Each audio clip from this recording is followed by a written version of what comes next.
sound because I don't have the window clicked on yet. Oh wait, don't And tell meanwhile, anybody. I'm currently live with Pokemon on SoulSilver. Still say Soul, but the best version. I've got a mentally as fuck feeling. Fuck your feelings. Hi, Gizmo. Hello. Okay, so Actually referenced that song from Oklahoma in Brewing Storms. Nobody picked up on that as far as I could tell, but Nope. So, that death though. Yeah. Oh it's yeah, alright. new episode. I mean, it's unique. New episode of Death Battle. It's Ben and I very- watched that live. Yeah.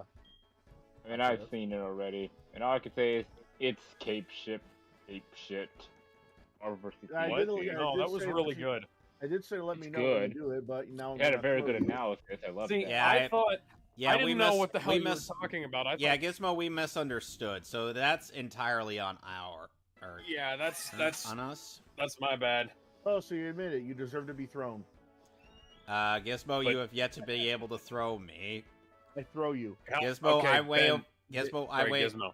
I weigh over 200 pounds. You cannot throw me. I will find a way. I will throw you. But seriously, God Get- damn that death. I was Gizmo. not expecting the ants. Gizmo, have you? Yeah. What?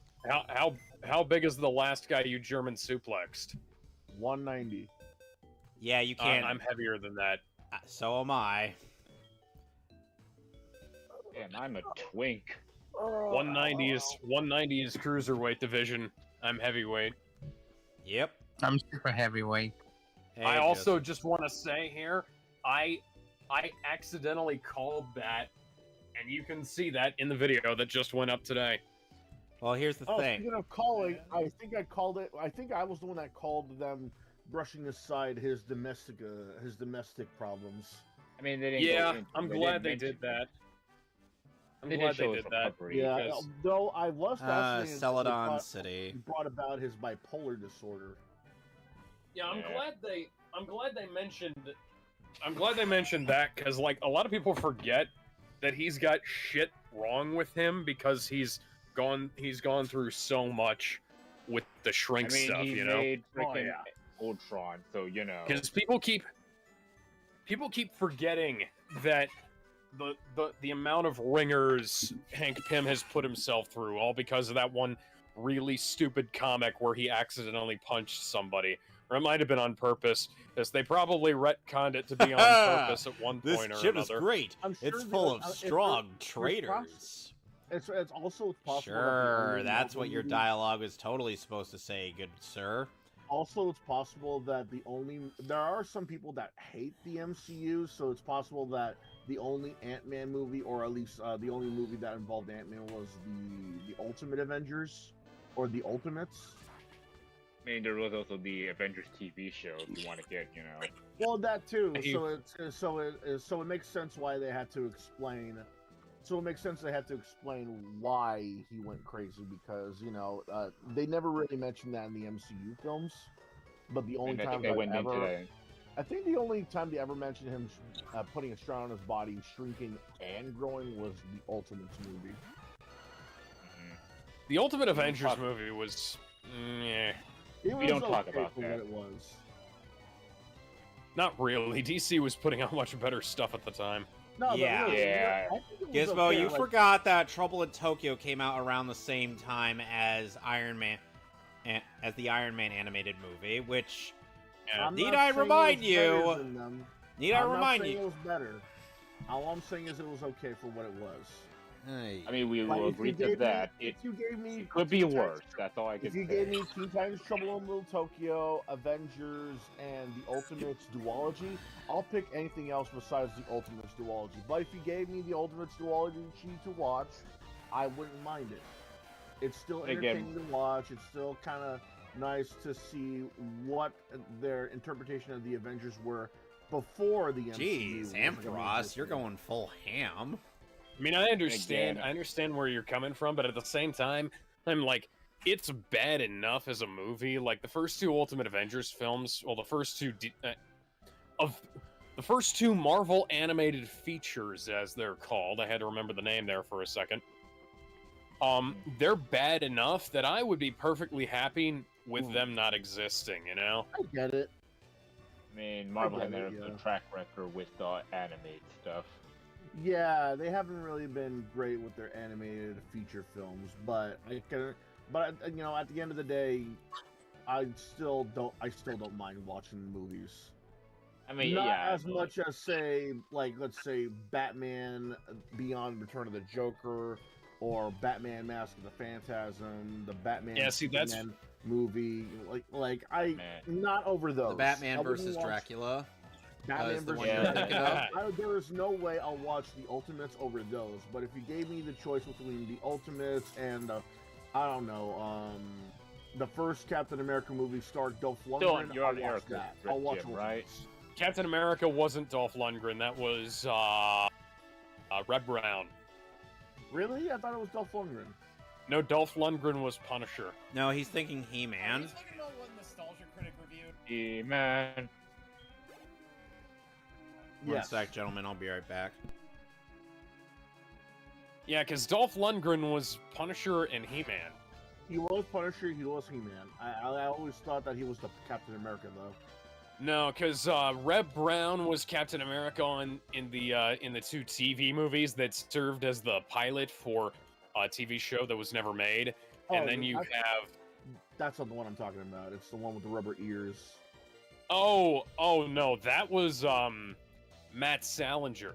Oh, okay. Yeah, that's my bad. Either way, though, that movie looked really weird, except for the... Well, that movie looks really bad, with the exception of the design of the Red Skull. Yeah, that Red Skull design is a little horrifying. I have that Captain America film on Blu-ray. Why? Because it went out of print, and I was able to pick it up at a Goodwill for cheap. Out of all DVD, out of all Blu-rays to go out of print, it was the one where Captain America steals a car. Yes. Yeah, twice. And twice. The scientist just randomly yells before shooting a gun out of nowhere. Yeah. Oh, congratulations! By the way, no Hitler. Yeah, that's the Yo, Psych Hitler thing.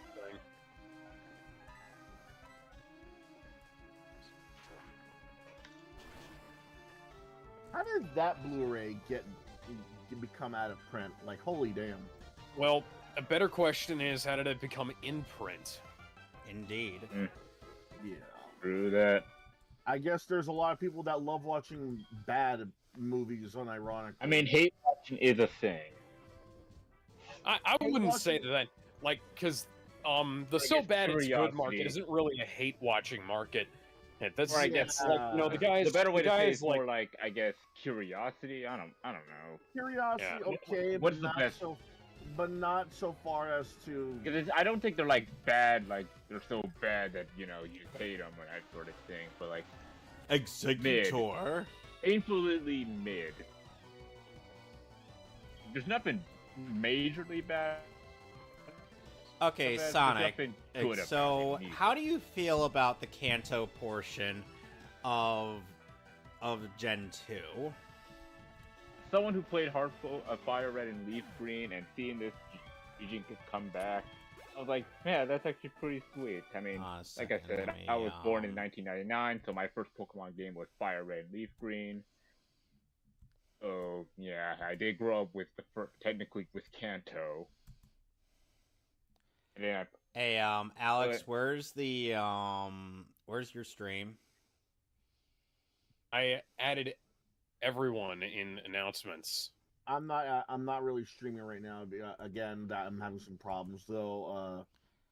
But even if I was, okay. I wouldn't really be streaming the game I had in mind anyway. Yeah, it's the. I thought you were streaming on Twitch for some reason. Oh, I plan on streaming Rhythm Heaven. That's not the kind of game that I would just,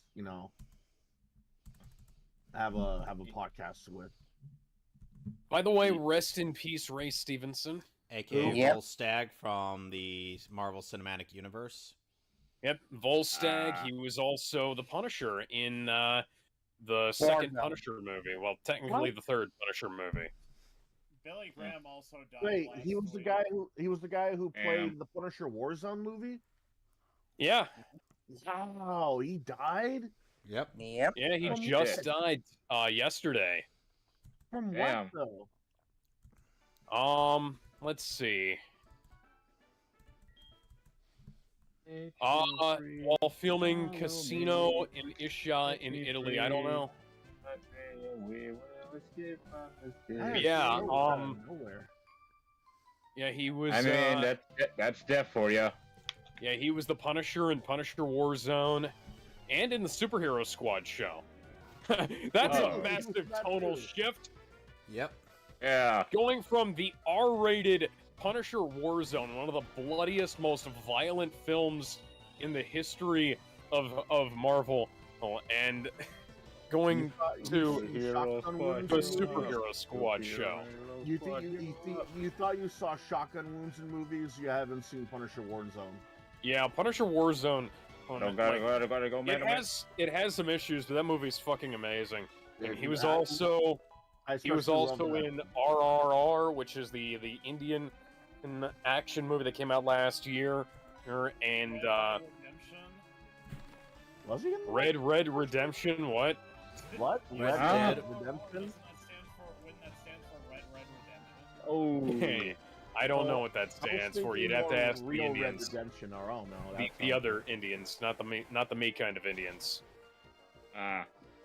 Wait, Bug does neutral damage against itself? Wait, wow. Really? Yeah, Also, apparently because Signal Beam just killed a Parasect. He was also Gar Saxon from Rebels and the Clone Wars. And yeah, I know it's part grass, but I'm saying Bug does Blackbeard neutral and damage to Sails. itself. Huh. That's a shame because he actually did a really good job in Punisher Warzone. He looked the part, he dressed the part. If you put him side by side, with if you put a picture of him side by side with Punisher Warzone illustration, you would think that one was fan art and the other was just a guy that was photogenic. Yeah, well, like the sad thing is, like, Thomas Jane and Ray Stevenson were both perfect casting as the Punisher, and they never got anything else after that. And they both had one movie each, and well, you know, like Thomas Jane was perfect as younger Frank Castle, and Ray Stevenson was perfect as older Frank Castle. Oh, and then both of them got shafted. And then we got John Bernthal in the Punisher show. Yeah, cool. I like John Bernthal, but he doesn't strong. completely look the role, you know? I mean, he's got the mannerisms, but then again, there's also that part. But then again, there was also that time where John Bernthal voiced Trigon. One movie only, and then he was replaced by John DiMaggio. Here's my thing on his Punisher role. I don't think he's great as the Punisher, but he's great as an interpretation of the Punisher. Well, one problem is he got shafted hardcore in his series. Because the Punisher series was fucking awful. It had potential. Like, imagine what a Punisher show should be. It should be a procedural about Frank Castle killing people. Yeah. Okay, how many people did Frank kill in that show? Oh, because it was quite a number. There were episodes that went by where he killed like maybe one person. He actually killed quite a number of people in the first episode. Oh yeah, that's why the average is. That's why it has an average that's remotely high. You know, like if it wasn't for the fact that okay, so I just got a notification saying that the Killing Joke UHD is $9.99, which is what I paid for the Blu-ray, but that's a UHD of a 2D animated DC movie, and quite frankly, the UHDs for those films are a crapshoot. Yeah. Ultra HD DVDs? Yep. Ultra HD Blu-ray. Isn't that just Blu-ray? No, UHD is 4K. No, that's what I was So asking. Blu-ray. That same thing Gizmo was. No, it's 4K. So Blu-ray. No, Blu-ray is 1080p. Blu-ray is 2K. Yeah, Gizmo. So this is 4K. Yeah, this is supposed to be 2160p. Yeah, that's what I said. So UHD. Blu-ray, like this is what I don't get. I don't get this, man. Like this is just another form of Blu-ray, isn't it?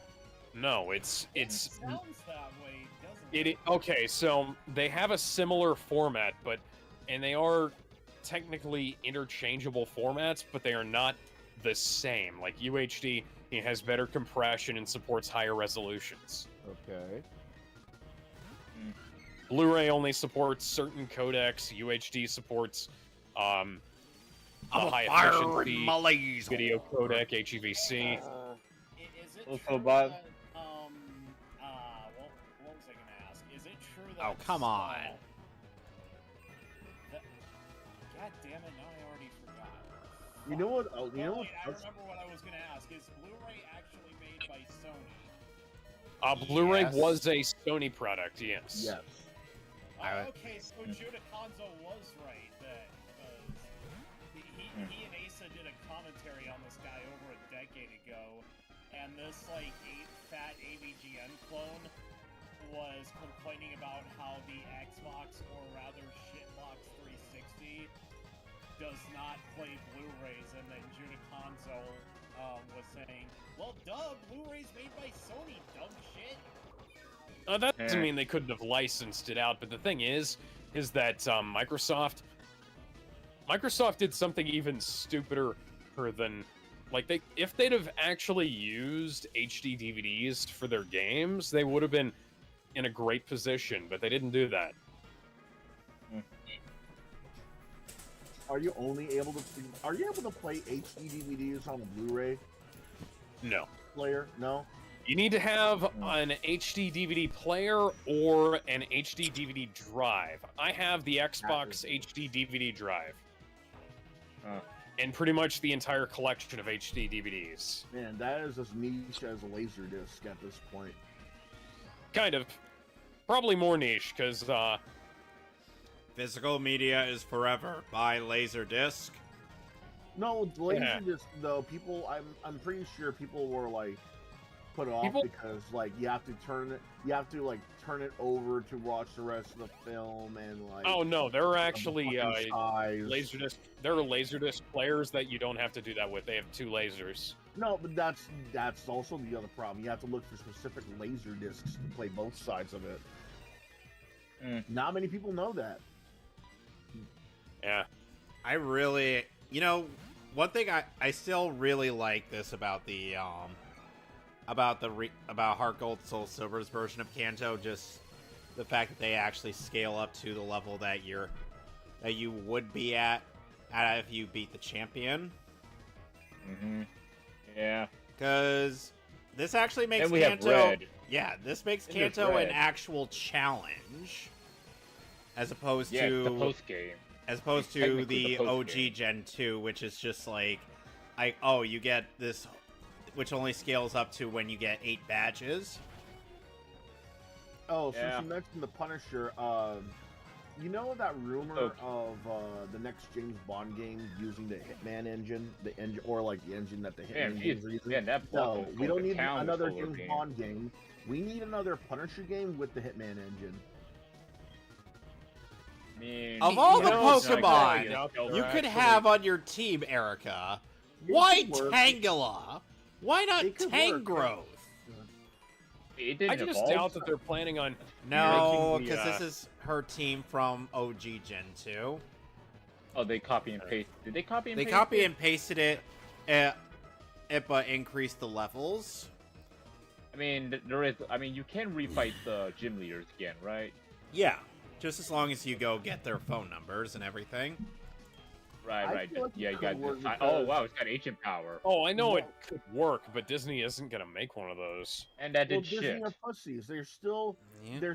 trying to cater to an audience that either don't care Oh, yeah. I received the just, like, rainbow badge, Tomo outright won't buy which their means I product. have rainbow powers. Max is trying to learn flamethrower. Should Max learn flamethrower? Oh, Of course, it's flamethrower. yes. And by the way, Alex, since your Growlithe has learned flamethrower, this is the perfect time to evolve it into an Arcanine.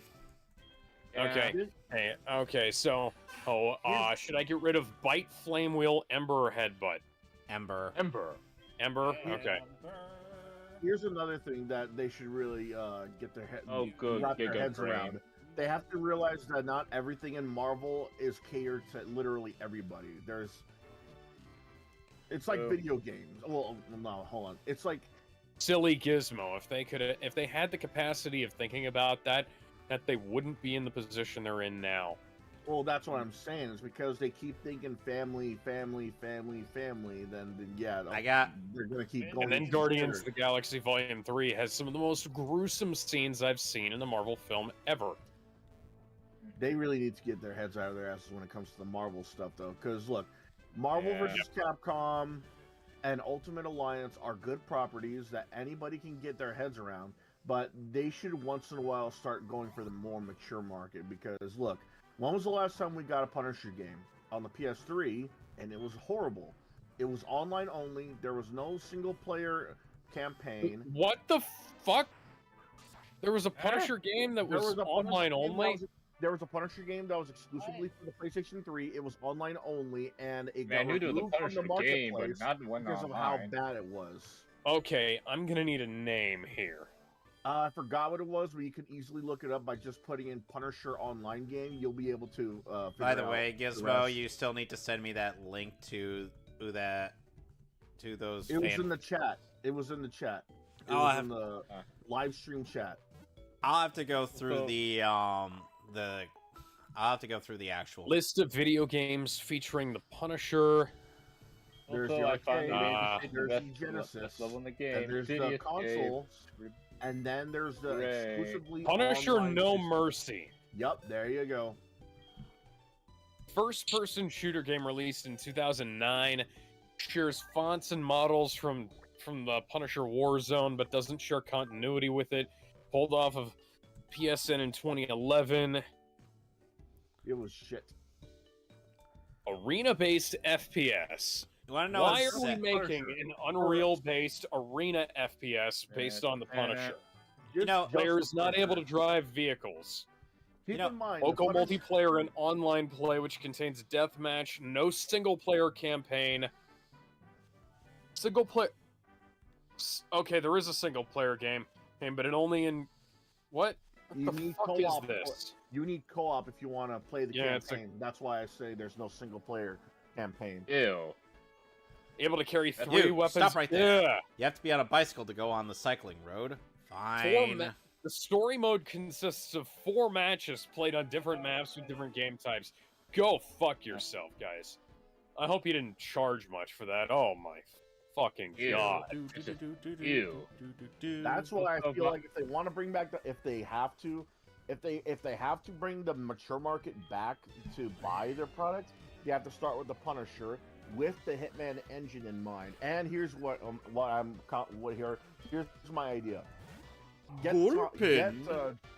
Thomas Jane again, because he did a really good job voice acting in the Punisher game. He did a really good job. Jane always does a good job. He's my Punisher. Fuck all the other guys. I mean, well, respectfully, fuck the other guys, because one recently died. Look, but honestly, I grew up with Thomas Jane. I think that was the best Punisher I ever seen. Like, Dolph Lundgren was laughable as a kid, but now it's more of a so bad it's good. Like, the funny thing is, like, Dolph is a capable guy. He could have done it, but it's like the fucking material he was given with that shit. Come in peace. Then rest in pieces, asshole. You know what's a hey Gizmo, you know what's a funny theme that the group Super Gaming Brothers came up with for the Punisher? Ow. So they made like a theme that was essentially a parody of Sailor Moon, which goes like this: fighting evil by moonlight, killing thugs by daylight. My family died from a mob fight. I am the one called Punisher. Oh, that is so shitty. It's funny. Yep. Also, by the way, finally, wanna- Shitty Escape Act 2. Oh, I had. If they want to like, here's my other idea. You have the option of going stealthy the entire time, or guns a-blazing. Dude, you're the Punisher. You always go option. guns blazing. Like, they give you the option of going the entire mission Build it- stealthy, or the entire They should mission build guns that on the a-blaze. Fox engine. Yes. Oh, like how Metal Gear Rising handled it. Yes. Sometimes you No, not well. Okay. For as much as I like Metal Gear Rising, that's I not know gonna stealth happen. doesn't suck, You don't but think so? you can go stealth Like- in that game. like Metal Gear I mean, Solid, sure. Metal Gear Rising, no. Yeah, I guess. Yeah, but you're the Punisher. I mean, most people are gonna probably go guns blazing. No, but here's the thing. If it was, I mean, the Punisher It can makes do more sense- stealth, like it makes more snipers sense and if they were that, but- using Deadpool. Now that I think about it, for the Fox engine, if they were to say get something from Metal Gear. No, Vengeance. Like Revengeance, sure. Fox engine though. Well, MGS5 ran on the Fox engine. That Jesus. makes more sense for the Punisher. Also, quick question: how do we all feel about the gun truck from the Sonic series? The what now? The one from the end of City Escape. You know, the one gun truck. What now? the gun truck chase scene from on the end of City Escape. You know, Oh, that goes no, that- down, down, Yeah, down, down, down, down, down, down, down, generations right now, Obviously, Jesus Christ, that's obviously great. It's iconic. I mean, Oh, and by the way, Sonic Generations- Generations gave the gun truck chainsaws. buzzsaws, yeah, Yeah. the buzzsaws. And And rocket fuel, and rocket, and jetpack. Yep. You can drive on It was- walls. I Jesus think it was Christ. just fine when it was just a truck. Giving it blades and rockets and all this twisted metal junk is overkill. I mean, Sonic got upgrades, so why doesn't the truck? It's simple and clean, no pun intended. Simple and clean, straight up, just a truck was better than just, hey, let's get this Optimus unused Prime. twisted metal asset. I liked it better when it was just a truck because you have I don't know, I mean, I kind of like how ridiculous it got. it's more, it gave me a maximum overdrive feeling. Like, you know, it's just a truck, but because of it, because of how Wait. But because of how resilient and big ass trucks can be and how tough they are, you really can't expect. You really don't expect anything from the truck, which makes it more dangerous. Wait, hold up, Gizmo. You Then- said and it gave you vibes of Maximum overdrive. Now, Maximum please don't Overdrive. So now Yeah, you're here going to you go. give me the mental image of the gun I truck didn't with ride that in the truck. with that goblin in head on front of it. The Green Goblin I'm coming to truck, get you, Spider-Man. I'm not Spider-Man. Spider-Man. I'm Sonic the Hedgehog. I don't care. You have a blue ass, just like Spider-Man. Well, mine's I not mean, I even want- remotely thick. Please don't give solid JJ ideas. He already made Two me more mad. squad. Why can't we give him Fuck more that. ideas, Gizmo? Come on. He's gonna give me a heart attack from the amount of times I laughed. Oh, hey, That's look, why. guys, it's Boobs the Bat. You say that like it's a bad thing. Oh God. Alright, that's right, her voice. My actress. Gengar managed to survive. I've a fire punch You to can the get face. You can get a mod for Sonic Adventure 1 that makes her boobs jiggle incredibly insanely. Are we talking? mean Sonic bigger Adventure or 2? usual? You would Sonic talk Sonic more than Adventure 2, usual? yeah. Oh, we're talking like you can take them from regular jiggle. like sane jiggling to Maximum to, like, Overdrive. yeah, literally maximum overdrive. Dead or alive? Maximum over jiggle. I don't know, I'm Yeah, still thinking, basically is Dead or Alive, I don't know, where the which where the has boobs are more practically sentient. I don't know, I mean, Senran and Congress jiggles are pretty... All right, Lefty. Which way I should we could go? never get into Oh, Senran I just had an Kagura. idea. It was like 2D Devil May Cry, but worse. I just had an idea for the Punisher game. What if it was just like modern day MCU looking kind of Marvel universe, but there are times where you have to learn Slam. There's going to be times where you have flashbacks to like the 90s and 80s as special missions, and it's to the point where the Punisher has his like white go-go boots costume, or like there's like references to like the Thomas Wayne movie. I think I'm just gonna go get some crystals. You know, why would you do such a terrible thing? Yeah, that sounds. But yeah, that sounds great. You know, set it in the Sony Spider-Man universe, like the other games that they're making are. What, you don't like crystals, Alex? It makes much more sense too. Have we had this conversation before? I forget. No, I mean, I think we. What did we talk about? We talked about some restaurant. Was it Taco Bell or Jack in the Box? Okay, so I've never been to a Jack in the Box. Really? Me neither. Yeah. Neither have I. I've been to one years ago. Anyway, so they're going out of business. Okay, so Hugo, delete. Okay, should my Dragonite delete a move to make room for Slam? Wait, you have a Dragonite or Dragonair? I have the little blue one. That's Dragonair? Dragonair, I have, yeah. Right? Delete a move so you can give Dragonite. Delete! It's not Dragonite, he has Dragonair. Give him delete. Okay, I have a Dragonair. Should I delete a move to make room for Slam? Delete! Well, either crystals or Reggies actually have Okay, what moves do you have, Alex?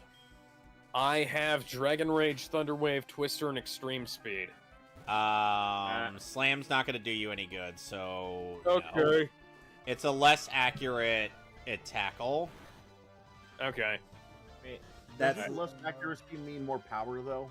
Somewhat more powerful, but you'd be better off with takedown. Yeah, but don't you get recoil though with takedown? Yeah, but here's the thing: takedown, you could actually hit somebody. Slam, you hardly can hit anything. Yeah, I genuinely just didn't care for Senran Kagura, because I went through the whole first game, and I played through both modes of the first game. Yeah, I understand. And then I went back. They did remake the first game, so you know. Okay, so I'm talking about the one for 3DS. Yeah, that's what I'm saying. You probably should just remake. That's a rough At this point, start. if you're gonna get back in this year, just play the Yeah, so I played the original full-on 3DS, and I went back and I went through both modes, and then I played the second one. And the second one was like the first one, but the controls were way slipperier. And I'm like, right.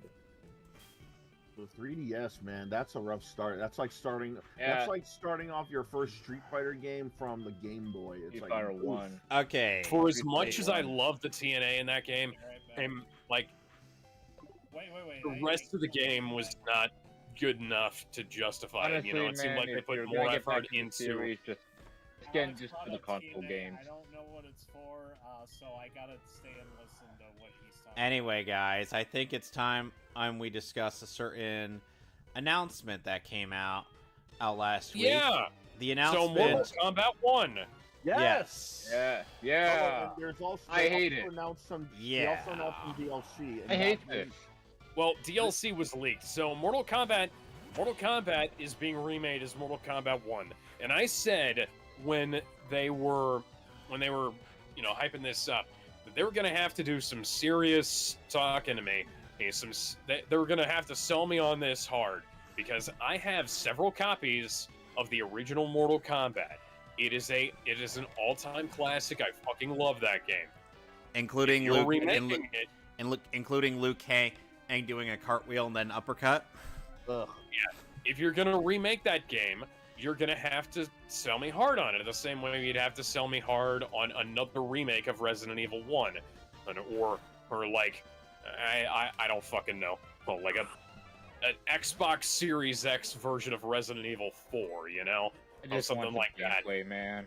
And you're gonna have to sell me hard on it, and they're not selling me. Okay, that next gen only. This is gonna be, for some reason, it's only gonna be on Generation 9 systems. So that's Xbox Series X. Yeah, Xbox Series X, PlayStation PS5, 5, Nintendo Switch. What? Like, okay, so you put it on Switch, but you won't put it out on Xbox One and PS4. Here's my Exactly. theory. Here's my theory on this. Because it's 100 gigs. And Oh, yeah. It's 100 gigs, so it's going to be downloadable for every console that isn't Nintendo. PC, Well, PS5, no, Xbox Series the X. Nintendo would have to be the downloadable version because the Xbox and the PS5 can put up to 100 gigabytes on their discs. That can happen because that takes up more than half of the Nintendo Switch's internal memory. That's why I don't think it's going to be downloadable. It's going to be specifically physical, and that's it.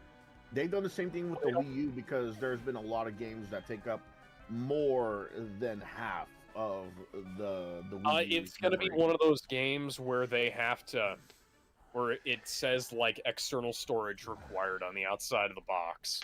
Because, like, I don't see them springing to buy the extra expensive Switch cartridges for it, because they didn't for the last couple of Mortal Kombat games they ported to it.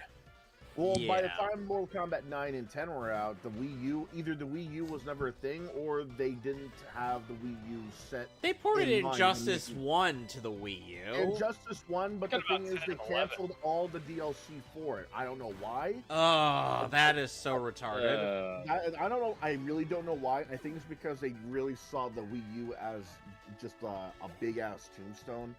Honestly, And I'm talking about the Switch ones. The Switch, on the other hand, it had enough memory and it had just enough power to at least play the game. I played the game on the Switch, and I can tell you right now, it looks like hot garbage, but at least it plays well. It plays just as well as the PC version that I have. See, that's another thing I'm going to come to here. 100 gigabytes. This is a 2.5D fighting game. I will reiterate what I said last time. This is a 3D sidelong presentation, and this is a sidelong presentation 3D fighting game. And why is it 100 gigabytes? 4K textures? I don't give a shit. Give me something that is less taxing on the hard drive, guys. Because they don't play off the damn disc anymore. Excuse me, they don't play off the damn disc anymore. They could, but then that would actually make them wanna, make physical product. Okay. Could, don't. Okay, so I have a thing to say about these new Mortal Kombat games. It's like Mortal Kombat 9. It was fine. It was amazing. A good return to form. Yeah, it was a nice return to form, and it was following the trend. And it was all online play. Great. Kratos was there. Great. It had great guest characters. Kratos, especially when it had Kratos and Freddy Krueger. And not only that, debut of guest characters too. And not only that, it was following the trend that was that was brought back by BlazBlue, which was the 2D fighting game, because 2D fighting games ended up being a thing of the past for a while, and BlazBlue Calamity Trigger came out, and they're like, oh, 2D fighting games could actually sell well, so let's do another Street Fighter, and they're like, let's do a Mortal Kombat game, but a return to form. So there you have it. None of that 3D shit. Yeah, and after MK versus DCU, they're like, why don't we do that again? And in terms of pacing out the story mode, which is like each chapter you play a different character, or you go against a bunch of enemies, and then you move on to the next one. Yep. So if it weren't for MK versus DCU, we would not have the formula we were used to for Mortal Kombat or Injustice. However, that being said, it did end up, while NetherRealm did have a somewhat better grasp as to how to pace the story compared to, say, a Capcom or Bandai Namco with Street Fighter and Tekken, because seriously, look at Street Fighter V story mode. Oh, and that is embarrassing.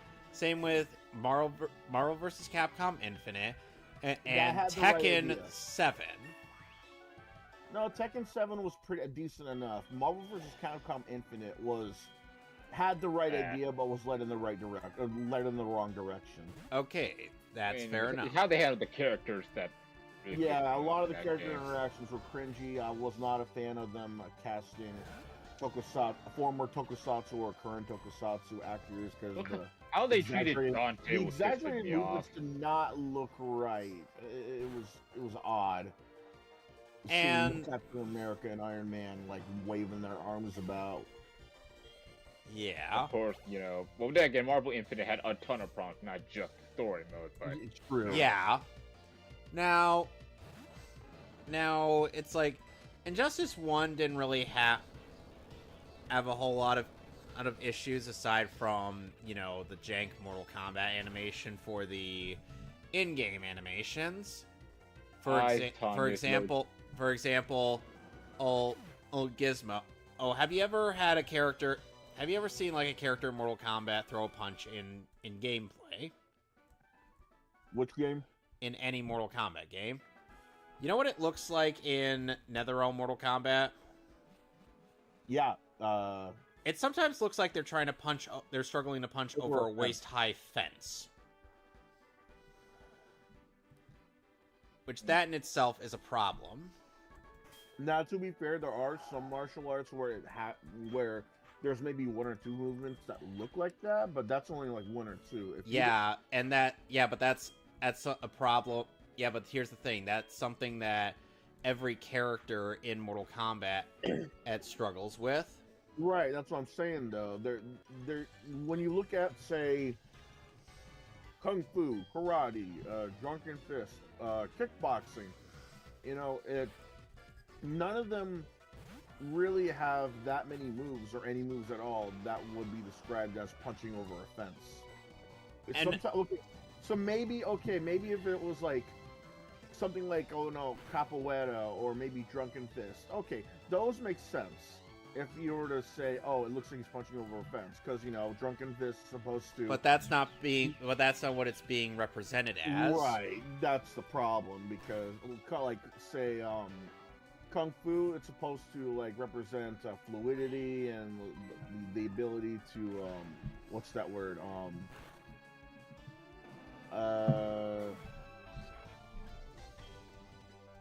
What is that word? What is that expression? Being able to. Eruption. Ooh, that's nice. Okay, so Kung Fu has fluidity, and you're able, and it has the. So just Kung Fu is fluidity. Karate is very stern and still and like precise. Jeet Kune Do is sort of the same thing. Well, not the same thing. Has the same principles as Kung Fu, but it's more freestyle. Yeah, and there's a lot more like hard hits in there, I think. Now, right, and unlike Kung Fu or Karate, they encourage you to only close your fist once you strike your opponent or something like that. Now, stuff like this, I don't expect anyone to punch like they're trying to like dick slap a person from above like a waist high wall.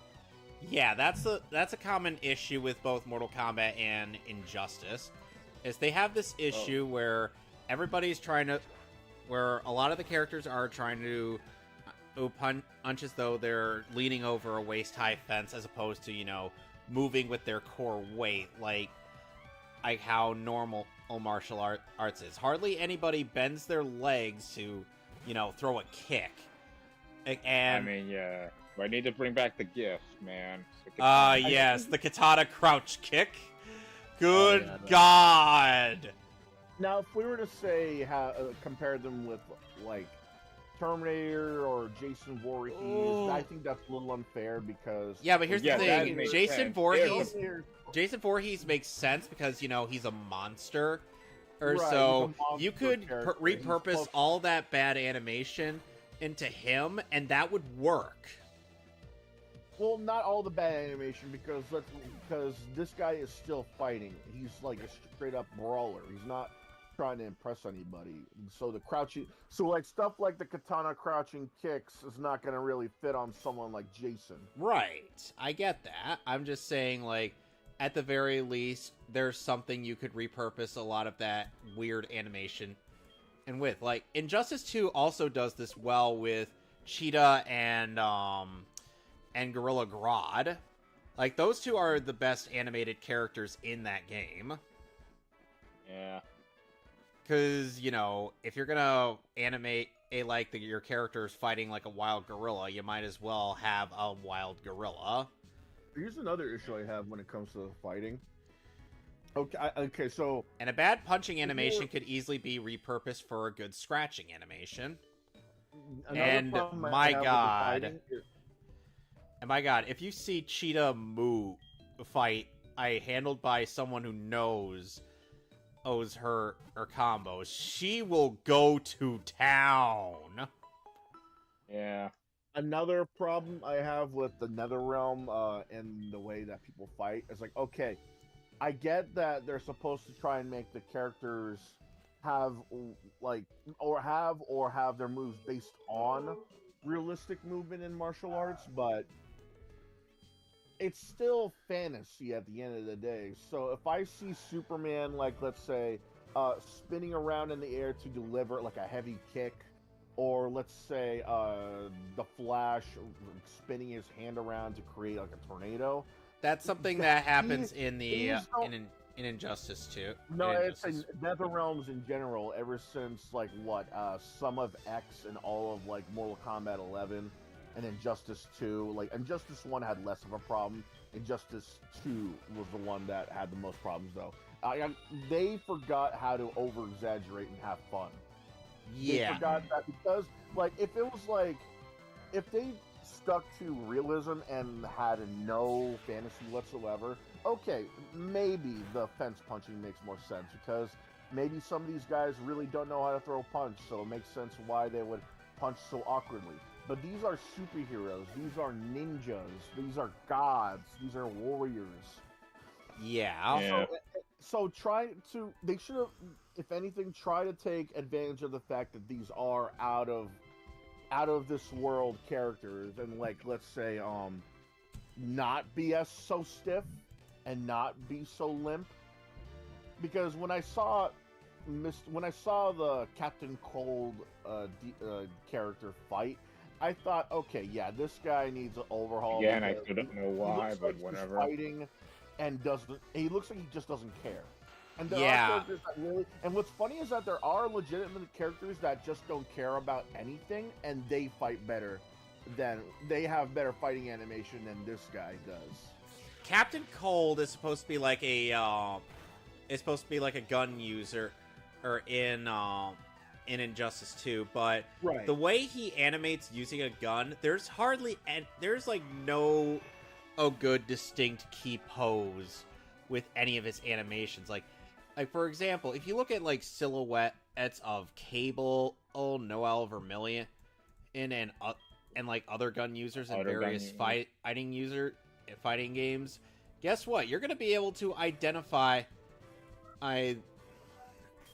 these characters just through their key poses, just their silhouettes or their key poses, just because the animators bothered to give us something to distinguish.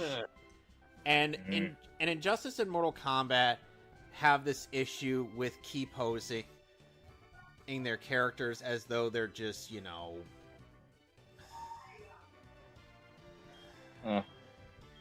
So, I guess going Mortal Kombat, I thought going off the topic of the whole animation. I had a problem with Mortal Kombat is its story. Yeah, the story is also problematic, like mostly due to the fact that the first game, yeah, sure. I mean, it was. The Mortal Kombat storyline is fucking stupid. 9 was great. X was very much okay, and I was not okay with how okay it was. 11 was batshit insane for the wrong reasons. Yeah. Time travel. And don't they mind the had time Ronda travel. Rousey as Sonya Blade. I don't mind the time travel. It's the fact that they did either so little with it or did nothing at all with it. And they packed it, and they also basically went back on the whole new generation thing they were trying to do with X. Yeah, and also we get rid of half the combat kids. Yeah, only keeping Jacqueline and Cassie. For reasons, even though Jacqueline and Takeda are a thing, and people actually really like Takeda. Jacqueline didn't even have her own identity, since she was basically just Jax but a girl. Yeah, or like Cassie. That's literally all she was.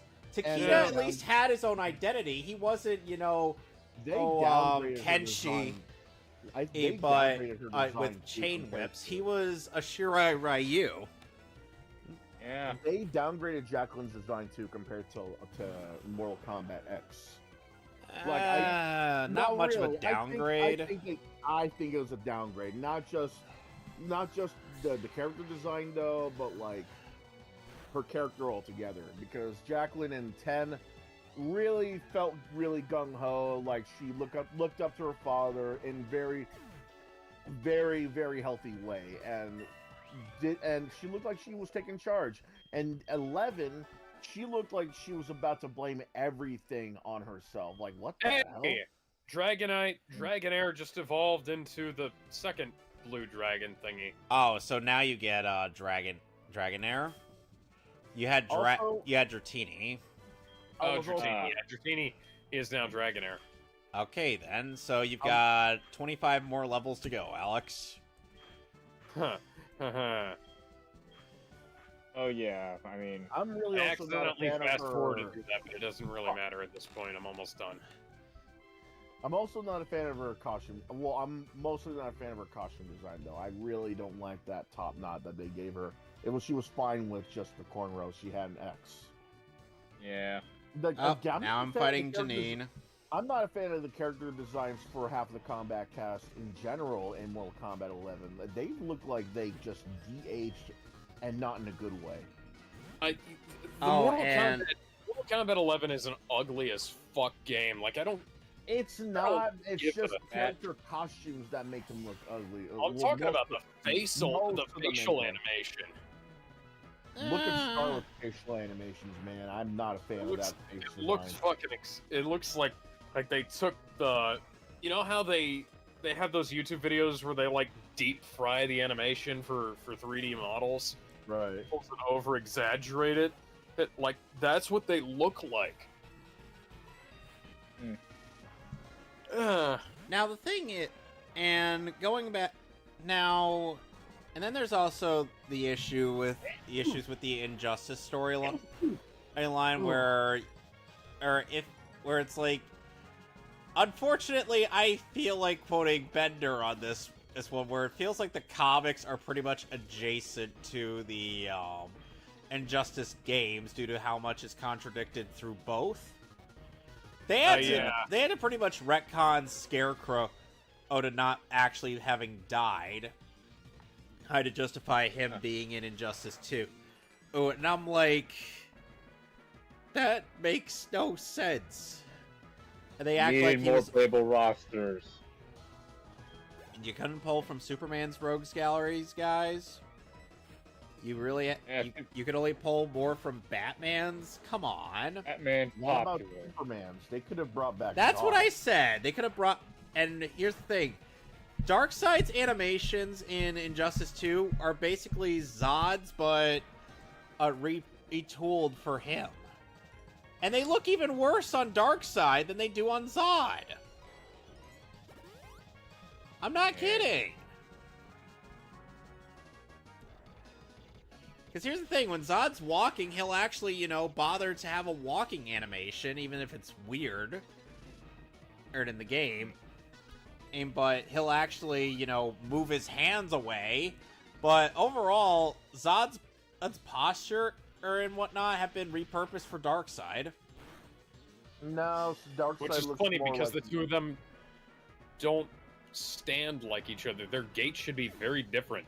Yeah, and they also repurposed quite a bit of Raven's animations for Dr. Fate. They should have brought back Raven. I get that you need like one Teen Titans rep, but you couldn't have two. What was wrong with having Starfire and Raven in the same room? Come on now. Yeah. And it's like if you think they butchered Batman and Superman's characters in those games, look at what they did to Wonder Woman. Both games, yeah, she sucked. She is literally portrayed as though she were the Lady Macbeth of this scenario.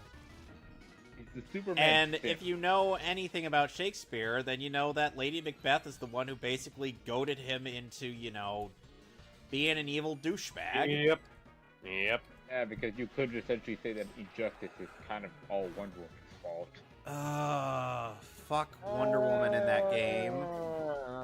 Supergirl is sadly the only really good character in Injustice 2. Like, even Batman has some issue. And look, I like Jaime. Bat God in that game. It's like, I like Jaime, but he's not in the game. He nor Firestorm are in the game long enough to really justify much. And Jaime has insane air game in Injustice 2. Kind of a shame they also forgot about Hawkgirl. Yeah. Whatever happened to her? Did she die in the game, or? We don't know. She's just not... And we know that no one says. Yeah. Oh, speaking of NetherRealm games, are there any... People are always talking about what guest characters they want to see. Are there any guest characters you don't want to see? I don't want to see Don't want to see Homelander, but... I don't want to see. I don't want to see Joker ever again because Joker makes sense. He was actually. Well, yeah, Joker actually is one. Yeah, but here's the thing: it made sense in the first Injustice game since it was another universe Joker. But how do you But for what reason did you have to bring back Joker in Injustice 2?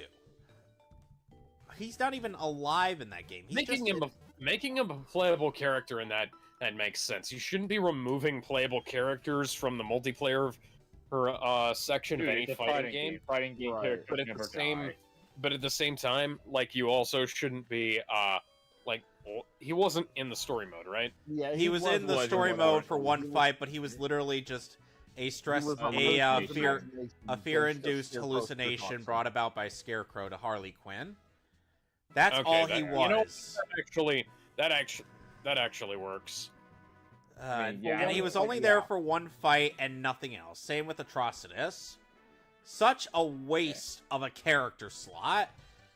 Like, Atrocitus is just there to goad Hal into becoming a Red Lantern. He fails, gets his ass beat, and then he's just gone. He doesn't contribute anything else to the story.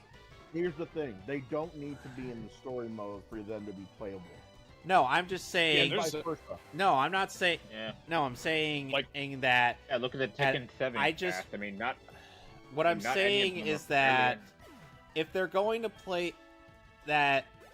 And if they're going to play a part in the story mode, at the very least, make it seem like there's more to them than just the one fight. Because I really can't stand in how it's just like, oh, they're just there for one fight, and then bye-bye, never see them again.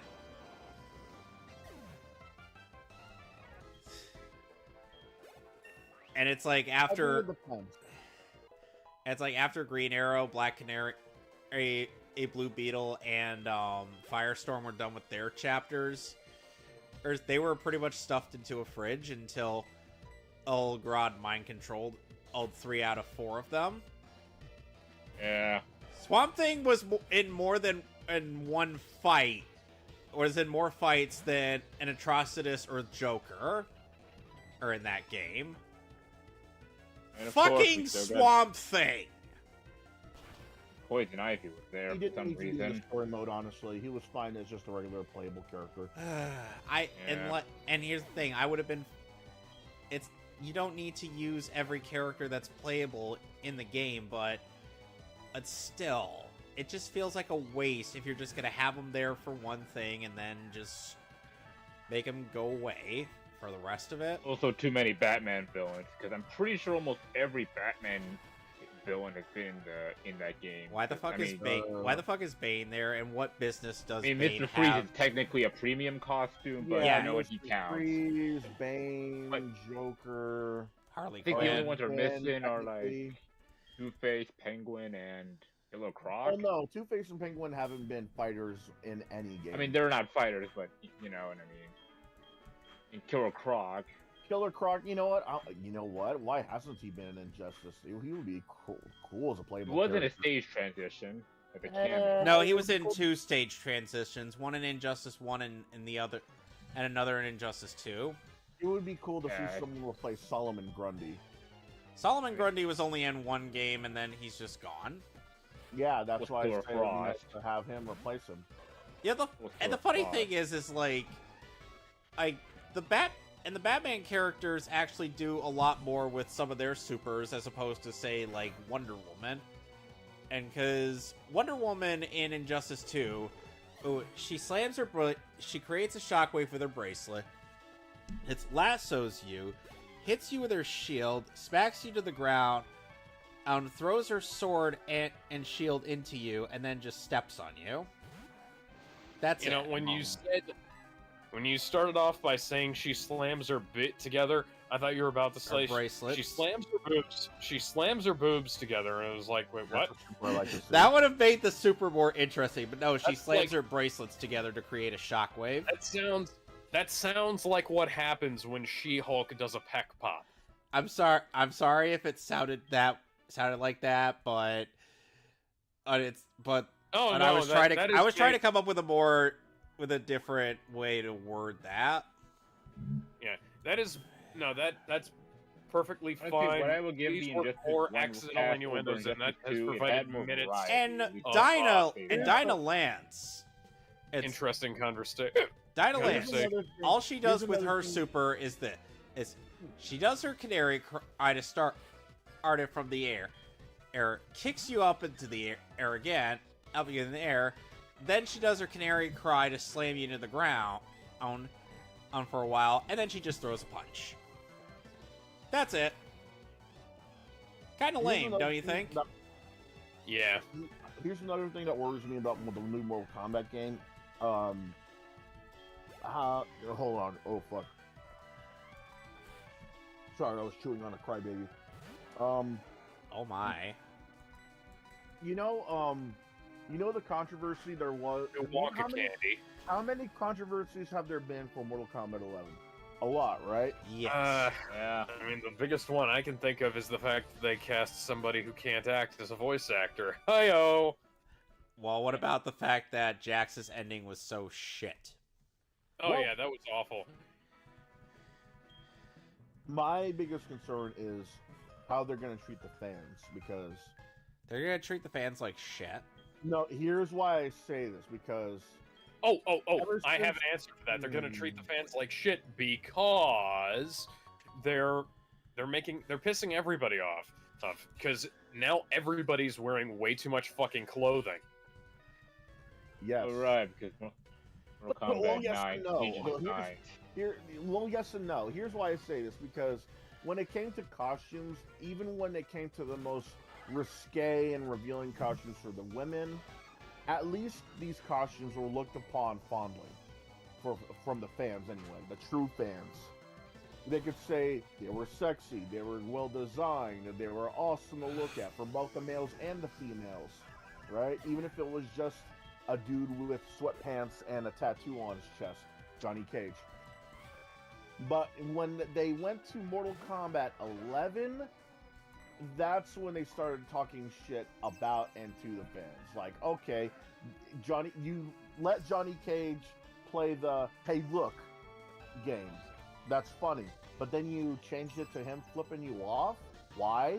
Oh, because white supremacy. Oh, you're funny. So then, why are you not letting the female characters have the outfits from the 3D games. Oh, probably also white supremacy. Something Because the boobs male or racist. gays and gamer gay. Oh, gamer gay. What year is this again?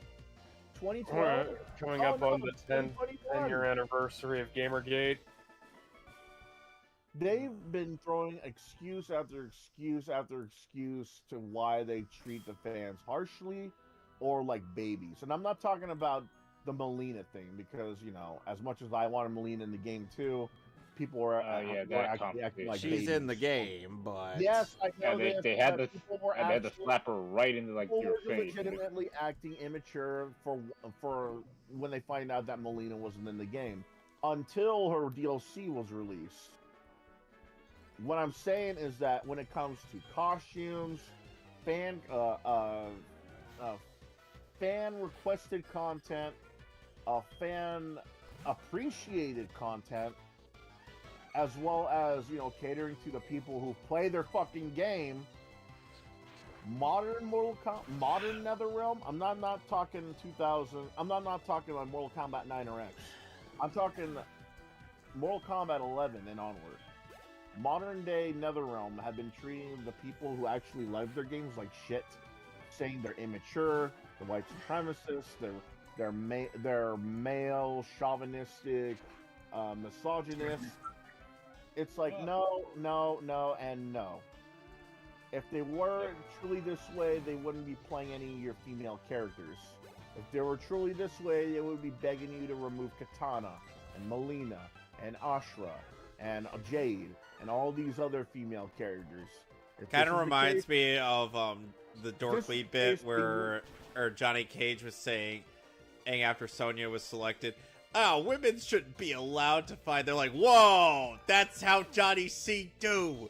That's how Johnny C do. That brings up another thing. This is a fantasy fighting game. This is not realistic. So people are not going to be saying a woman shouldn't be ha ba ba ba ba ba. SJW, what is it? Why do SJWs want everything to be realistic? That's the want problem. things to be realistic unless they're not it's asking like for realism. something. They're asking to cater to them. That means they want fat chicks. They want ugly chicks. They want ugly men. They want fat men. They want the game.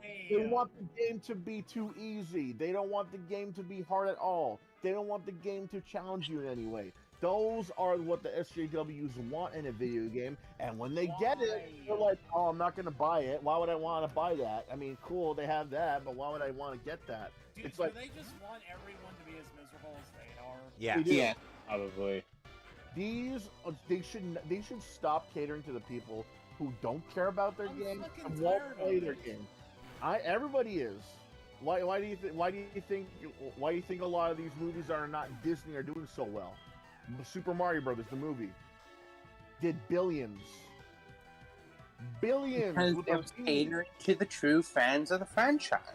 Yes, and NetherRealm forgot about that. They were supposed to do that when they made Mortal Kombat 11. They removed that joke that Johnny Cage was doing and replaced it with him flipping the bird because whoever was in charge of that blamed white supremacy.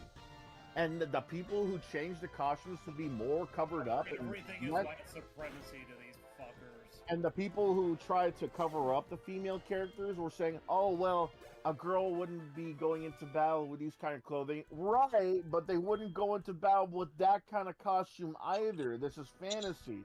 Who asked for realism? Yeah, this is Mortal Kombat. Mortal Kombat isn't realistic. We're talking about a game where a movie star got Aztec powers and he's able to punch through goddamn titanium ninja robots. Why would you ask for realism of any sort? Okay, so they're dumb. Okay, so I get you're ranty, but I've got one of the reasons why I'm not going to ever consider buying Mortal Kombat 1. They're going to repeat the exact same mistakes as Mortal Kombat X and Injustice 2 and Mortal Kombat 11. And First off, it's going to always be online. We know that much for sure. Well, we don't know that. We don't know that. Based on the last 3 games, yes, I can be fairly certain. Might learn their lesson. I will 9 give them and credit. X didn't have to always be online. Sure, they had features that you needed to be online for, but they didn't rely on online. And, well, Injustice 2 and Mortal Kombat 11, you had to be online all the time for that. Yeah, that's only one of each game, though. They haven't done that since. And they haven't done it before either. So if anything, they're probably going to learn from their mistakes. And then they're also going to lock features behind loot crates. No. I don't think they're going to do that. They're not going to do that again. Considering how much money they actually got off of a bunch of suckers, I feel like they are going to do that again. I don't think they're going to do it again, because in Mortal Kombat 11, you can legitimately unlock everything without paying a cent. I know this because I unlocked everything on the Switch version of Mortal Kombat 11 for Johnny Cage. I literally unlocked everything from like the ranked stuff to the cosmetics, from the towers to like timed events, all that for just Johnny Cage. I didn't pay a cent. Guessing you had to do a lot of punching people. Yeah, there's an autoplay feature that I literally just let it play while I remember I just let it go on auto fighting. Wow. While I was at work. Really? Yes, they have an auto fight feature for like the towers for single player and not online completely. But yeah, there are modes where you're able to select your character, select your fighting set, and there's like a button where you get to turn off or on the auto fighter. That's not what it's called, but that just seems a little weird. Like, what's the point of actually playing the game when the game can just play itself for you? Well, I think I understand. What is this, a gacha game?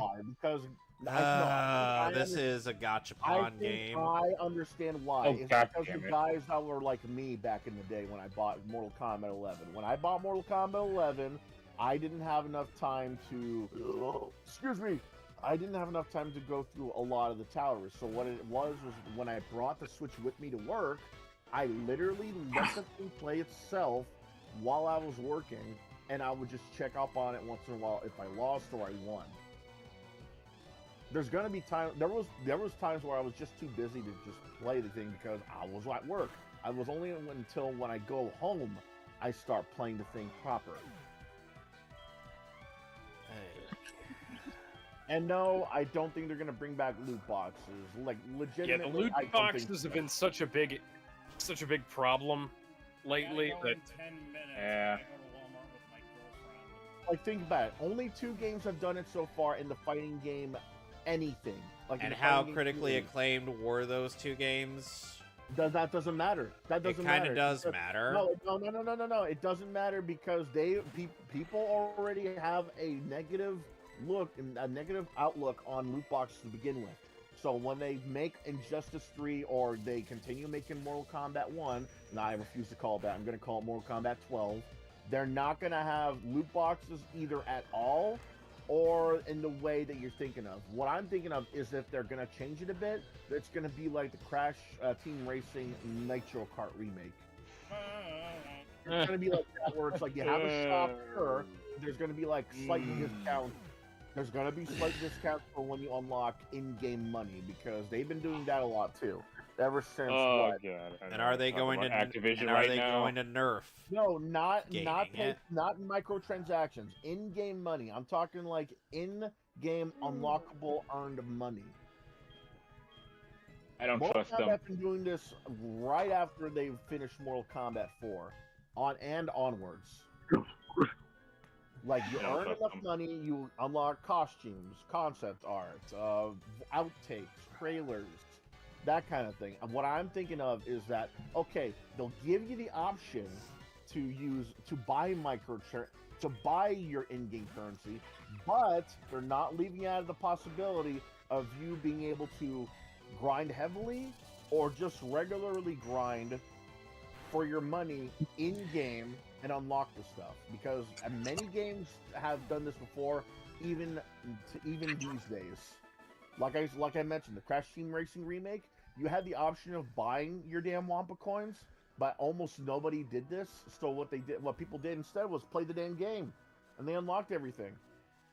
More other cards. NetherRealm had willfully nerfed coin gains in Mortal Kombat X, which meant I think honestly, if they're probably not going to go with the loot boxes just because there's been so much negative backlash. There was actually like legal issues surrounding EA about it, you know? And another thing is like, considering how many awards that both Injustice 2 and Mortal Kombat 11 have walked away with, I'm like, why would they need to really bother to improve if there's no need for it? Well, like in their mind, what I mean is like, as in improve on like the story writing, improve on the gameplay, improve on the actual animation. And I mean in-game animation, not cinematic animation, because that's good enough as is.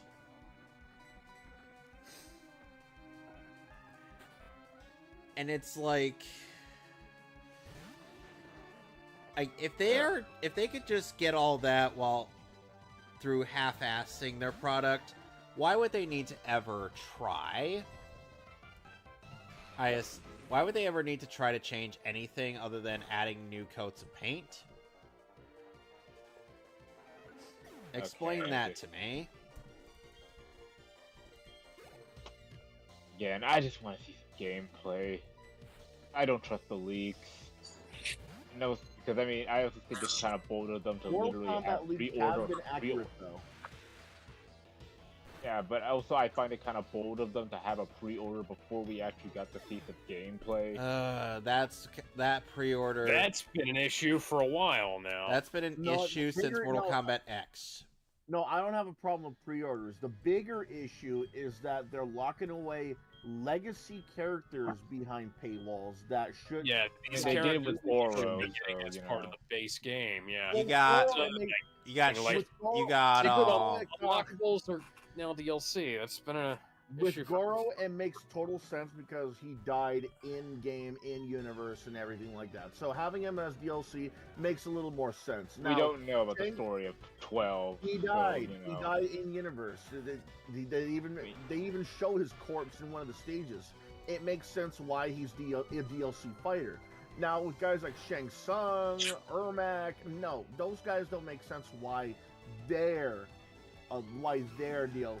Now, if it was like characters that only showed up once and only once, not counting Armageddon, because that's when literally everybody showed up, including the ones nobody cared about. Armageddon is literally. I mean, we kind of Rain, guys. Cobra. Armageddon is literally just the asset dump. No, but here's the reason why I bring that up. Because Mortal Kombat and Armageddon, even with the characters that showed up once and only once, that's when they all made a return, with maybe one or two, possibly three exceptions. When it comes to DLC, though, unless they were not in Mortal Kombat 1, 2, maybe 1, 2, 3, maybe 4, they shouldn't be the biggest piece of DLC you should be throwing at. Maybe as updates, not as paid DLC. And if it's anything from the 3D era, you gotta really think hard about that, because no one's really asking for Cobra to come back. No one's asking for Kai to come back. Okay, so people really do love meat. I'm not saying he's not DLC, but I'm just saying, if people love meat enough, then okay, bring him back. If people love, let's say, my bird is trying to learn Drill Peck. Which one? What? My whatever the fuck his name is, Kenya. Oh, the Firo? Yeah, that guy. What I'm trying to say is that if they want to do DLC characters, leave it for the very obscure and the characters that rarely appear. Don't have legacy characters that are still alive and kicking from Mortal Kombat's 1 through 3, maybe. A big maybe on 4. Because we know the opinion that they should be including all of the characters from all of the games in the base game, and then anything that they're not anything that they're gonna charge for DLC. You know, we can we can talk about that as being you know, you can have like you can put new characters in there. How about that? You should also be introducing new characters in the main game as well. So you know, use Pink as one of the ninja costume characters. Why don't you go with that idea? You know, like make a character based off of that one color. Ed Boon did say that he wants to make a ninja based off of the color pink. He's done literally every other color. Okay, so which move should be forgotten? Peck, Fly, Leer, or Fury Attack? Peck. Leer. Peck? Yes. Okay.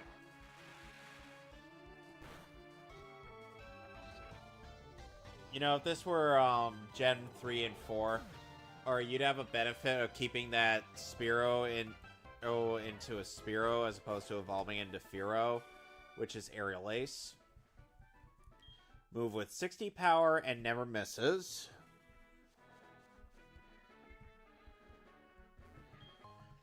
The only exceptions of that being when the opponent uses Dig, Bounce, or Fly. Dig, Bounce, Fly, or Dive. So I have a funny story from work. So two guys named Joseph were hired on the same day. Wow. Right? Yeah. And within like the first week of the first Joseph's employment, he got fired for stealing money. Wow. Yeah. Wow. And then a week later, the other Joseph also got fired for stealing money. Wow. One's white, the other was black.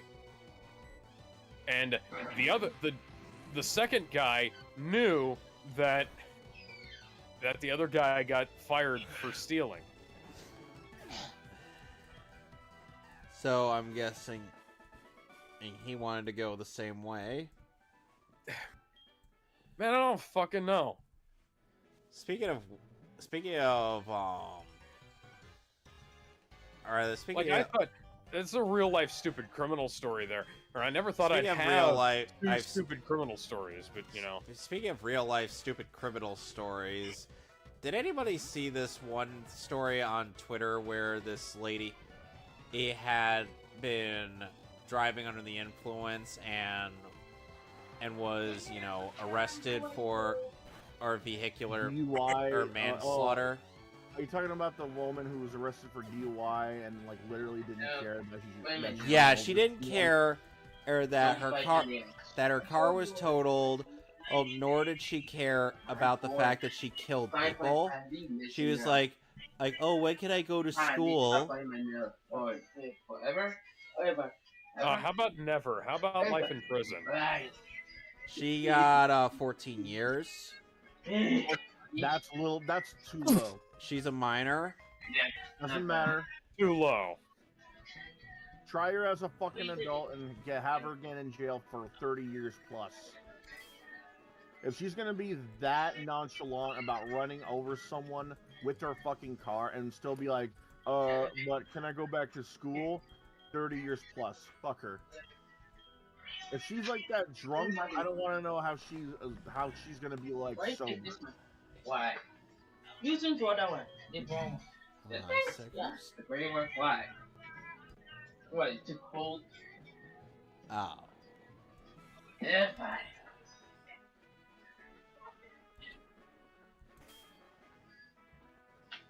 Okay, so yeah. Yeah, that was a so yeah, needless to say, that was a bizarre thing I saw on social media. I was just like, what the fuck is wrong with this bitch? Everything.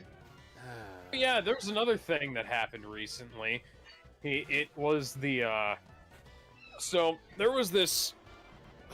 Okay, so Ben Crump, the motherfucker who is responsible for some of the some of the most ridiculous race baiting in this nation.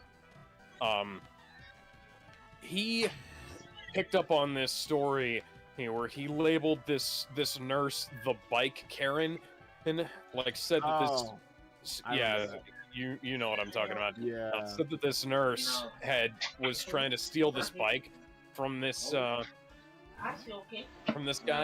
Like, it was like white woman, black guy, and you know, he said she was trying to steal the bike, like, and she was like, he was saying, you know, she's like, you know, crying wolf and trying to say, you know, these black guys are trying to steal this bike that that you know, this one of them, he said that one of them had taken the bike, you know, and had rented the bike because it was like a city bike thing. But then her lawyer comes out and shows, yeah, she has the receipt. Here's the receipt for the bike that she rented right then, and here's again the receipt for the bike she had to rent afterwards because these guys ganged up on her and let her take the bike. They were trying to frame this like, oh, look at these brave guys stopping her. Or it's like, and this pregnant woman is trying to take a bike home after a 12-hour shift at a hospital, you know. And then people kept trying to turn this into a race thing. Yeah. And it's like this isn't a race thing. This is somebody is a stupid criminal thing, picking on somebody who has done nothing to deserve it thing, you know? Right. And as we've just gone over, you know, criminality has nothing to do with race because, as you know, there was a white guy named Joe and a black guy named Joe, and both of them stole things. And I've known people named Joe who didn't steal things as well, so it can't be the name. Yep. Right, Joseph? Huh? You're not stealing anything right now, are you? No. Okay, good. You're one of the good ones. This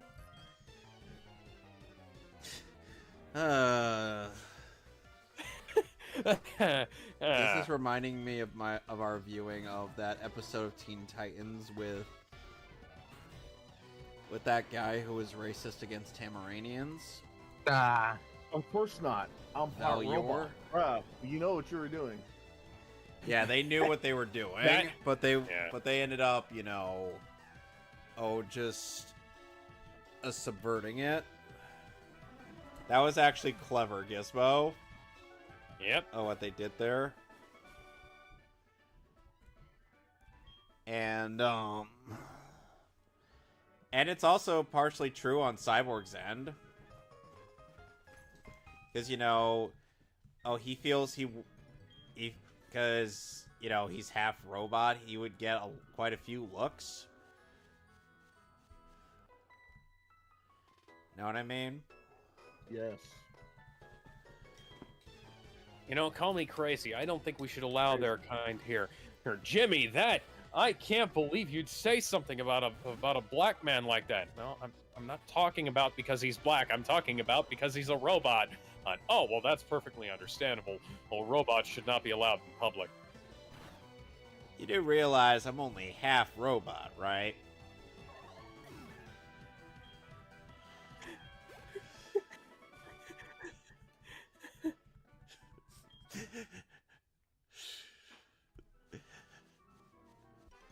Tugo is trying to learn agility.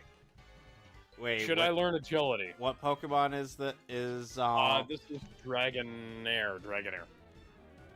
Alright, what do you got to lose? Dragon Rage, Thunder Wave, Twister, Extreme Speed. Thunder Wave? Thunder Wave? Okay. Yeah. Thunder Wave is fucking worthless anyways. There are better status ailment moves that you can inflict upon people. Do do do do do do do do do do do. I apologize. See you later, man. All right. Oh, there's another another game in the works that people should be talking about. There's a new Quidditch game being made. Yes. I thought that was just a Quidditch mode for. Nope, it is a Hogwarts full-blown Legacy. game. Bow down before my regal Pokemon. What do you got for I'm me, actually good involved sir? in the playtest. I can tell you right now, it's really good. Although I can't really, give any details. There's one or two things that you should be worried about. Let me give you a hint: blue hair. But other than that, it's a really good game.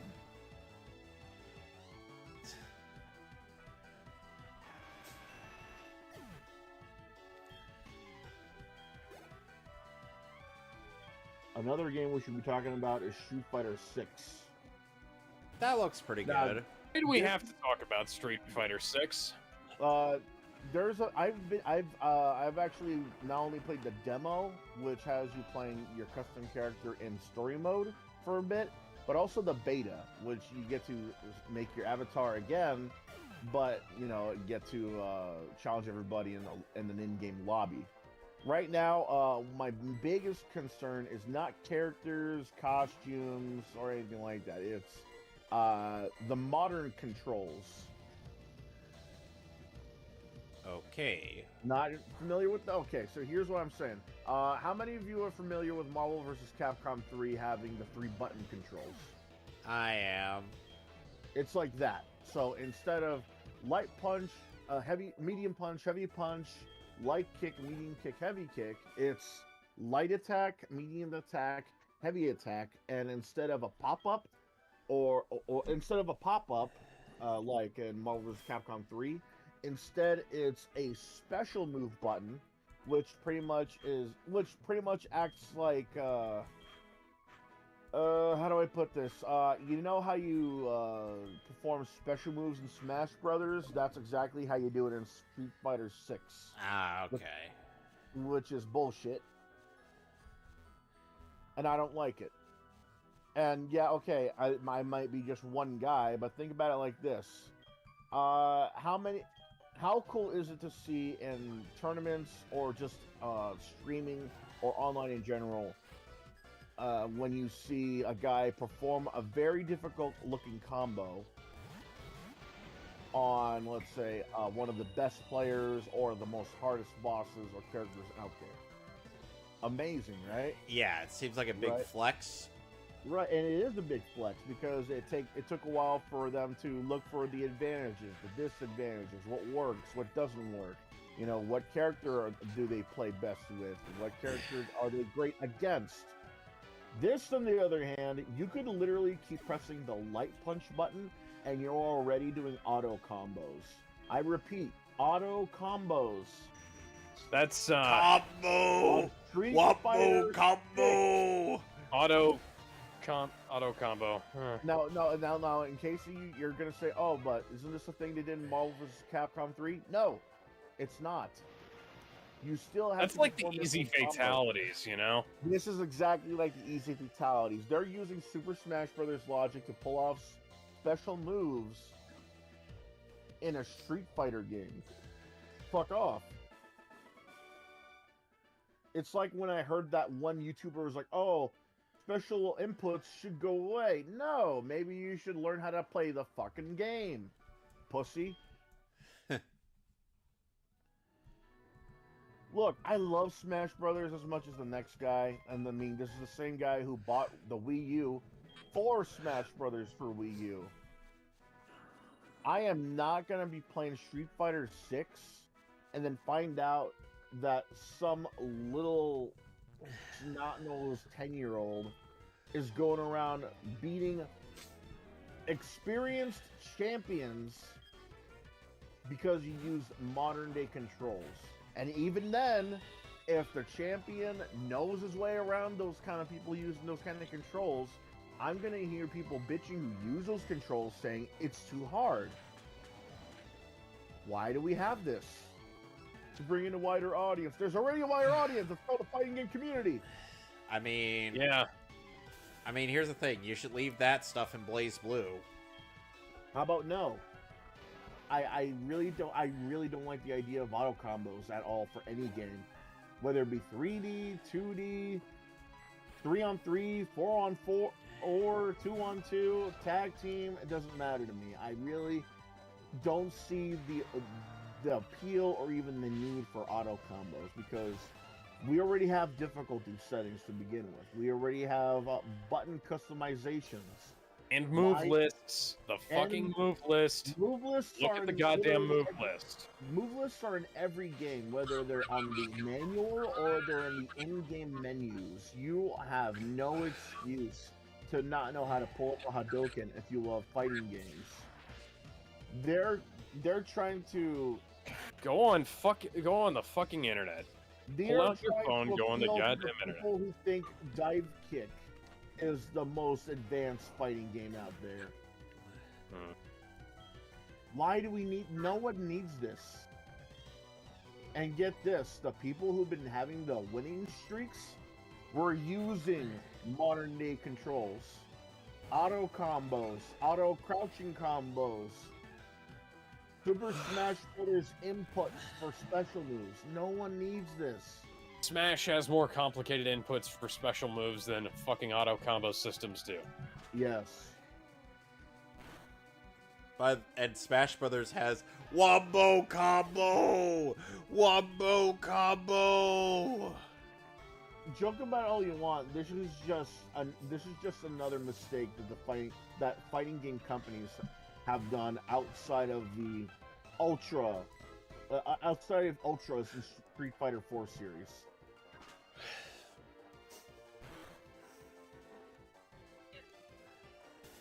It's not needed. Like, even if... Okay, look. We know that over time, a lot of games have become easier to play.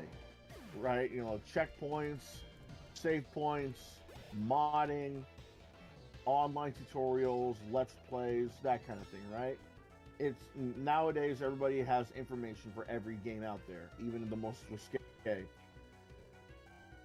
But just because someone's bad at a fighting game, that does not mean you should just give them the kindergarten keys to the easy mode. Well, it's like the invincible mode from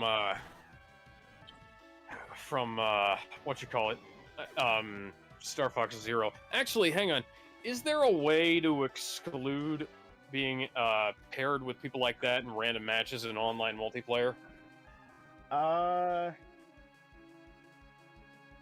No. What the fuck? As far as I know, no. Like, once you request a match, anybody can accept that match. Anybody. Here's the thing, though. I didn't mention this because this is irrelevant, and I'll say why too. There's a thing where you get to customize how you interact with the lobby, and you have beginner, novice, intermediate, and expert. An expert and advanced. Meaning that depending which one you pick, you'll be fighting against people with that skill rank. I say it's irrelevant because people are still going to be using the modern day controls to beat people's asses with. You think this is why I'm against this and not, say, the auto fight mode in Mortal Kombat 11. Because with a Mortal Kombat 11, it's for people that, are a little too... Hold on. Lee. Oh, excuse me. Bless you. Mortal Kombat 11, the fight, that's at least an option. Like, straight up. And you get to either turn it off and just wait until you head home, or turn it on and just have it play by itself while you're working and doing something else until you come back so you can play it for real. Street Fighter Honestly, 5, like, if you need a mode like that, the game is imbalanced. Yeah. Yeah. Like, you need to fix the fucking balance in the game if something like that is necessary. In fighting games, no. When it comes to balancing fighting games, a balance is something that I mean, for the unlock. What? you got to rebalance the unlocks if that's necessary, you know?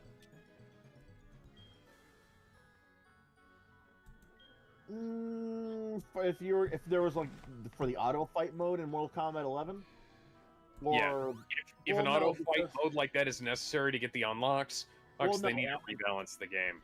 Oh no, I've lost plenty of times with auto fight mode. I can tell you right now, and there I'm talking about like if you need an auto fight mode to get the unlocks at a reasonable pace, the game is imbalanced. The game is improperly balanced.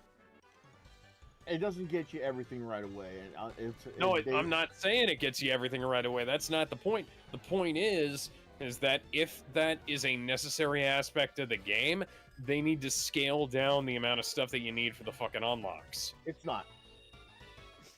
It's not a necessary thing at all. Actually, again, it's just an option, and that's only for the towers. Gizmo, I think what Alex is trying to say is that if it's something that that people feel is necessary, yeah, because they don't want to put forth any effort. Well, not even.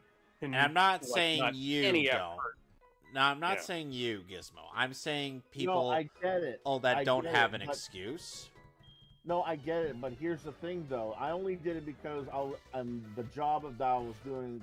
Yeah, you had an excuse because you were busy. Oh shit! Hold on. The difference was I was too busy. My life got too busy and it got more demanding. And while it's not like it wasn't a high-paying job, it was still demanding because people kept on calling in sick and people kept on ditching work. Oh God! Yeah, so I know that feeling.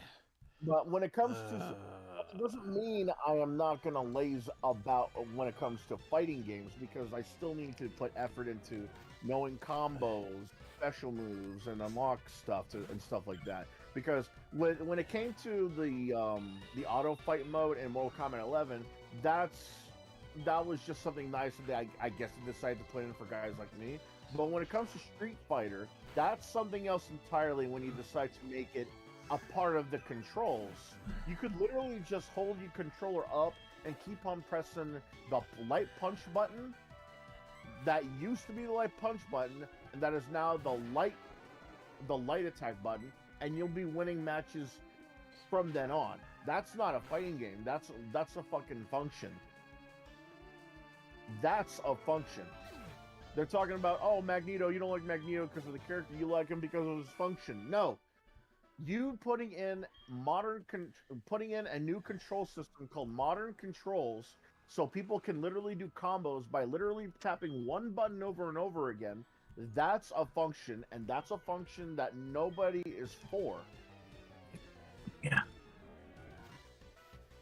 Imagine if they did the same thing with, let's say, SoulSilver. It would be nuts. Nightmare would be even more busted. It would be more busted, considering Nightmare is always a cheap bastard. And they would even get a lot more. It would have a lot more. What's that word? Fuck. Why am I missing out on words right now? Welcome to my life. More controversy.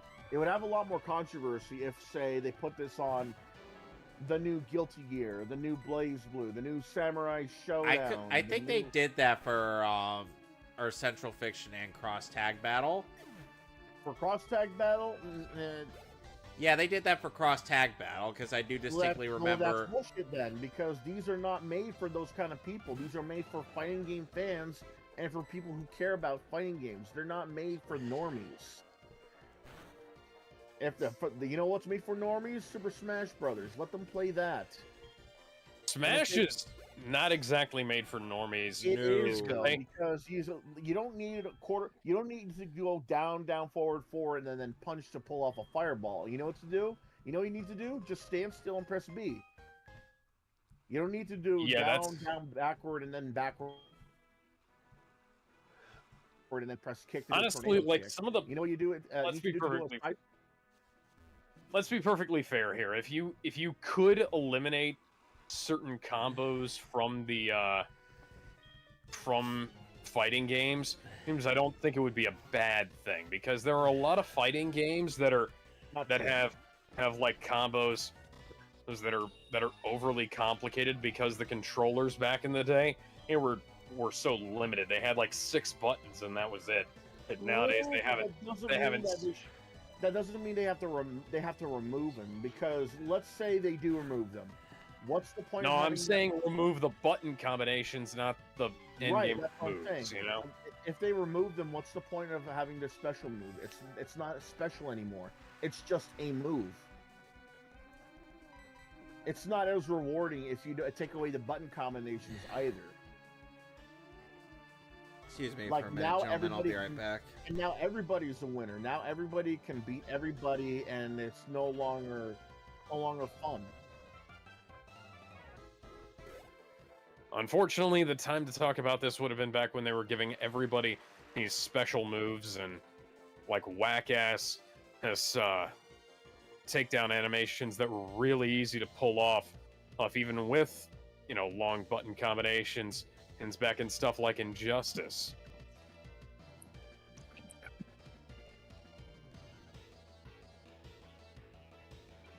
No, but here's the other thing. If they don't like the fact that one fighting game series has you doing certain special moves in a ridiculous button combination, switch to another series. You don't have to stick to just one. That's another thing that's another thing when it comes to normies. They think they have to stick to one. It's like, no, you don't. If you don't like how Street Fighter plays, go to Mortal Kombat. If you don't like how that plays, go to King of Fighters. If you don't like how that plays, there's Tekken. If you don't like how that plays, you need to find the nearest cliff.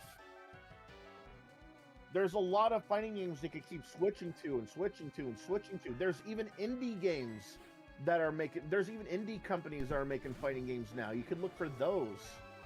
They don't have to stick to one series and then be like, hey, I don't like that all fighting games have to have put button combinations to do a special move. Okay, but not. See, the funny thing is, the hardcore players tend to be the ones who stick to one singular game or one singular series, whereas as like you'll see, a lot of normies bouncing around from one thing to another for a lot. Yeah. I'm not really a normie though, because I like fighting games in general. See, that's the thing though. Well, like your average fighting game player goes from fighting game to fighting game. Yeah, they go from like Smash Brothers to Mortal Kombat to Injustice to Street Fighter. Yeah, or to like a fighting game player will pick up any kind of fighting game. A normie will pick up just about any type of game. And a professional fighting game player tends to stick to one game, maybe one series, maybe even one specific game. Excuse me. Like you don't tend to see a lot of, as far as I'm aware at least, so you don't tend to see a lot of crossover between stuff like, this guy was a real big name in the Street Fighter circuit, now he's taking on Mortal Kombat. That doesn't tend to happen. They're not like Maximilian, dude. Once in a while though, because when Dragon Ball Fighters came out, there's been a lot of people from all. If there's like a big name game coming out, a bunch of people are gonna try it out, but they're not gonna stick there for very long. Usually, unless they turn out to be really good at it. And the thing is that at NetherRealm fighting games, they don't last very long. They last a year at most, and then that's they tone down the sexuality in the Mortal Kombat games to try and make them more palatable to the mainstream, to the esports community. But you know what? That wound up doing? I think it wound up pissing off the hardcore players, and the esports community didn't play the game at all anyways. And then that's another problem. I really don't like the fact that a lot of these big companies are trying to make their fighting games ready for esports. It's like, no, man. How about don't? because sometimes they'll either like make the game a little janky and therefore too different from what it usually is. A lot of the costumes won't be used for stupid reasons. Like I remember there was a guy who was an Armika user in Street Fighter V. He couldn't use the moment he won the first round, he was taken to the side and said, "Hey, you have to change your character's costume." And then he was like, "Why? What for?" And it's like, "It's because it's too revealing." That was just the default costume. Yeah. That So, default costume. Here's my solution. You're not allowed to have codes of conduct anymore. The code of conduct is, well, you can't not be vulgar. How about that? Oh, fucking hell. Sportsmanship. Well, video games. Suck my nuts. And the fucking sportsmanship rules in regular sports are bullshit too. Like how many your opponents?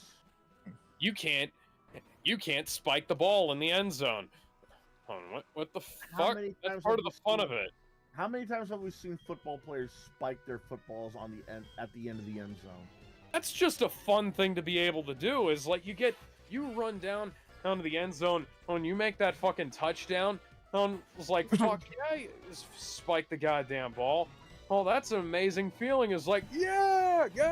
What about no taunting though? What about no taunting? The UFC has had opponents taunting mercilessly at their opponents. You're really gonna try and say that they shouldn't taunt in a combat sport? Fuck off. Yeah. Especially when a taunt system is part of every major fighting game. Speaking of taunt systems, some people try to suggest that the stance switch button that's in every NetherRealm fighting game has a purpose. It's like saying like it's supposedly a dance button, but here's the thing. And it's not a dance button just because you repeatedly press it to taunt somebody. No, if you're gonna do anything, do it like they do in other fighting games and make it a dedicated taunt button. And like have that button that's wasted on switching the stance of your character and make it a taunt button as though to display the character's personality through the taunt instead of just switching the stance, which looks even worse on silhouette.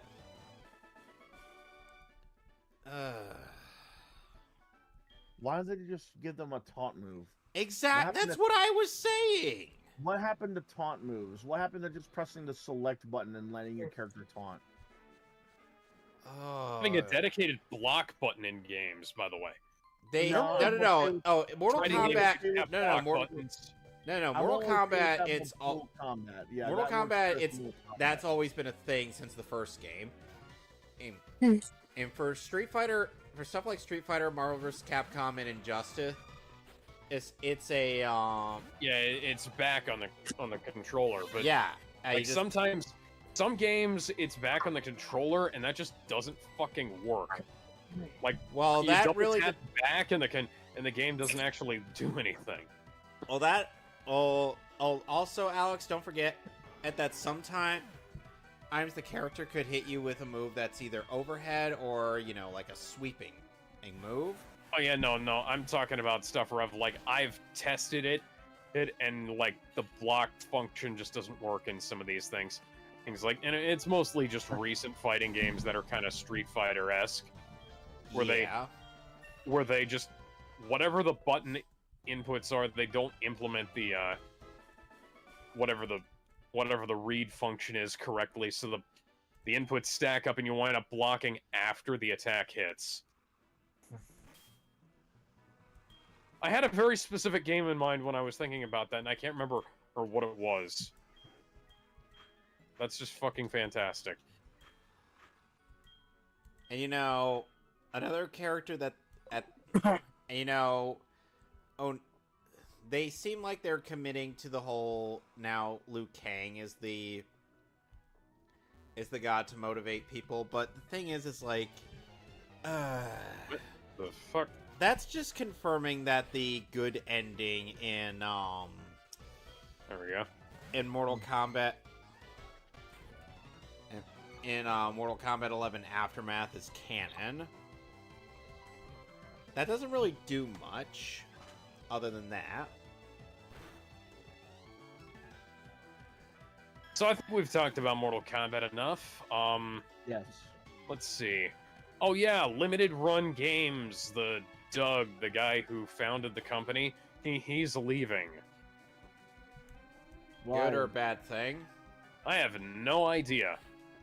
To both of those questions, by the way. Yeah, Limited Run Games has some issues with the way it's managed. I'm hoping that him leaving leads to those issues being resolved, but I don't have any faith in new leadership fixing anything, because like new leadership rarely, if ever, actually fixes anything. It's always either or just as bad, if not worse, and that's just how most companies go. Most leadership roles go. Period. Whoever gets hired to take over doesn't fire people over their different political ideals. Yeah. IGN says that Netflix has hired Arnold Schwarzenegger as its chief action officer. I presume that means he's going to be making decisions about making action movies for them. I mean, that makes sense. So why not? Used to be a big fan of Arnie, but then he decided to become a freedom douchebag. So okay, yeah. So fuck him. So they are having him. Yeah, he did. He said, well, that was a big mistake on his end. That's an understatement. Yeah. He is going to be managing their action section, and I hope this means that that Netflix's action stuff is going to improve immensely, because let's be frank here, they've mismanaged just about everything they can do. Cobra Kai? That's like an independent thing that they distribute, though. Doesn't Netflix come out in any way, though? I don't think so. I think it's one of those things where they're just the distributor. They're not like, because Cobra Kai was originally a Do you remember the 21st night of September? Says this fisherman.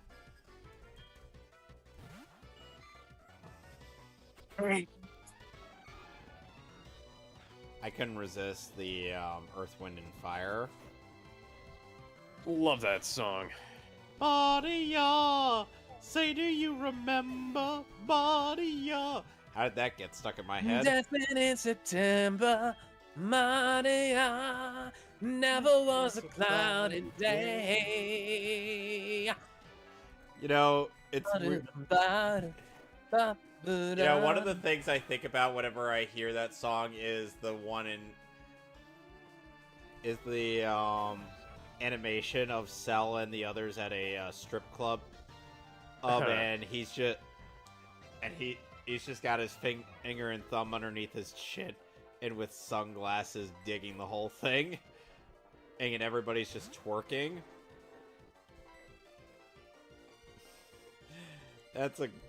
I swear, Devil Artemis is a fantastic animator.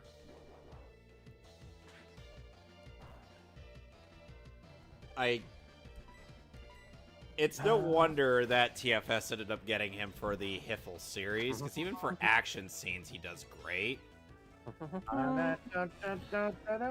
Home for Infinite Losers.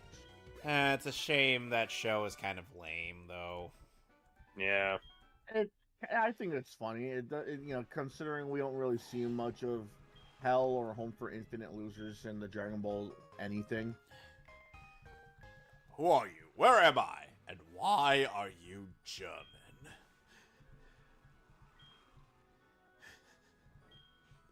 I like how Cell partially prioritizes on that last question.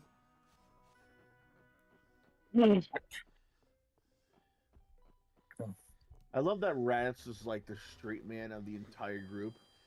And Frieza is just over time losing his shit. He has lost pretty much all of his composure. His dignity is just right out the window, and Cell is reveling in every part of his misery.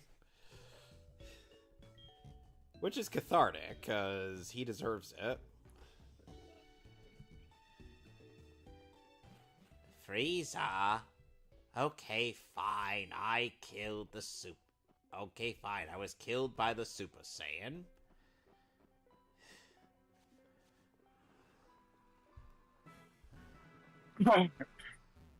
So... Maybe Team 4 Star should, Yeah, get out of retirement. Yeah, wink, wink, nudge, Clearly nudge. still have the writing. I think they're getting closer and closer to that every fucking day. Like I said, it's a matter of when they'll get out of retirement. Hang on. I'm gonna say it right here for the record, ladies and gentlemen. If this happens, I want somebody to pick up that phone because I fucking called it. Team 4 Star are going to unveil the very first episode of Season 4. Season 4. The very first episode of Season 4.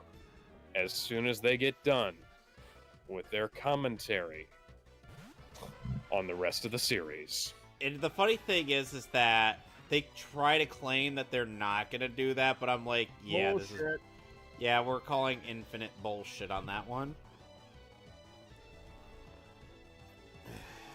Yeah, and if they do that, and I get to have my "fuck you, I was right" dance to all of the naysayers, and Kaiser and Echo, I want an official apology from you. He's not gonna do that. Because you and the rest of the gang said that you were absolutely going on after Cell, and that we might not do Boo if the world ended. Those were your exact words on the Twitch stream. I still remember it. Technically, the world ended when COVID became a thing, so, True. Start voice acting, bitch.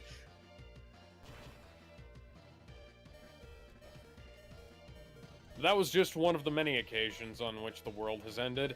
I wouldn't recommend it. Amazon... Oh, wait, no, I was going to say Amazon rainforest. Forest fires to the point where the sky became as orange as Ron Weasley's hair. Go watch The Adventures of Baron Munchausen. It is a wonderful film. This is hell. Hell. Hell. Okay, so... Oh, this is Hell Valley, although I can't imagine hell being much worse.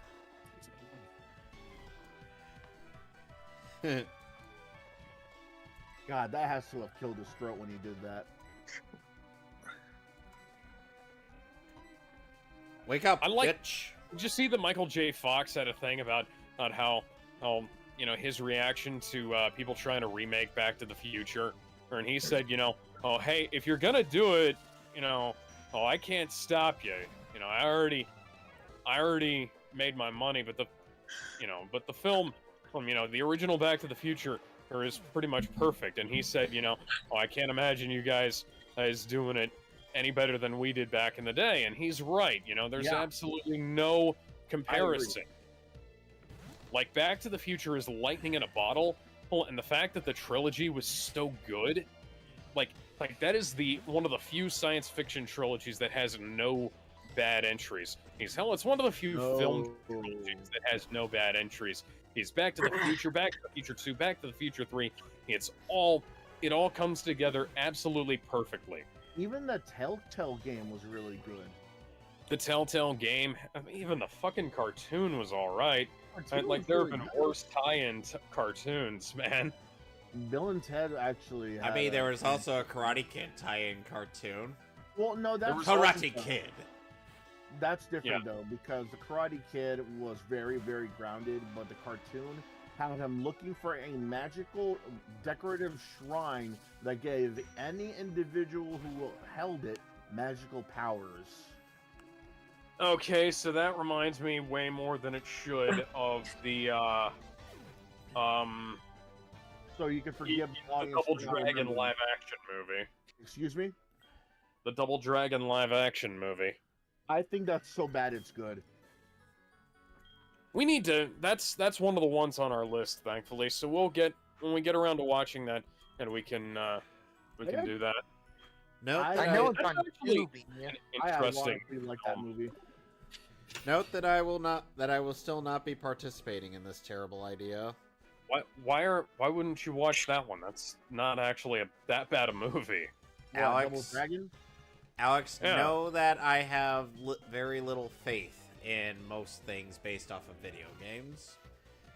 This is not that bad. It's so bad it's good, but it's not that bad to make you say it's one of the worst.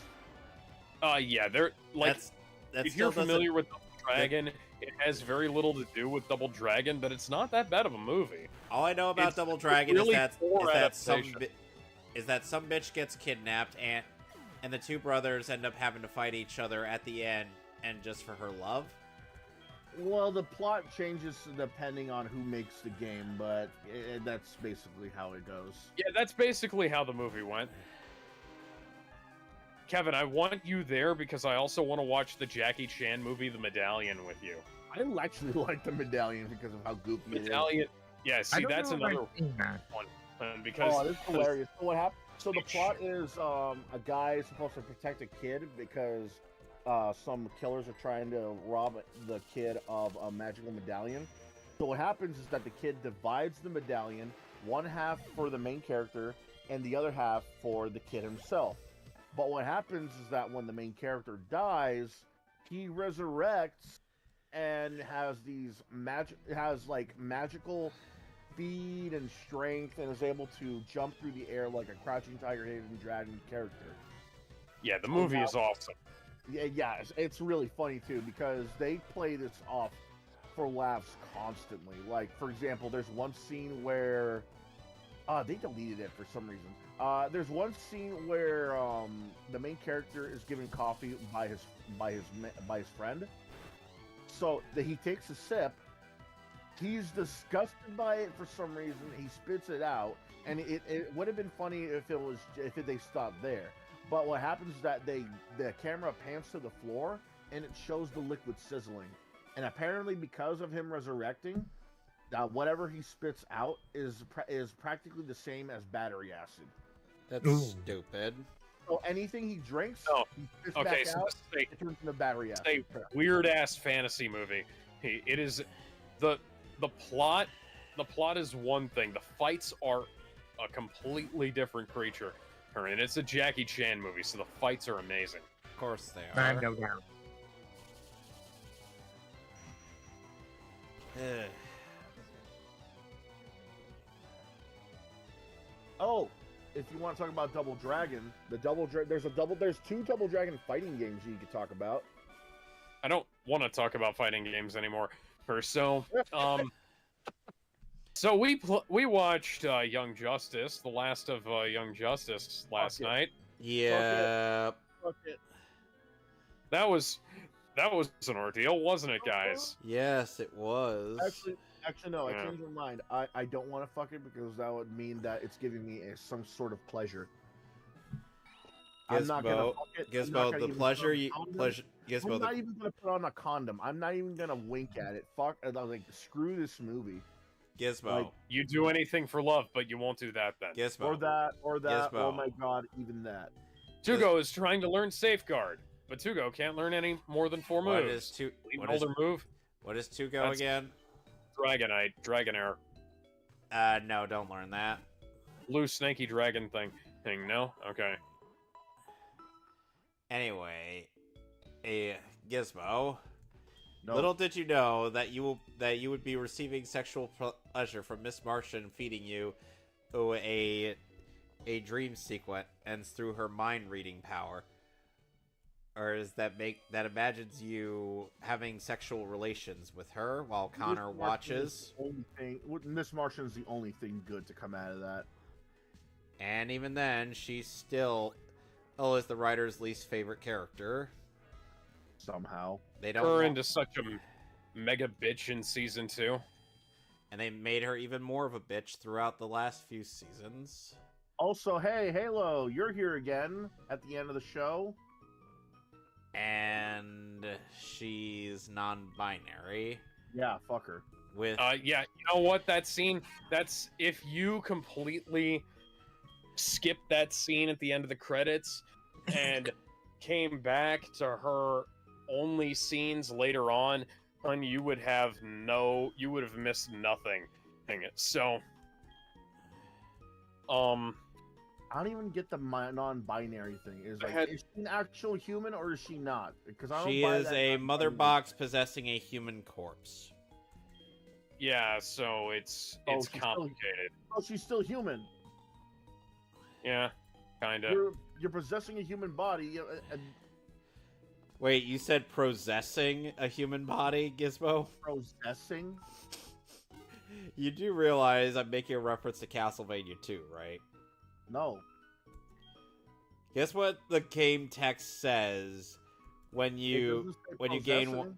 It says you possess as insert. Not last I checked. Yeah, it does. There's a typo in the text that says you possess as Dracula's rib. You possess as the eye of Dracula.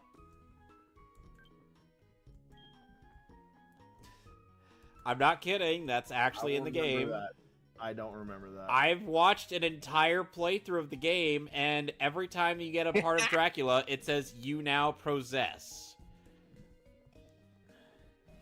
I don't remember that at all. How do you not remember that? Anyway, back to what we were ranting about, Alex. Oh, no, there's not a whole lot else to talk about. The show is awful, and if Season 5 happens, it's going to be even worse. Well, Rule 34 and the Waifu tier list are the only things good to come out of that Young Justice show. Well, here's the thing.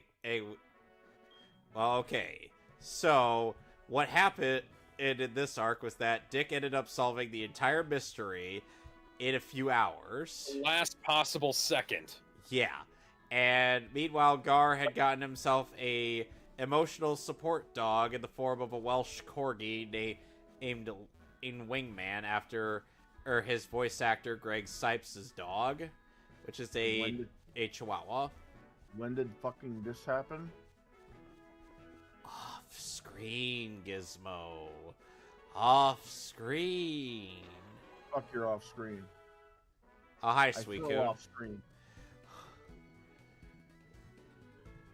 We off-screened all of this into existence. And so, the fact that they could have cut so much stuff, so many things that they brought up at the last possible second that didn't get resolved, just could have been removed entirely.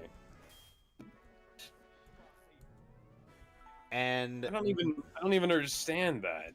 They faked Dick Grayson and quite a few characters dying in the penultimate episode.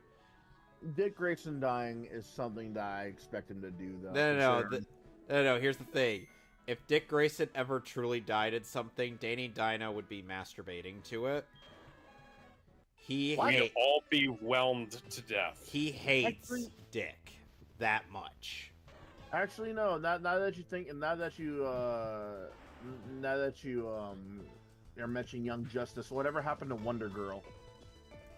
Cassie was participated in the half-assed intervention that happened during Calder's arc, and she did fuck and all throughout this season.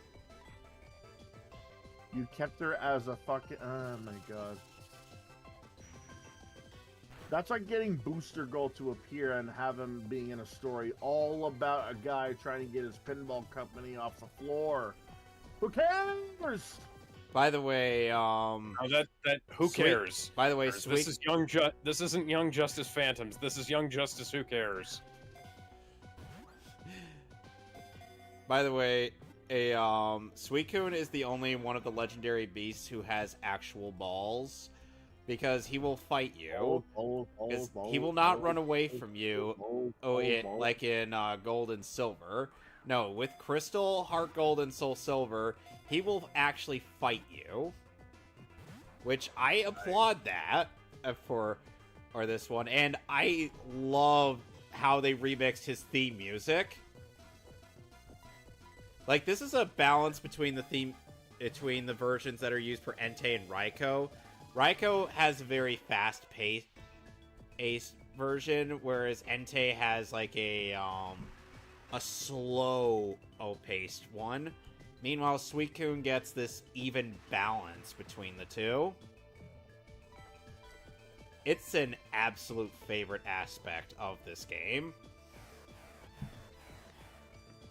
Although Suicune's version is the only version you'll be hearing for if you ever choose to go capture Entei and Raikou, Alex. Okay. Because in Gold and Silver, or because in Crystal, Suicune's theme is the only one that's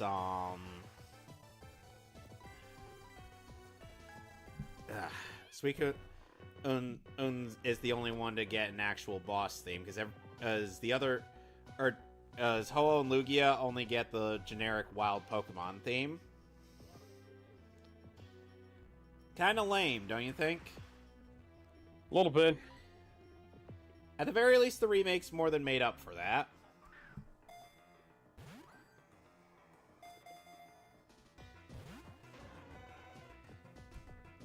Gizmo, what are your thoughts on the legendary beasts of the Johto region? Suicune, Entei, and Raikou. Entei is number one. Suicune is my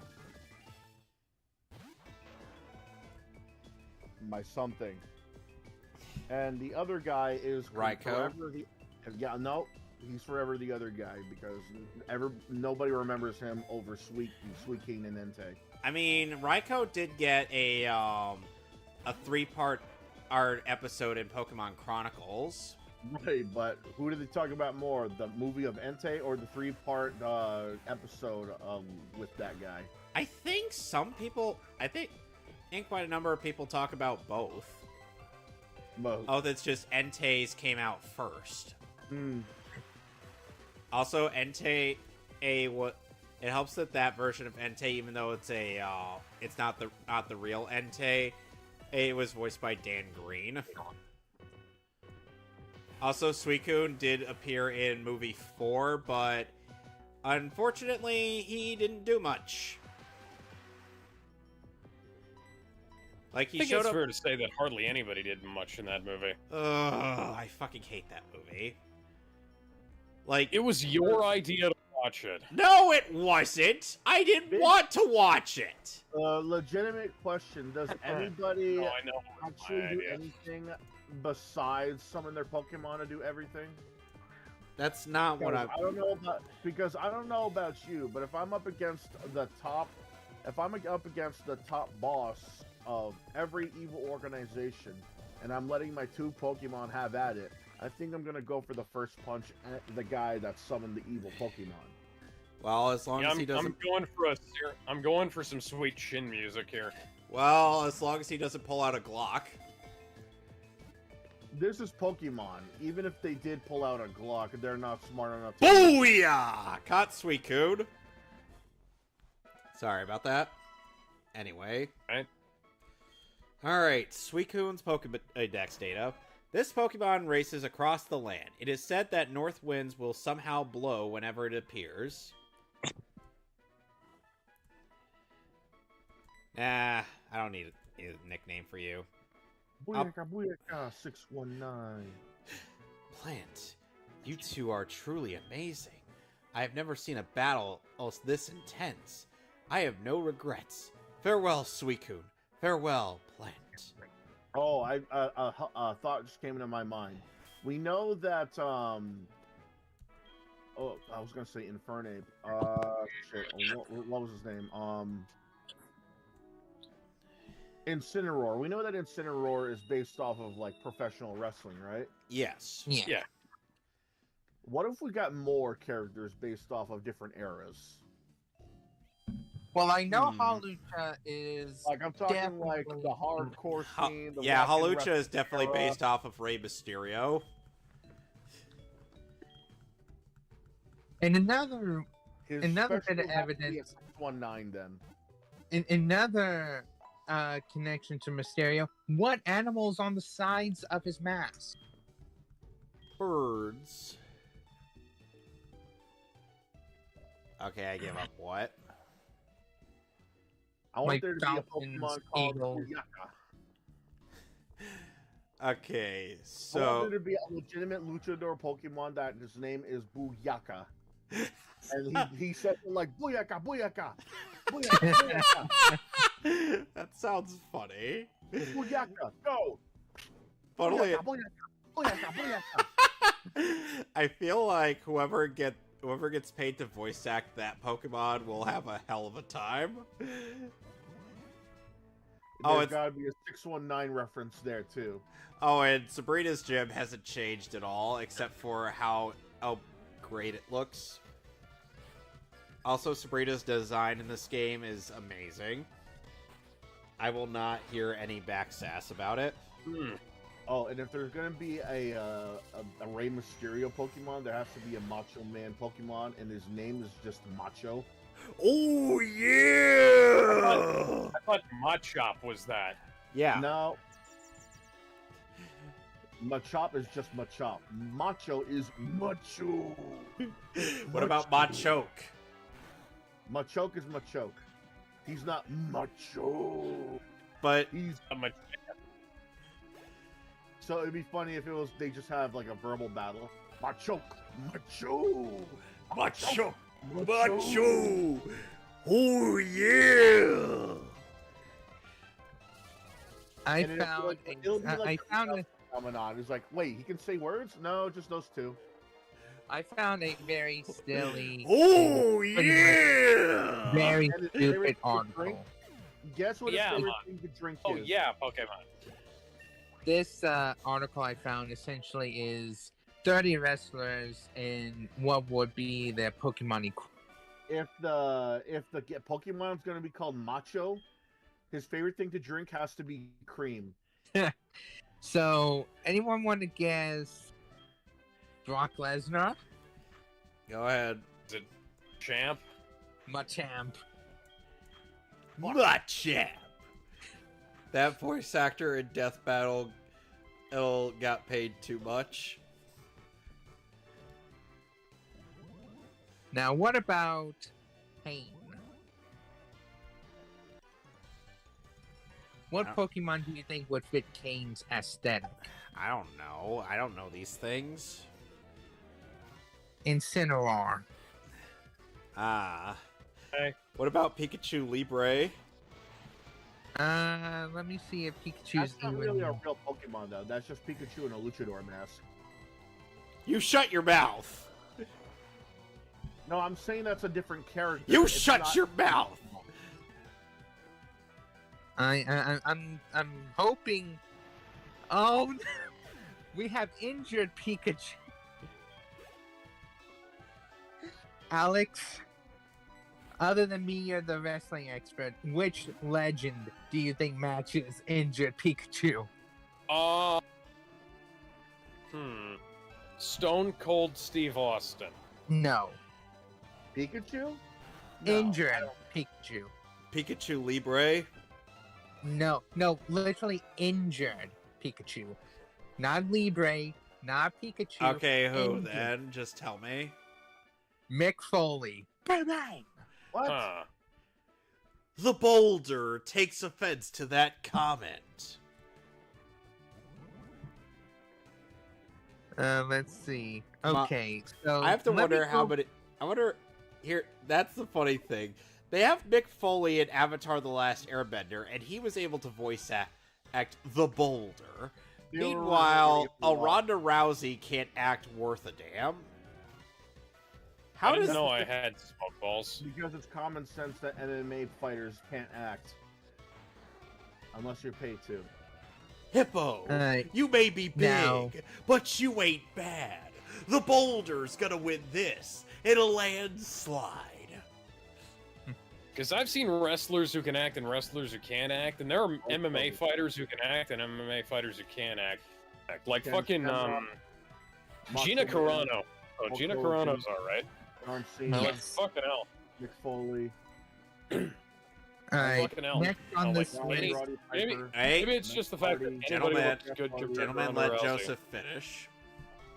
Continue. Next on the list, Becky Lynch and Charizard. Ooh. Bustle and Minim. That they are not on the list, sadly. Yeah, no plus or minus. No. This specific outing and Raichu delivering pancakes. Alolan. Big E of the New Day. Snorlax. Snorlax is on the list, but we'll get there when we get No, there. but like I say that as like an ironic thing because Big E's so energetic and yet Snorlax. Yeah. Biggie Smalls. Seamus is paired with Scrafty. What? Yeah. Seamus. I would have gone with that beaver Pokemon. Wait, Bidoof? Bidoof or B-Barrel? Yeah, Bidoof. I would have gone with Bidoof. Oh no! Or no. Oh, there's like a taller Someone one. at I don't know Seamus on this one. I Someone feel at like him.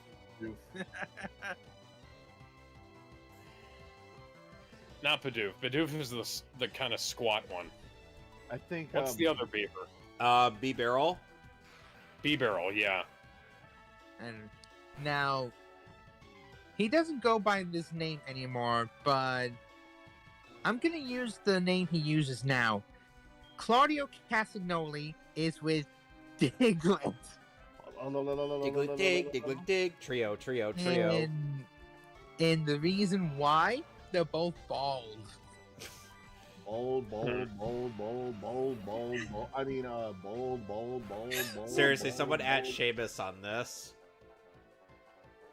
No, not Seamus O'Shaughnessy, the wrestler. I know a different Seamus, but someone at our Seamus on this one. I want to see his reaction by tomorrow. Oh, you know what? There should be an ice Pokemon, and his name is Huat. What? No, is it? You know how it's gonna? You know how it's I think I should do it in memes. It's gonna be like Huat, go. What?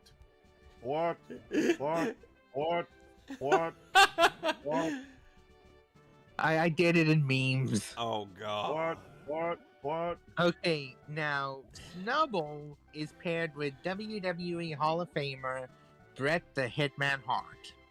Who's with him? Okay. Snubble and Bret Hart. Wait, who did you partner up with Bret Hart? Snubble. What? Because pink? Yes, no, because of pink. No. So they're both fairies, is what you're trying to say? I'm not the one who made this article. Yes, you are. No, I'm not. I don't work for the gamer.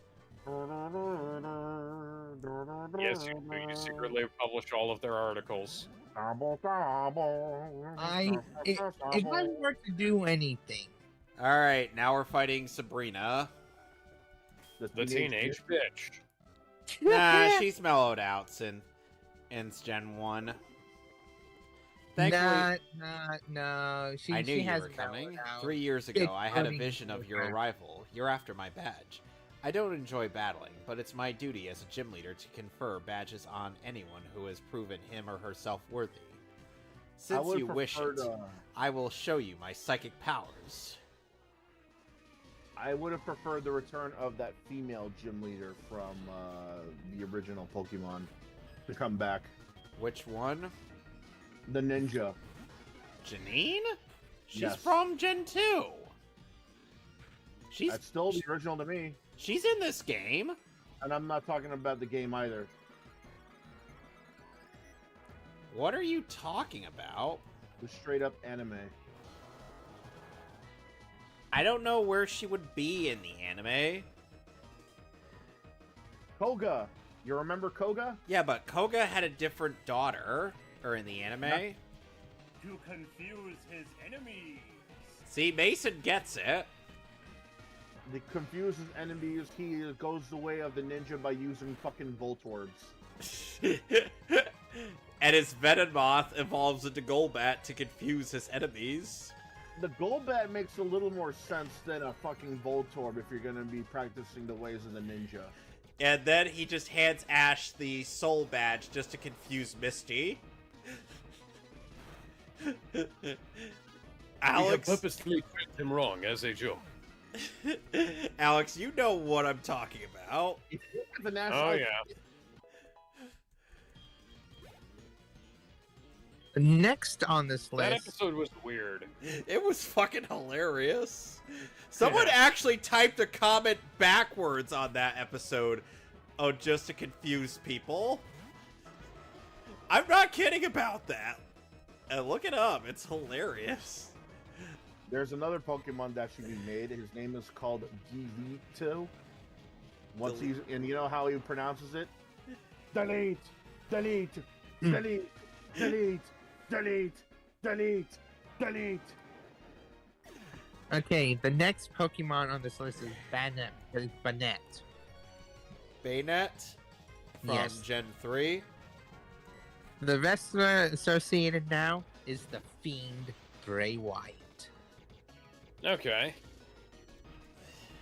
I mean, I can see that each have a menacing grin, so... Reflect is not going to do anything against Typhlosion, you dumbass!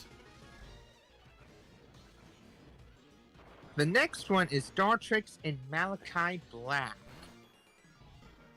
Why? Because according to this article, both are emo boys. What Pokemon would be fit for Eric Bischoff? I have no idea. I don't think Bischoff's even on this list. But the next one is... Fit for Eric Bischoff. That's a good question. I know one. It's Pokemon, I'd probably have that. It's gonna be Pichu. You know why? Why? Because when Super Smash Bros. Ultimate came out, it was revealed that everybody was back. Yeah. I'm back. And I'm better. Should've than gone. ever. I don't know. Should've been gone. By the way, Gizmo, how did you feel about that moment in Spider-Man 2 when Peter thought he was back? Yeah. I'm back! I'm back! Whoa! Froggy is trying to learn Belly Drum, but Froggy can't learn more than 4 moves. Delete an older move to make room for Belly Drum? Here's what Belly Drum does. It removes half of your HP, but maximizes your physical attack stat. Oh. Okay, that doesn't sound particularly useful. You'd be surprised how useful it could be in the competitive scene, but since this is not the competitive scene, don't bother.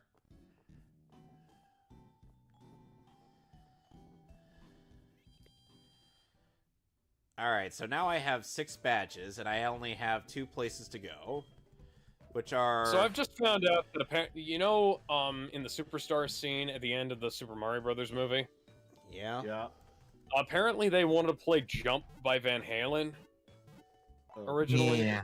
And Brian Tyler had to fight them to get them to use the actual music. Why would you need to fight? They're dumbasses. Yes, the fact that they. Apparently it was Miyamoto's idea. Like, Miyamoto and Koji Kondo went in, and no, it wasn't Koji Kondo, it was somebody else. So, Miyamoto... Why does that name sound familiar? Koji Kondo was one of the big He's Nintendo... a Donkey Kong guy. Yeah, it was Koji Kondo. Yeah, Miyamoto and Koji Kondo had a like an advanced copy of the film, and they put together like a temp soundtrack, like full of licensed music, and they like apparently they picked out all the licensed tracks, not Illumination, and Illumination rolled with it. But Brian Tyler kept trying to say like, "Hey, can we use the score from the games?" Immense respect to Brian Tyler. I already liked the guy. I like the guy even more now. Kind of odd that it had to be someone from outside of Nintendo to convince the people to use Nintendo songs. Well, the funny thing is, These guys were like picking out music from the era when Mario came out originally too. Right. They're like Take On Me and Jump and all that stuff. And No Sleep Till Brooklyn. Still kind of odd they have to be talked into using their own music though. Yeah. That's like trying to talk the Street Fighter guys into like, hey, don't remove the fireball. Leave it in the film. It's like, okay, why did that need to happen?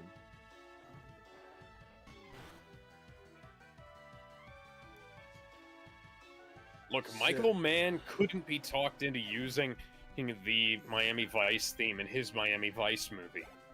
Okay, so Michael Mann, the creator of Miami Vice. Okay. Like he directed the Miami Vice movie, and he didn't care about using the iconic Miami Vice theme in there. Bruh.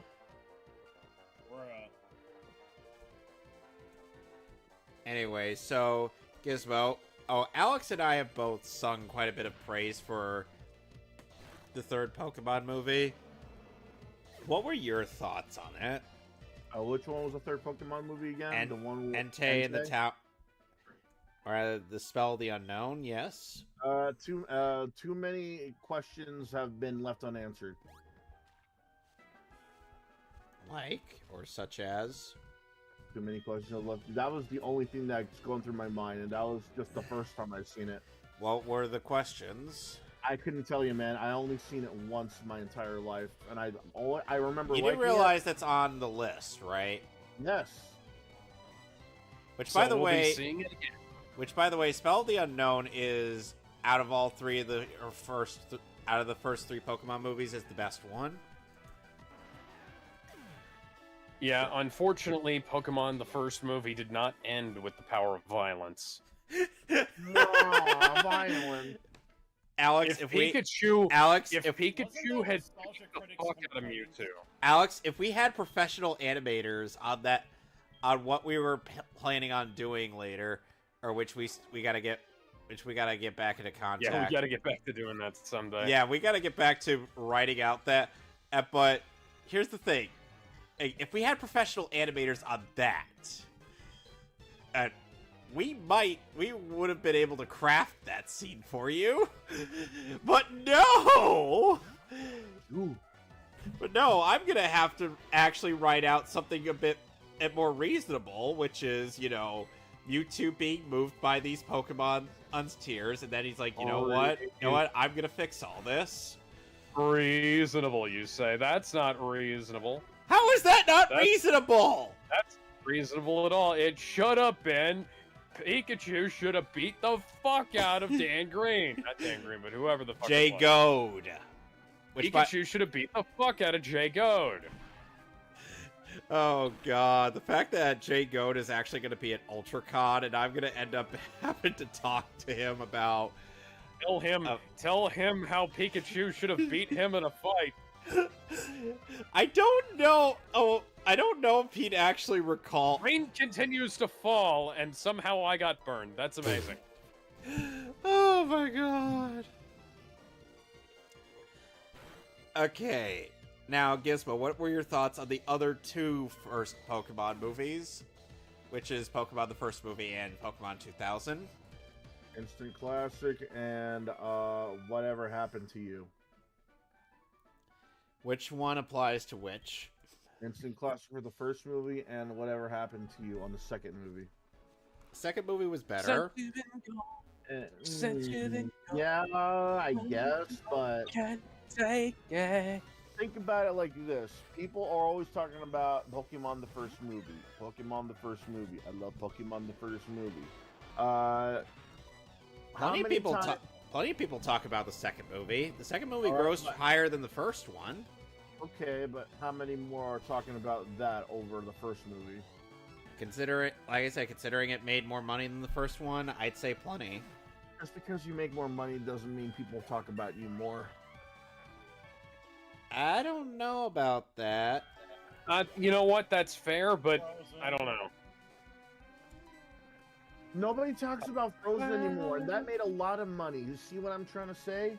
Why would anyone want to? No, everybody was Why would anyone want to talk about Frozen or Frozen 2? Talks about it Why would anybody talk anymore. about Frozen 2 specifically? Same thing. Nobody talks about either one anymore. You know, I guess they let it go. You can tell me about how much you love Deoxys or the third movie or 2000. I can understand why, but nobody is talking more about any of those movies more than the first movie. Well, I think that's also partially due to the fact that that's the only one Nostalgia Critic reviewed. That has nothing to do with the nostalgia. No, I'm saying that's partially. And not even partially. It has nothing to do with the Nostalgia Critic reviewing it, especially since he hated the movie.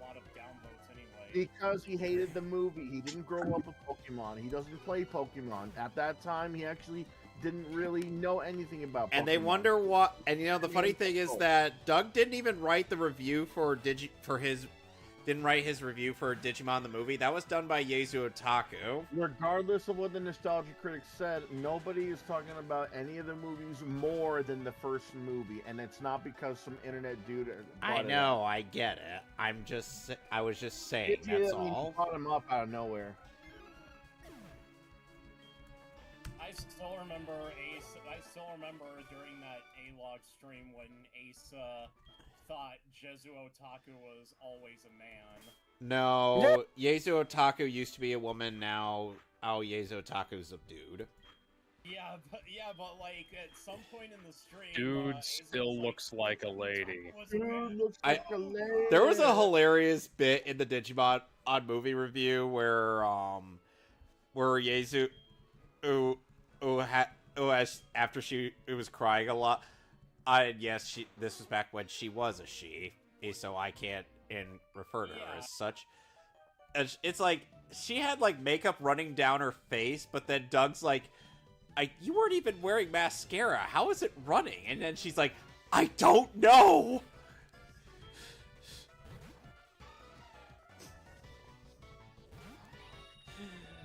That was a thing in the commentary of their review. Oh, and Doug was actually singing the American Digimon theme. Digimon, Digital Monsters.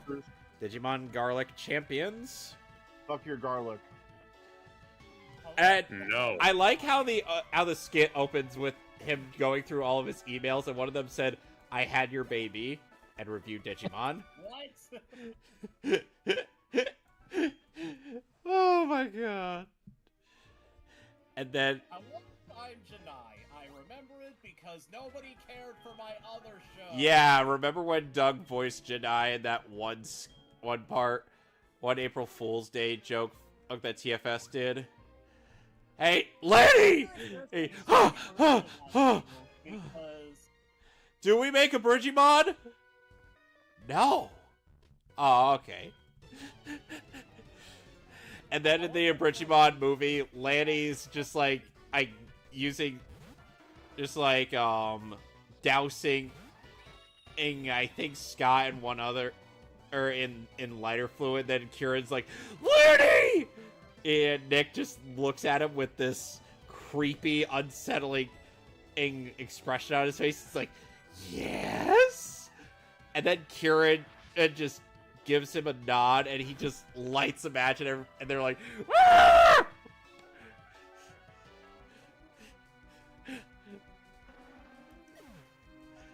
Like, I could do without some of the really stupid humor in those Digimon skits, but the live-action bits were hilarious. Too bad their mockery of The Office wasn't good. That's unabridged. Anybody remember that? No. Yeah. What's that? I said that show was terrible and it was going to fail, and I was right. Do you guys think that Doug Walker only became Nostalgia Critic again because for the money? No. I think he became Nostalgia Critic again because Demo Reel failed. Yes. Yeah. He even lampshaded it as Janai. I also think he became Nostalgia Critic again because he can't walk away from it anymore. Like I think he also, like, as he went over in his little video he made when he he returned. Do you remember Ace's He wanted to get back to doing media criticism, and he wanted to do like non-nostalgia critic stuff that was kind of similar to Nostalgia Critic. Yeah, he wanted to review what he wanted to do. Like essays and recommendations and things like that. And sadly, he broke his rule of not doing anything currently in theaters with Jurassic World. Yeah, he should have never done that because the clipless reviews rarely work. There were a couple of clipless reviews that were actually pretty good. I liked his clipless review of Batman v Superman, and just based on the chemistry between him and Angry Joe in that at one. Yeah.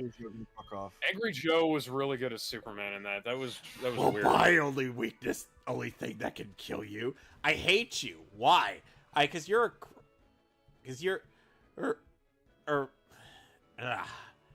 trying to remember what he said.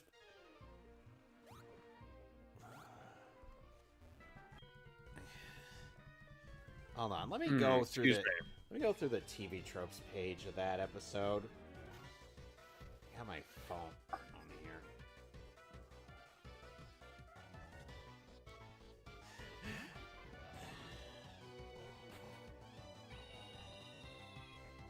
I'm feeling pretty good. Well, I'm definitely feeling a bit better after drinking some Powerade. Yeah. Oh, I missed Powerade. What flavor?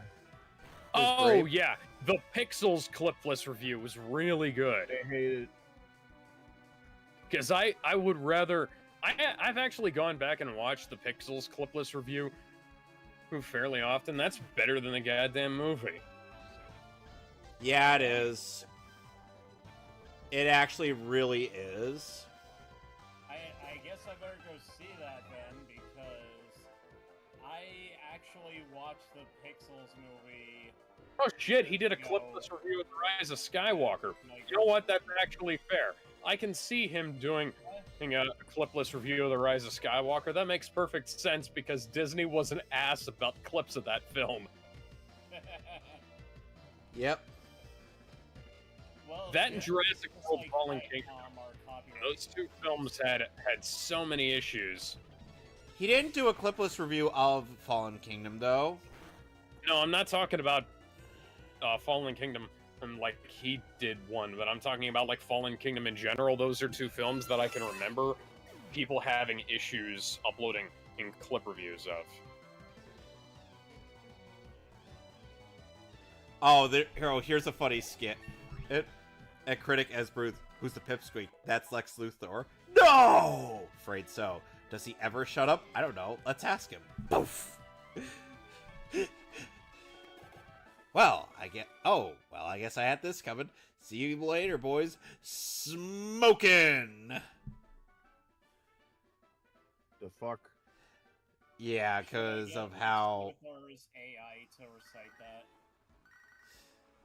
You can, just don't air it on the show yet.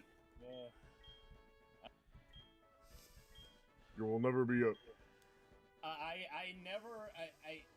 I don't even know if my 11 Labs membership is still active. I haven't checked.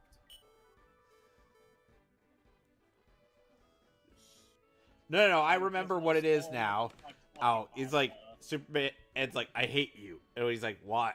You're a vigilante. You're a vigilante. I hate you because you're responsible for a ton of deaths. You're responsible for a ton of deaths. That's ridiculous. As I value human life way more than you ever will, he says as he kills multiple people all offhandedly. Oh yeah, it turns out Gilbert Gottfried is one of the voices not allowed on Uberduck anymore. Ah. Oh. Yeah. And then Superman's like, just stop hypocriting where I'm hypocriting. Go back to Gotham. It's literally across the street. Turns out his family requested the voice to be taken down. Well, at least that makes sense. Yeah, I mean, you know. We're not mad about that. It's just, you know. No. I mean, you've said before, Kevin, many times that you were kind of in the middle when it came to AI stuff. Yeah. just as long as we still get AI videos of like of Donald Trump, Barack Obama, and Joe Biden just doing stupid shit. Oh, and let's also not forget the AIs of Ryan Drummond, Jason Griffith, and Roger Craig Smith all doing stupid shit as well. Have you heard the AI video with have you heard the AI video with the presidents and Andrew Tate, where Andrew Tate starts giving them shit, and then they all gang up on him and say, is like, well, what color is your nuclear button? What color is the oil you stole from the Middle East? Oh, God. Okay, Andrew Tate, Alex, there was a, there was an AI, I voiced it in between, in the 3 Sonics, where at the end of it, and Ryan Drummond's just like, hey, remember Link? And Jason Griffith Sonic like, oh yeah, he's the guy I used to beat up all the time. And then Roger Craig Smith's like, oh, me too. And Ryan Drummond is left out. Yep. Because as he didn't voice act Sonic by the time Sonic got into Smash Brothers. Yep. Sonic was supposed to be in Melee, but they fucked up. They fucked up again.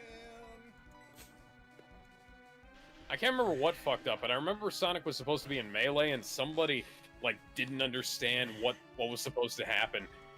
Alex, what was your title for Andrew Tate again?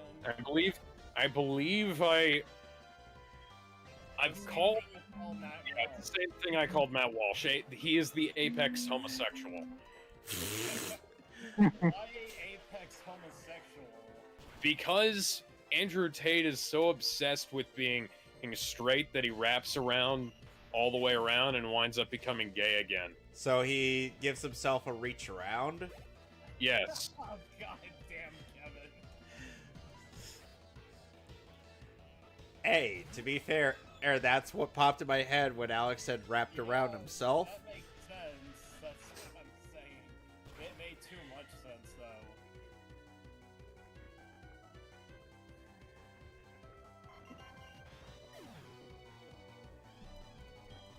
Color is my Bugatti. I don't have a Bugatti, but I also don't have prison garb. What are you talking about? Bugatti anyways. That's like Andrew Tate's catchphrase. Is like, what color is your Bugatti?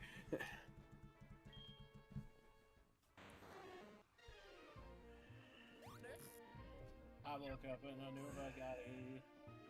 Oh, by the way, Alex, Cinnabar Island is pretty much gone. Oh my God. It got nuked. By a volcano that erupted. Cinnabon Island sounds delicious. And all that's left is just the Pokemon Center, and a sign that tells you where the gym leader is at, which is on Seafoam Islands. Damn it. And Blue is also on Cinnabar. He will wait for you to get 7 gym badges, and when you do, he'll go back to Viridian Gym.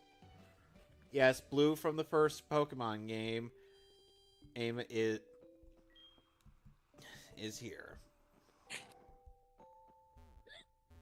Hello. Who are you? My name's Blue.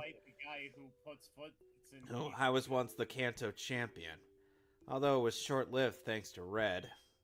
Anyway, take a good look around you.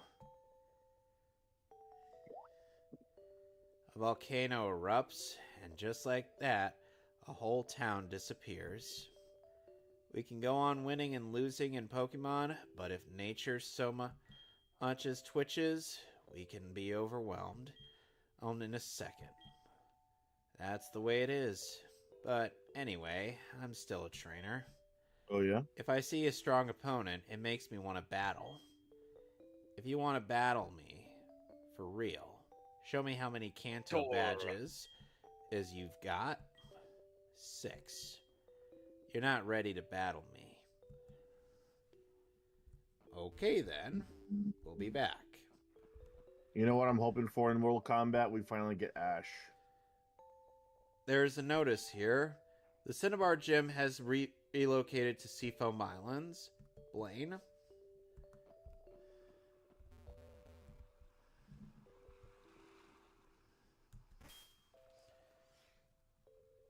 Which, by the way, in Pokemon Crystal, Alex, the version you're playing, there will be no gym trainers to get in the way of you and Blaine. Okay. He will just be by himself in the island, and he'll just be like, hey, what's up, man? And same goes with Blue in your version. In my version, however, there are trainers that get in the way.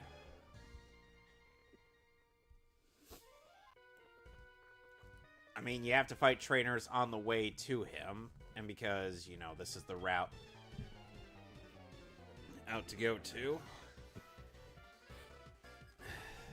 Some swimmer thinks he's going to swim all the way to Johto. Hilarious. No, never mind.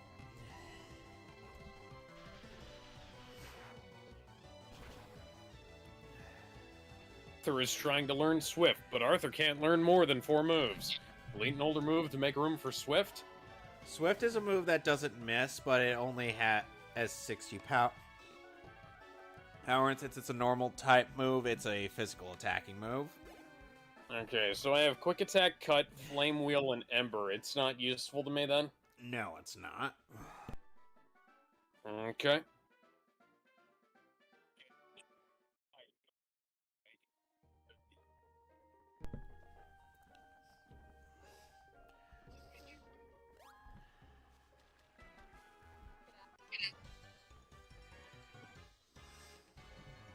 Okay, Gizmo, what is your favorite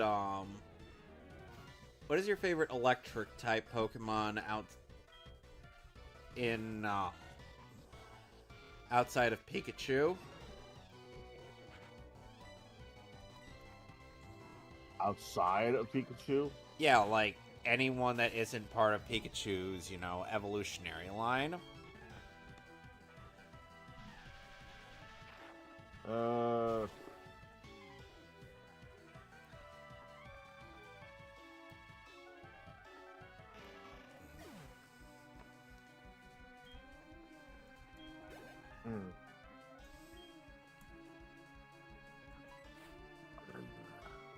Let's see, which one comes to mind? Gen 2 has the Mareep line, which includes Mareep, Flaffy, and Ampharos, which is what I'm using here. Jolteon? Yeah, Jolteon counts. Yeah, Jolteon. For me, it has to be Luxray from Pokemon Gen 4.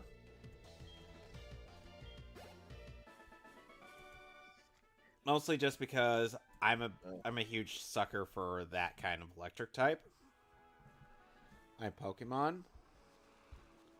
What's your favorite water type then? Outside of Squirtle? Honestly, I'd have to say Samurott. What? Samurott is the final evolved form of the Oshawott line from Gen 5. Ooh, this Shinx has Intimidate instead of Rivalry. Mine's Vaporeon. Of course it is. No, but for real,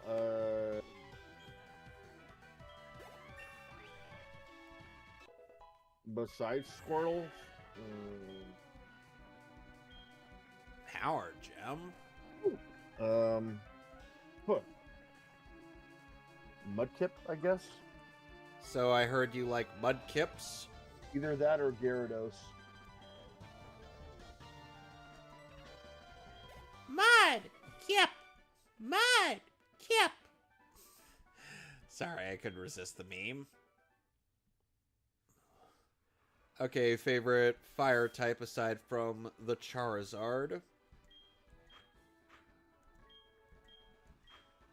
Wait, I think we've had this conversation before. No, we haven't. Yes, we have. I think it was like way before Gizmo even became a part of our lives. No, we have not. There was never a time before Gizmo was part of our lives. Gizmo is eternal. Gizmo is forever. Gizmo is the Alpha and the Omega. Oh, please don't tell me he is love and life. Because I don't need him making No, but he is the light in the refrigerator for all things that cry out in hunger. The bacon in the fridge? You get my point.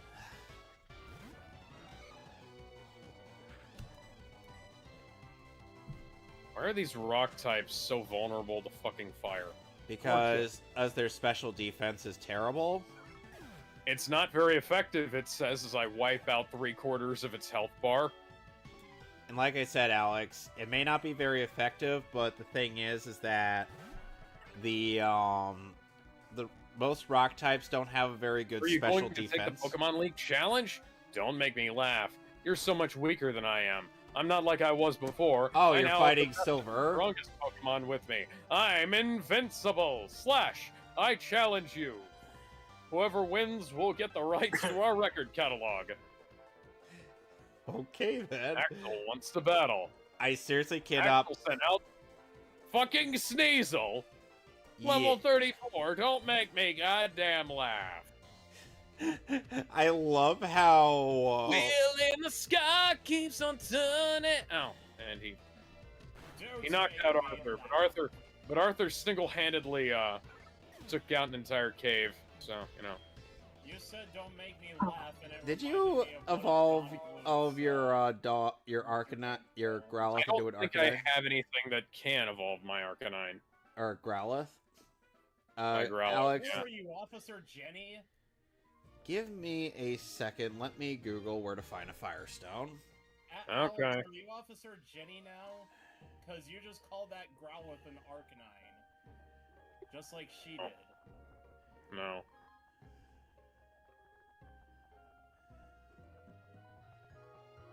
Kevin knows what I'm talking about. At least I hope he does. That's... Oh, would you look at that? Oh, would you look at that? A one-hit KO on a water type against a fucking electric type.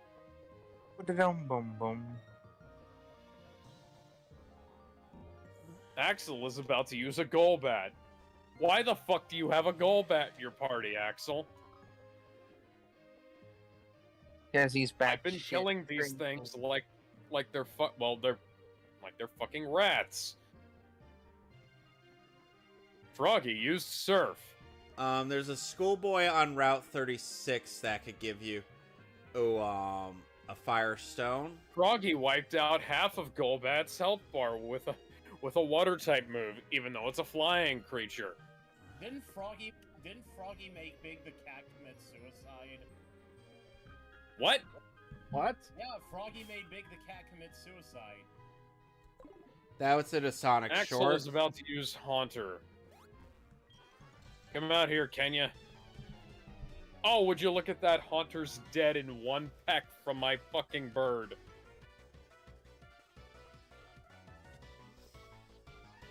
And Alex, if you... I haven't even tapped into my legendary creatures yet.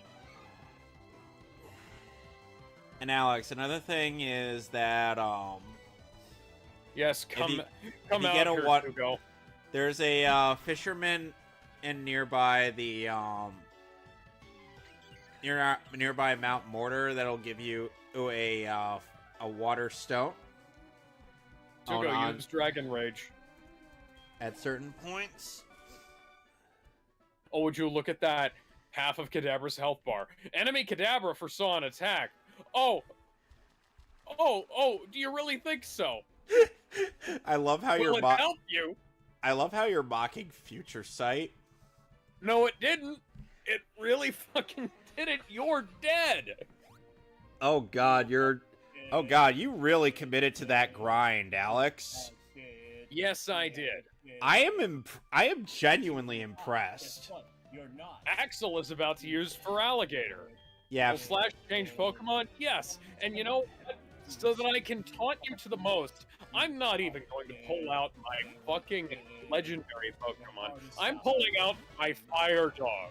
My fire dog is going to barbecue your alligator, your water alligator, and have him for dinner. You sure about that? I'm gonna fucking try. Oh my god, this is amazing. You know, would you look at that? 2/3 of his health bar wiped out with a single flamethrower, and it says it's not very effective. You mean flame wheel? No, flamethrower. What? Oh, right, Max Arthur? has flamethrower. Oh, right. Yeah, I was gonna say... I'm like, oh, Max was hit by future 66? Sight. Are you fucking kidding me? Are you fucking kidding me? You really committed to that grind. 23 health points. Are you shitting me, guys? You know, Alex, if you got your type float... Now that Feraligatr is nice and barbecued, I'm going to take a bite. Oh, this is beautiful. By the way, Alex, the limited way that... The limited Yummy way that alligator jerky. Which, by the way, the finite method to get a Firestone in Pokemon on Crystal is in Kanto. Oh, so it's like if you ever or want to just I gave it everything, what you possess and what I lack. I'm beginning to understand what that Dragon Master said to me. Oh, would you look at that? Populating your party with something other than incredibly shitty Pokemon actually helped. Well, here's the funny thing, Alex. I'm going to find out why I can't win and become stronger. When I do, I will challenge you. Oh, and I'll beat you down with all my power. I'll believe that when I see it, Prince Vegeta. Alex, I have to applaud you for this. Because not only did you commit to that grind, even though it was fast-forwarded, but you utterly dominated. Domination. Like, I can't stress that enough. Oh, and by the way,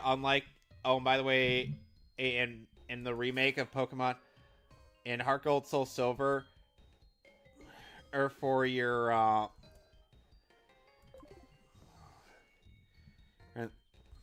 for when you, come to the Seafoam Islands, there's an actual dungeon to explore, or whereas in, Pokemon Crystal, it's just, you fighting Blaine.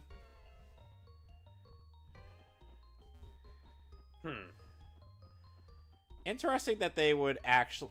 It really is impressive how they went all out with this remake. Because you would think that they wouldn't. And I found a Water Stone. Which, again, would not be...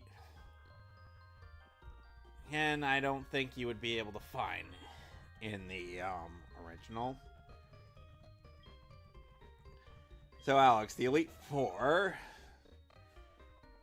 Here's how the type chart goes. You've got a Psychic type I'm going first, then a Poison type I'm trainer, then a then Bruno's Fighting type Pokemon, and then last but not least is Karen's Dark types. And but here's the funny thing. Because there's only 2 dark types in Pokemon Gen 2, which are 3. Welcome to the Cable Trade Center. With I'm playing on an emulator, so I can't actually do anything here. Welcome to the Cable Trade Center with open bar. Welcome to the Cable Coliseum with open bar. Open bar. It's funny how... Welcome to the Cable Club Time Capsule. You can travel to the past and trade your Pokemon. Would you like to trade across time? This raises so many questions. It's how you get Gen 1 Pokemon into Gen 2. No, I know. There's a feature I can't access in Heart Gold, Soul Silver, or that's accessible in the DS game, or the DS cartridge. Which if you have a DS that could play Game Boy Advance games. Yeah, I have the original DS and the DS Lite, and I also have the. I picked up both DSIs as well. Oh, the thing. I picked up a DSi regular because it came with a copy of Mario Kart Wii. Ooh, hi, and Cloister. I picked up my DSi XL because it came with fucking Chrono Trigger. By the way, and I love the original copy of Chrono Trigger on DS. I actually, you know what I did? I found an empty case for Chrono Trigger. Excuse me, in a dumpster behind GameStop. And I kept that for about 4 years until I found a legit copy. People, man, don't throw away anything. And it was actually, surprisingly, it was actually cheaper to buy the game and the DSi than it was to buy the game by itself. I bet. Because I guess the game got buried in the bundle, you know? People weren't searching for it. So and Alex, after you beat the Elite Four, you get to fight Lance, who has 3 Dragonites, which all 3 of those Dragonites serve one purpose. As one Dragonite. For every Dragonite he has, he gets his dick sucked. Excuse me? It's from a parody video. Oh, get yourself a motherfucking Dragonite. Wheel in the sky keeps on turning. Oh, I don't know where I'll be tomorrow. Wheel in the sky keeps me yearning. Oh, I don't know, I don't know, I don't know. This is definitely going to be something I'm going to tell to Fran, and I'm just going to be like, hey, Fran, so Alex ended up committing to the grind about as much as you did, because he had a fucking level 80-something Umbreon by beating up a bunch of defenseless Tentacool. What the fuck? Oh, that was funny. Elite Four Will is about to use Slowbro. Slowbro. Really? Slowbro. You're fucking kidding me. Remember, Slowbro is part water, part psychic? Okay. Well, that's why I'm pulling out my own water type.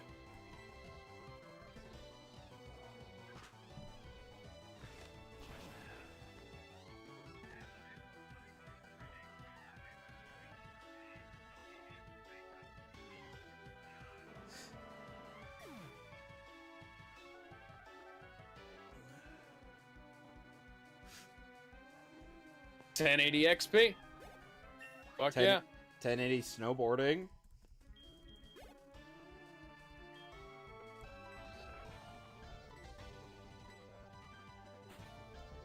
Oh, fuck you, Max Potion. Don't forget, Alex. With 1080, damn it. With 1080 snowboarding, you gotta work your body, work your body, work your body, work your body. That's actually the character select, how the character select theme goes in that game. Brock Lesnar didn't have to do Mustafa Ali like that, Lamau.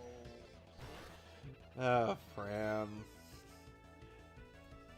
That's who Lopez is, Fran? Yeah, I call him Lopez. Yeah, I didn't know which, I couldn't remember which one was Fran. I know he went under a different profile thing. Fran currently in this server is going by a GIF profile picture of base.exe from the Mega Man Battle Network games. Of course. Mega Man by night, boring, unpopular kid by day. Why are you doing this? Because we love you!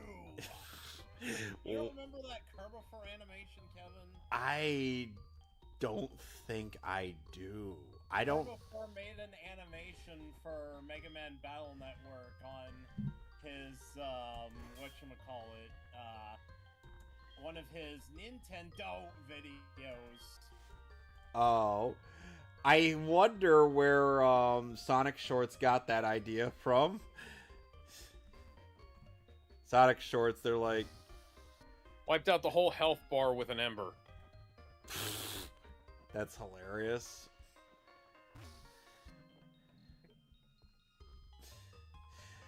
I swear, Alex... And Twister.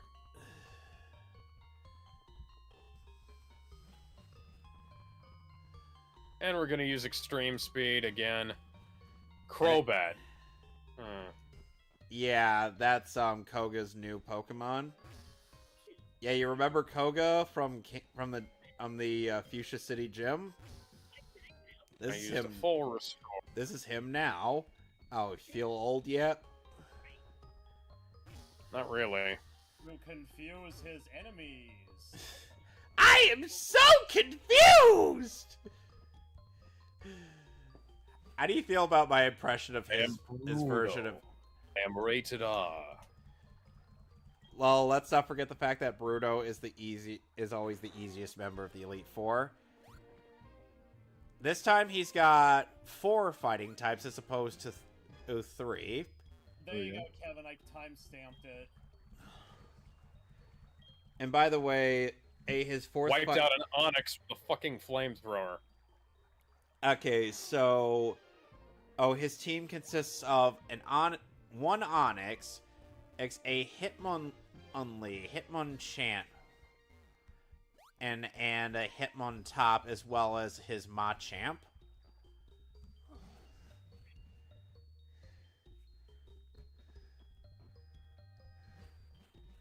I get to face Karen.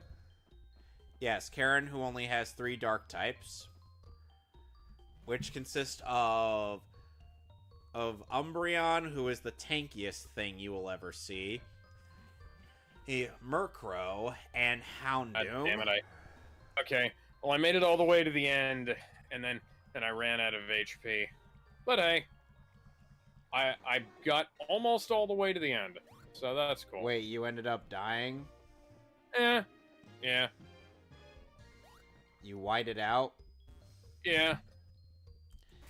Well, you know what that means. Gotta go back for another training contest. Ba-da-da. Ba-da-da. That means it's Nickelodeon month, right? Alright, so I'm going to attempt to catch this Articuno here.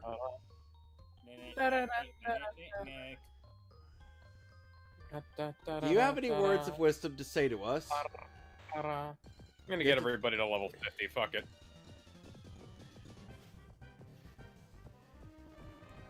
So yeah, the 3 legendary birds are back in Heart Gold, Soul Silver, which is cool. They're much easier to catch here than they were in Platinum. Which, by the way, Alex, you want to know what they did with them in Pokemon Platinum? What? They made them roaming legendaries. Huh. Which, by the way, means that alongside Mesprit and, what's its face? Alongside Mesprit and Cresselia, you have a total of 5 roaming legendaries to deal with in that game. Go to sleep.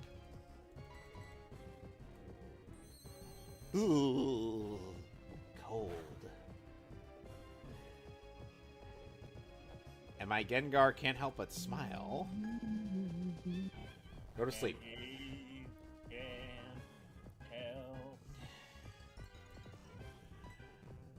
And this is usually the part where Alex bursts out into song and finishes things. Throat hurts right now. Okay, so Alex, Umbreon has like this absurd thing with being bulky in terms of physical and special defense.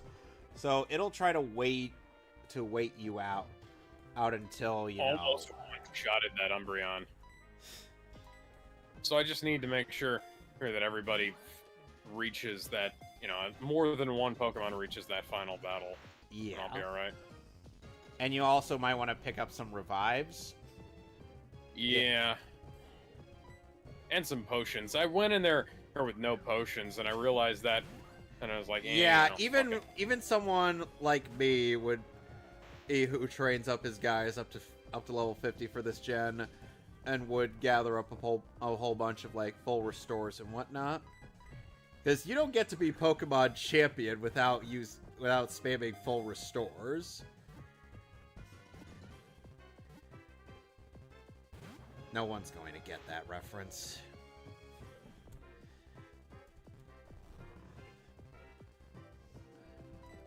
I'd attack you and incapacitate you, but that would mean I'd lose out on catching you.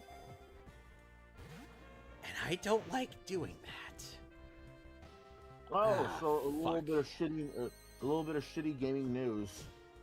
If you're gonna be into collecting for the Wii U, a little warning: Lego City Undercover might not work with it. Ouch. So here's the thing. I thought my copy was like broken, like glitchy. So I decided to get another one. That worked. Hell. That game worked. But then the next... Stairway to Heaven fainted. Thankfully, this isn't a Nuzlocke run. So it's up to you, Kashmir. So that game worked, and after a couple months, I left it alone. Then I decided to put it back in to see if I could play it. Nothing. Just for context, none of these discs have any fingerprints, scratches, scuffs, that kind of thing. And so I decided to get a third copy. Nothing. It wouldn't work either. It had the same problem for some reason. So I decided to look up online, and here's what's odd. There's a patch that the Wii U will download, and the game bricks because of that specific patch. Why? So they say they have to delete it. So they say they have to delete the patch off your console, and then the game will work again after downloading the patch again, which I have never heard before. And another thing that I've heard is that because the Wii U can't read some games when it stood up, you have to lay it down so the game works. And there's another theory that it's a sign that the CD-ROM reader is broken, so you have to get it fixed. Well, number one, if that was the case, then none of my games would work, which they do. Yeah. Number two, if this was all because of a patch, I am unable to delete that specific patch without doing a factory reset. You should be able to delete the individual data for the games. Well, that's the other thing I checked out. A lot of these games have online patches. Lego City Undercover does not. I ended up just deleting the game data for it when I first played it, which I didn't mind because I was just testing it out before I played it. That didn't work either. And then lastly, they said that because, some games cannot be read when they stand up, so you have to lay down. I did that. Still didn't work. Who are you talking to about this? I'm talking to an entire Discord Wii U group about this. Okay. Nobody can figure out why. And the person who gave me this info was off of Reddit. Why Reddit? Because that's the only place you can find information about Lego City Undercover not working. I tried looking up why Lego City Undercover wouldn't work. They all said the same thing. Delete the data, and then they should be able to work again. Dude, I bought 3 copies. 3. I still have those 3 copies. I thought they were just not working. And I don't get it. I don't get it. My Wii U works perfectly fine. I was able to play Skylanders off it. I was able to play Smash Brothers off it for years. I was able to play the single-player campaign for Splatoon on it. And for some odd reason, It's only Lego City Undercover that's not working. Yeah, that's probably a game-specific issue. I have 3 copies. There shouldn't be a problem. None of them have scratches. None of them have scuffs. They are all. It's as if nobody played them, and for some reason, it's this one game that is fucking me over on the Wii U. I had an issue like that when I was trying to watch Guardians of the What? Galaxy on my Xbox, and for some reason, and like, it just wouldn't. It and Thor: The Dark World wouldn't play. I went back. I turned off the BD Plus features on my Xbox. Movies worked perfectly fine. Software shit is weird sometimes.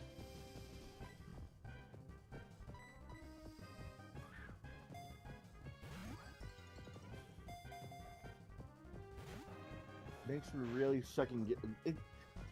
Dude, I was really looking forward to playing this on the Wii U because apparently this one has the least amount of problems.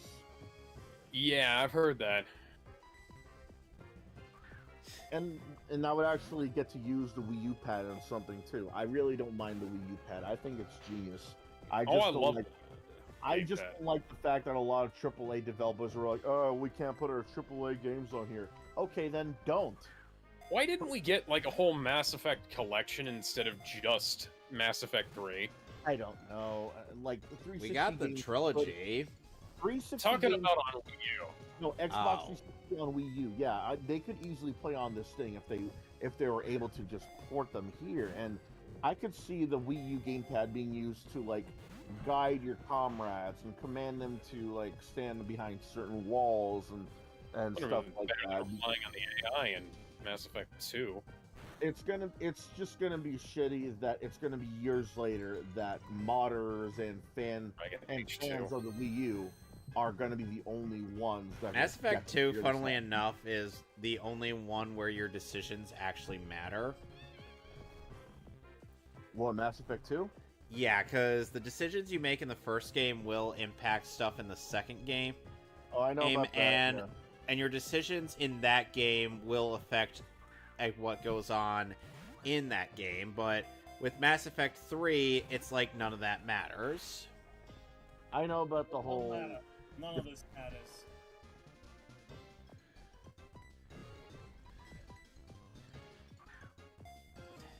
Now, if only there was an option in Mass Effect 3 where I could just shoot that kid who forced me to pick between 3 different options that all suck. That would have been great.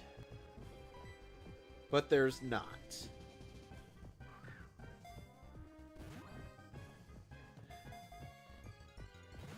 I don't know why, but I keep thinking Melancho's profile icon is Future Trunks. It's not even Future Trunks. It's not even Dragon Ball. Yeah. It's not even a Toriyama picture. No. Guess who it is? Go Snappa! I forgot who it was. A Breath of Fire character? I think Dude. Alex actually said who it was at some point. I've said several times. Have you? Because I haven't been in those conversations. But you're eternal.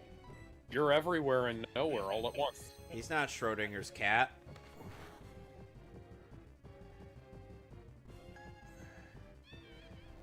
Hey, this Articuno will not go into a Pokeball, and I'm getting tired of listening to this music. Well, that's why I hacked unlimited Ultra or Master Balls or whatever. Unlimited Master Balls into the game. Balls.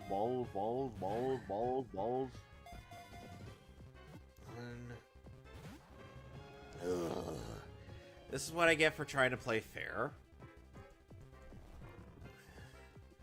Doesn't the voice actor for Duke Nukem, does he follow your current Twitter actually, Kevin? I don't want him anywhere near my Twitter. Not after a lot of the shit he said. Oh, I think I recall. Was it the Kyle Rittenhouse thing, or was it something else? It was the fact that he was going after some kid, and without knowing that it was a kid, and he was just absolutely relentless. Damn.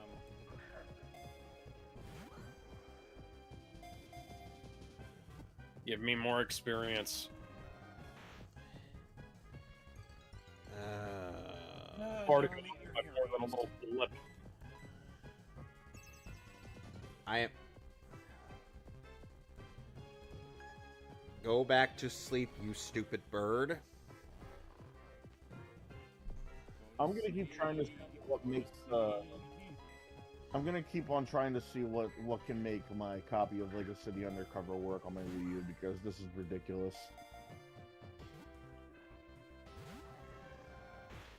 Oh my god, you stupid bird.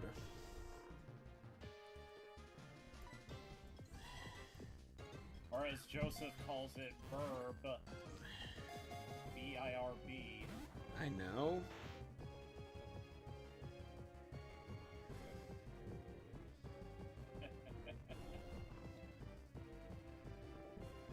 Well, he did it quite a bit back when I was streaming Banjo-Tooie. The first year of COVID. You stupid fucking bird. Well, I've run out of PowerPoints to you. And its stats went up. Kenya is trying to learn agility, but Kenya can't learn more than 4 moves. Delete an older move to make room for agility? Should Kenya make room for agility? What does it have? Drill Peck, Fly, Leer, and Fury Attack. Leer, get rid of that. Yeah, I don't use Leer anyways. At the very least, agility will boost your speed up by 2 stages. I mean, who does use Leer anyway past level 20? Go back to sleep, you stupid bird. What the hell are you trying to do? I am trying to catch a legendary Pokemon. Oh, yeah? Yes.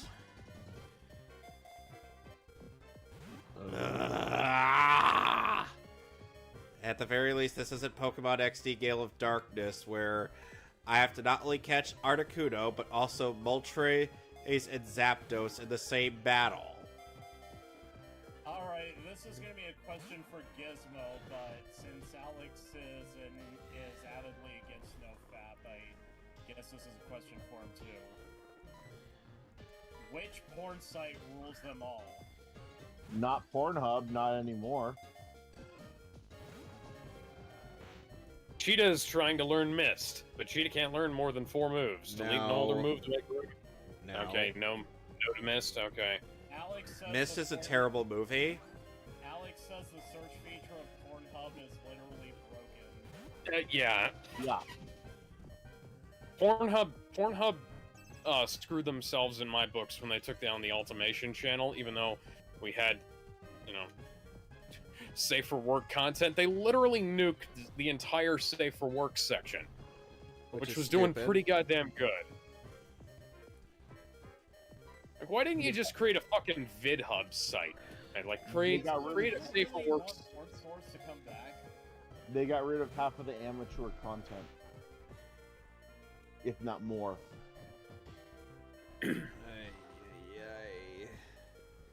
If only I had remotely the same.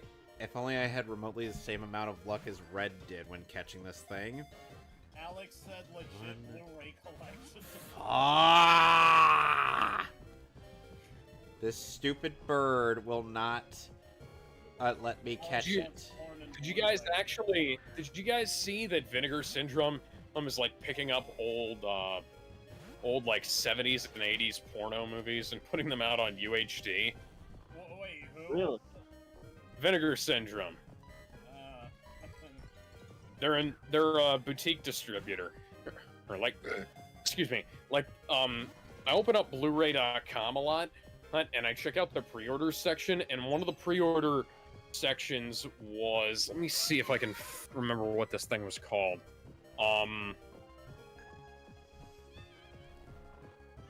Backdoor Sunshine.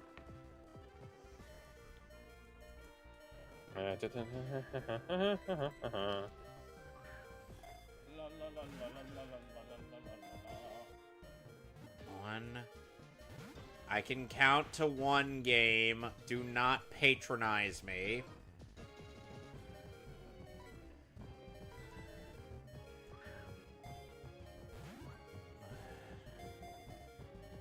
One.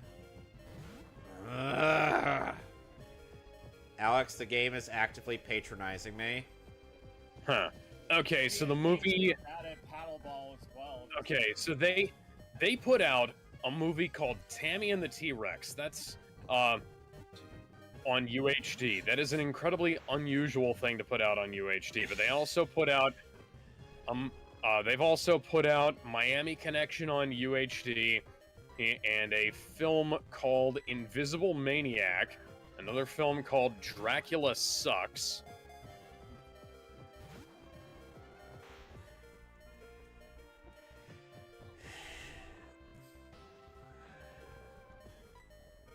Sorry, my phone just buzzed. And a movie called Stiff Competition. No pun intended. Guess what that one's about? Porn. Stiff Competition is a film about competitive blowjobs. Huh. Should have seen that coming. And Vinegar. Yes, you should have. Vinegar Syndrome released that on UHD.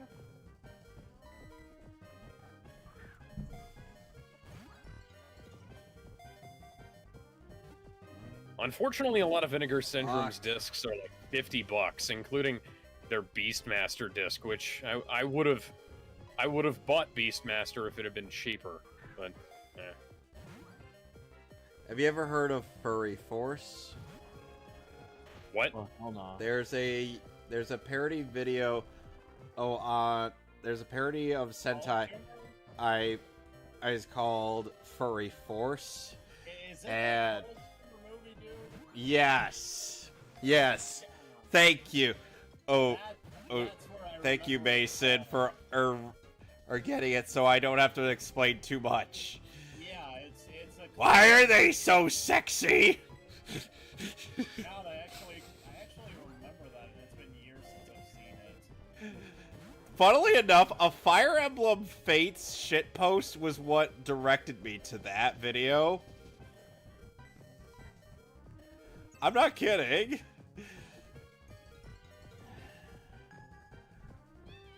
Alex, I would not recommend checking out Furry Force. It's... Okay, then. Oh, God.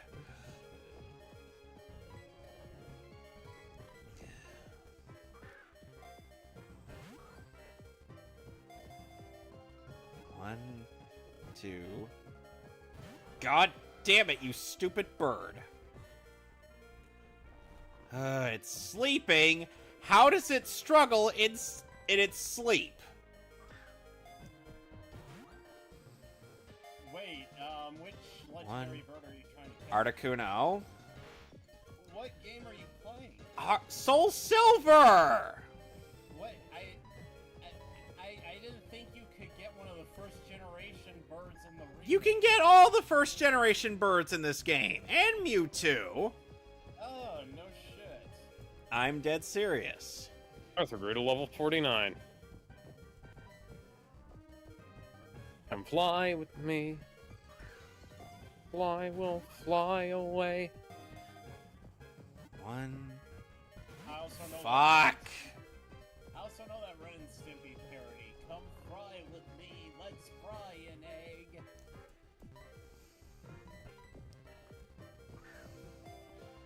How do you guys feel about the History Eraser button? The History Eraser button.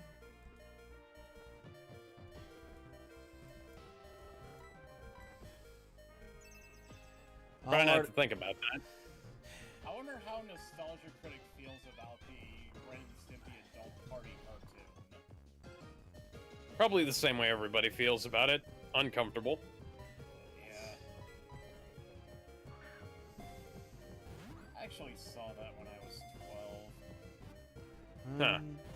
I didn't I was think like, of it. I think I was like 9 when I saw the Stargate SG-1 pilot. No, I would have been like I think I was like 7 or 8 actually. I didn't know what to make of the Ren and Stimpy adult party cartoon thing. Like, the only reason I had wanted to watch it was because, oh yeah, Ren and Stimpy make new episodes, yay! And I was a kid that liked Ren and Stimpy, so... And then by the end, I was just like, what the hell was I watching? Which, let's be honest, are a lot of Ren and Stimpy episodes. Yeah. Even though the... Okay, this sound is getting really annoying. Even though the original Nickelodeon run... Astute listeners with ears will notice that Gengar's health was really low. They were also what the fuck am I watching, but they were definitely a lot better.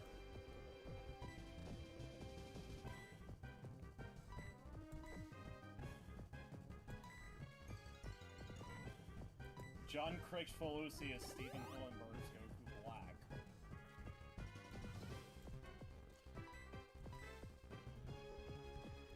Go to sleep. I mean, think about it.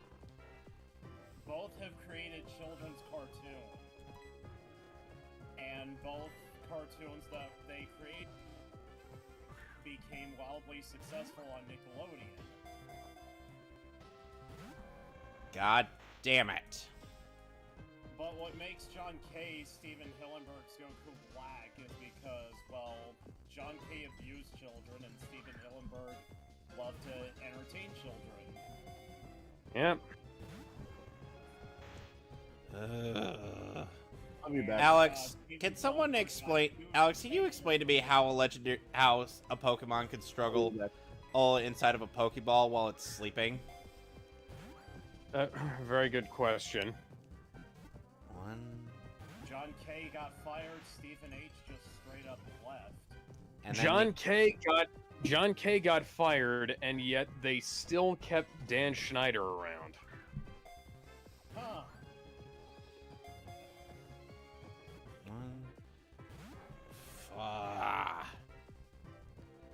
Two more levels for Kenya, and I'll be ready to go. I'm still struggling against this goddamn bird. Thankfully, it hasn't started using struggle yet. Which, by the way, if the Pokemon runs out of if the Pokemon runs out of power points on all of its moves, it'll use a move called Struggle, which does neutral damage. However, it also induces recoil to the Pokemon. You do not want that to happen to a legendary Pokemon that's low on health.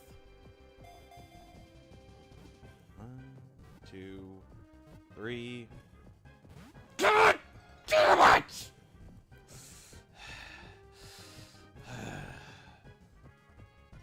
You ever look inside that person's head and wonder, or what's going on in there?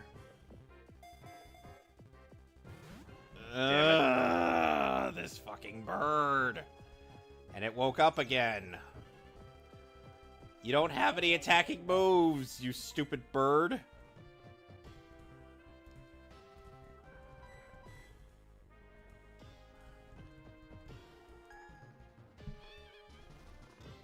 This Gengar is your ticket to the stairway to heaven.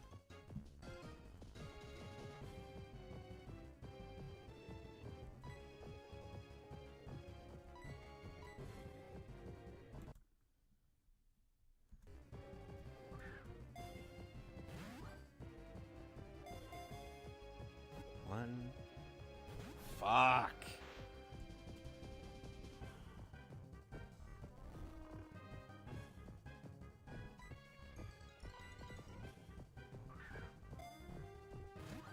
Oh, and Zapdos is located at the power plant after you resolve the whole power plant thing. Finally! Yep. Finally! The evil has been vanquished! I am very much relieved. Articuno, the freeze Pokemon, one of the legendary bird Pokemon. It chills moisture in the atmosphere to create snow while flying. I will not be giving you a nickname.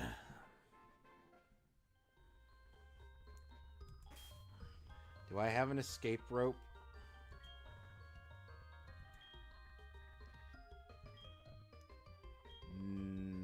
That'd be a no. I do have to revive my Kingdra.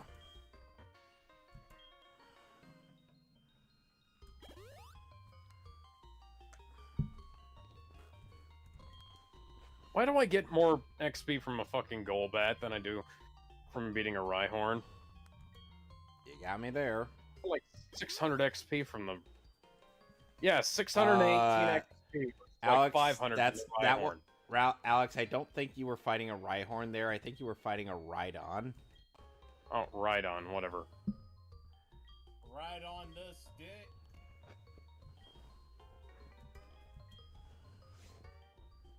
Alright, Kenya's at level 50. Everybody, yeah, rock your body, yeah, rock your body right.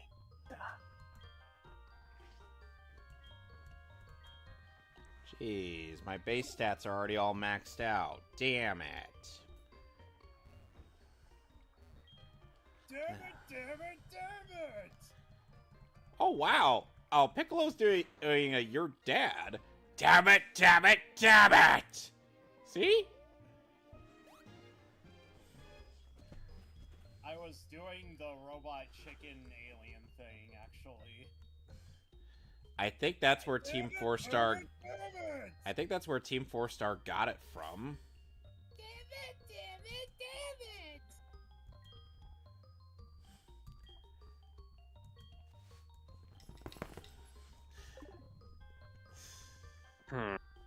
Can't carry any more items, so...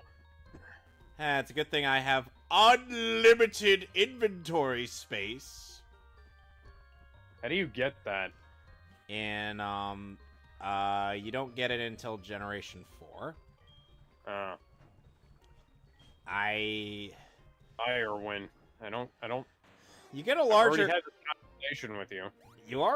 You'll get a larger inventory space starting with Gen 3, which is far more organized than in Gen 2. Oh, but it's still fairly limited. Raises attack for one battle. PP up. That raises one of your Pokemon's move's power points. I'm gonna use it to raise the PP of extreme speed on Tugo.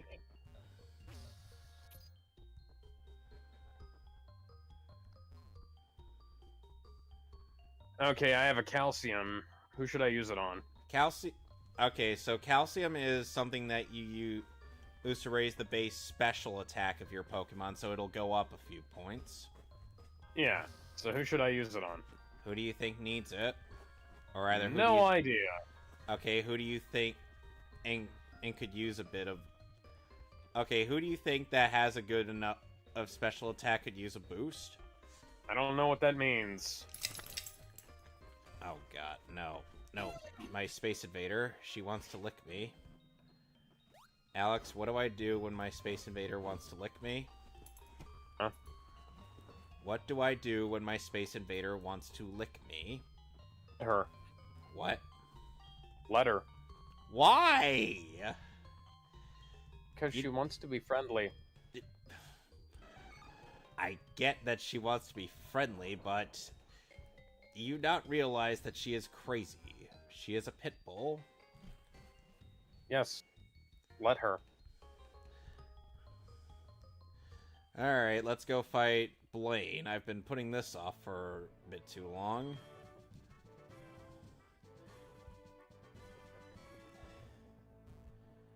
Hello, good sir. A white lab coat is a researcher's life. We may be living in a cave like this, but we never forget to do the laundry. How insightful.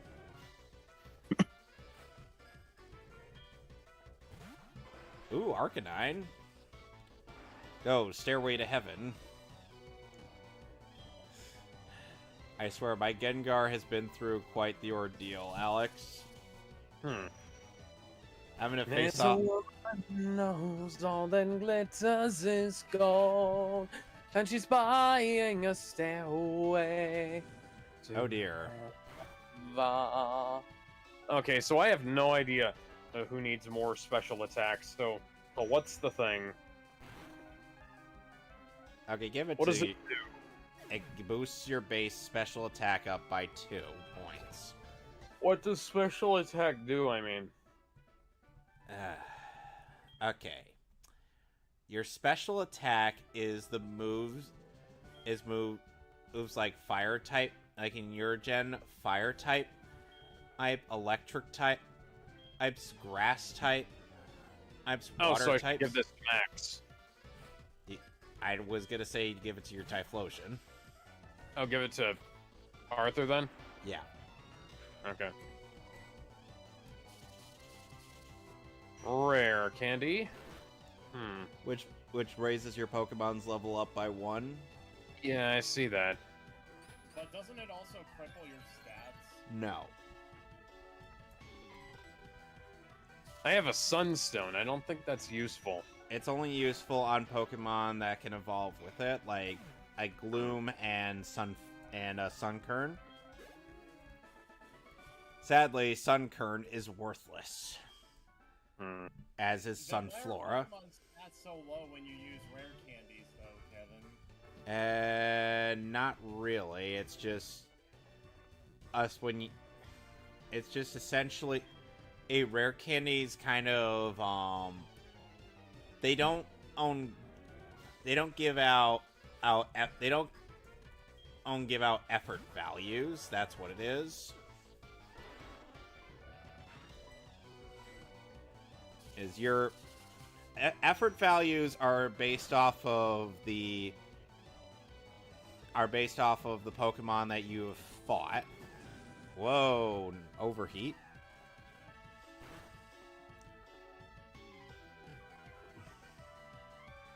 That did nothing.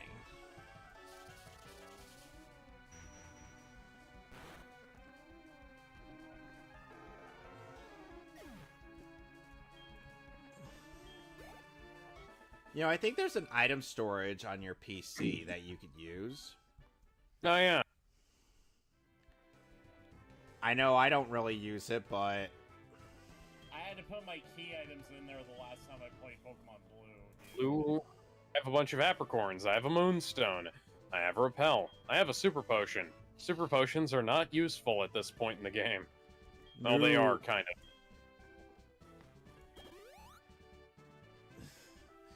Alex, my Space Invaders try to push me off the couch. What should I do?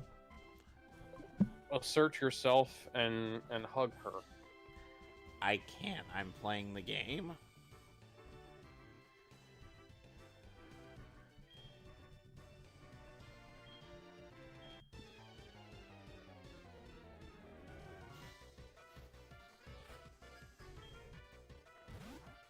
Brad boy. Okay, I'm curious about something. If I were to able to play a Pokemon game, what type of theme would I use? Because Kev, I know you're using a Led Zeppelin theme. So, what theme should I use, guys? Well, Alex for some of the naming conventions he's chosen used a Guns N' Roses theme. Oh.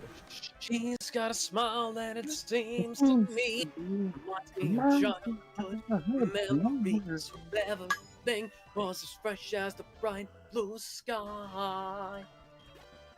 Now and Please then, tell me you have she Rocket Cream. Hello. She takes me away to that special place. And if I stay too long, I'd probably break down and cry. So my Pokemon so the Pokemon that I've named consist of Zeppeli the Typhlosion, Martinez the Staraptor, Paige the Ampharos, Lee the Heracross, and Stairway to Heaven the Gengar, and Cashmere the Kingdra. Okay. You know what? You're using I was a Van Halen. You're using Led Zeppelin. Alex has Guns N' Roses. I'm gonna go with what I know best, and that's Iron Maiden. Oh, yeah. Cool. Which Pokemon game would you be playing? Any that I could be able to play. Well, for desktop, you could go for Visual Boy Advance and play either the Game Boy games or from Gen 1 up to Gen 3.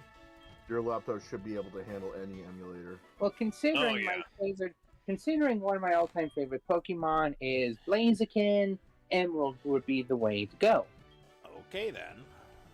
I just need to find a good site to get the ROM, because the site that I use for Nintendo stuff... Archive. DD Romance. Huh? Internet Archive. Alright. Because the site I use for my Nintendo stuff, yeah, it's not wrong.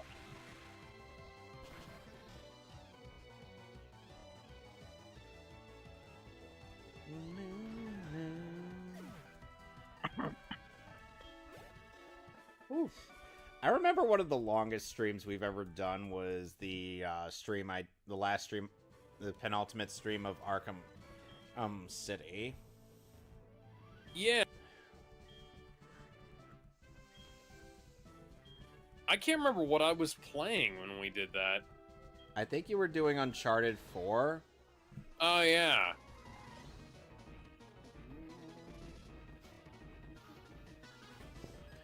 Blaine is proud of his shiny bald head.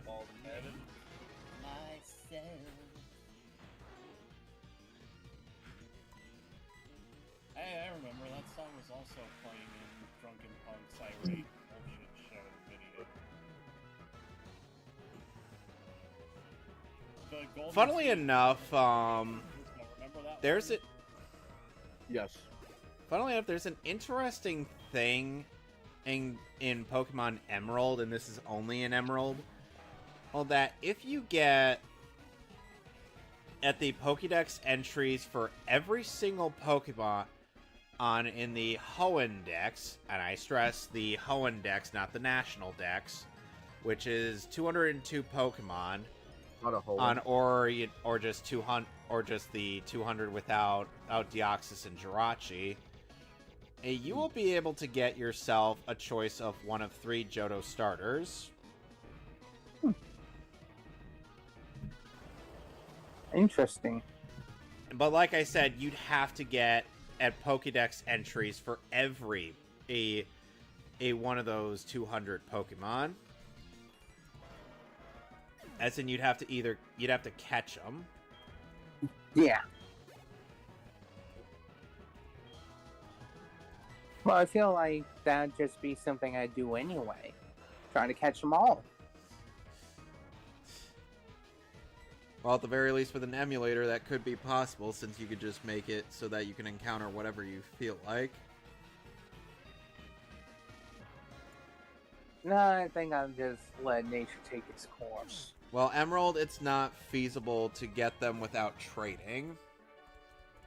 That's the issue. Oh, yeah. There's always that type of Pokemon. Yep. Yeah. I'm not sure if my laptop could run like a DS emulator, because I know I tried running a PS2 emulator and it lags as hell. Oh, I got overheat. Well, I'm not paralyzed, but I seem to be struck by you. I wanna make you move because you're standing still. If your body matches what your eyes can do, Why are I'll you singing the make Black you Noise Toilet song? me on my way to you. Oh god, that song is among one of the default songs that's available on YouTube. It was back in the day, yeah.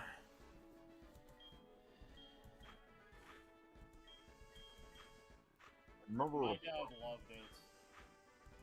you remember Reply Girls back then? Yeah. Cancer. Alright, let's fly back to Cinnabar. Even when I was a kid, I thought Yeah. it was stupid. Wish that was the biggest problem we had on YouTube these days. Honestly, I think that was one of the biggest problems, considering they changed their algorithm because of the Reply Girls, from what I heard. Yeah. Like, it's no longer the length. It's no longer the length of the video you're watching. It's about like the clicks or something like that. And then when Alex, did you forget to use a full restore on one of your Pokemon? Because I saw the Poison Flash. I don't care. Hello. At this point, I'm doing all right. But do you have red hair? I don't care. Vileplume is dead. Karen is about to use Houndoom.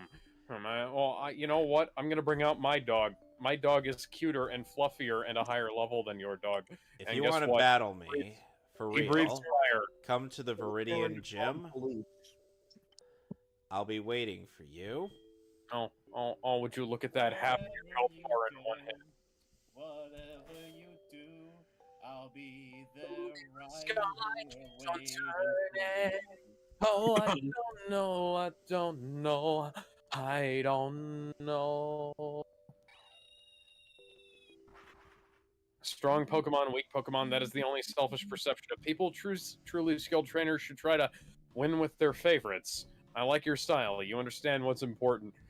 Go on, the champion is waiting. Yeah, I have dog. Careful, Lance opens with a Gyarados, Alex. Somebody actually did win a Pokemon tournament using a Pachirisu, so... What the fuck? Yeah, I'm not even joking. Anyway, so 9 years Blue's ago. gym is different in the remake than it is in the original. Oh, because in the original, you don't fight anybody but him. Look at that motherfucker. But here, you spin me right round, baby, right round. I don't want to spin you. Nasty. I thought you wanted to throw me. I said I don't want to spin you. But you said you wanted to throw me. I'll happily throw you, but the fact you're asking me to spin you, you nasty.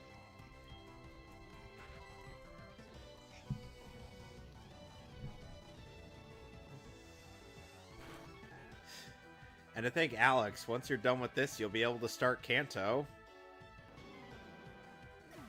And by the way, Alex, just so you know, since it's Kanto on your version is probably going to be a bit of a breeze. However, if Emmer Prevost would have made it... Oh my goodness. My dog is licking me. I don't think Stop so. I mean, if anything, I don't think he would mind as long as none of us were commenting over our own gameplay.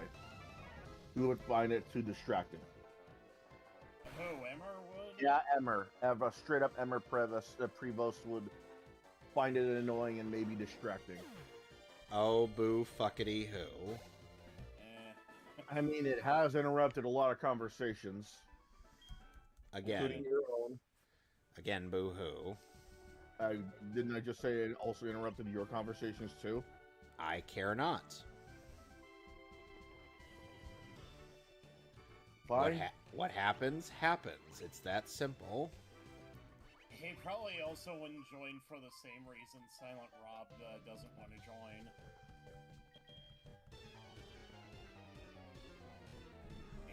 Silent Rob said he won't join because we're not popular enough. That's not really true. What it is that because Okay, so he's pulling out his dragon, so I'm gonna pull out my dragon. Well, technically that's but like if he basically Dragon types are weak to dragon types, Alex, so that applies to both of you. Okay, so you know what? I'm gonna pull out my Froggy. what Rob said was basically because Oh dear. Okay, you don't care. Basically, what Rob said is, when he makes videos, he at least knows that there's going to be a lot of people watching him. And when he took a look at the Mehcast, when he saw the amount of views it got, he didn't see it as worth it because, he pretty much said it's because he wasn't popular enough. I guess that's what he said. If you want to take it that way. Hold on, I got the audio. Okay. Did you like deep fake it? No, I don't do that. We'd tell you if it was deep faked. We're legally required to, so. Hi, Lance. Let's see here.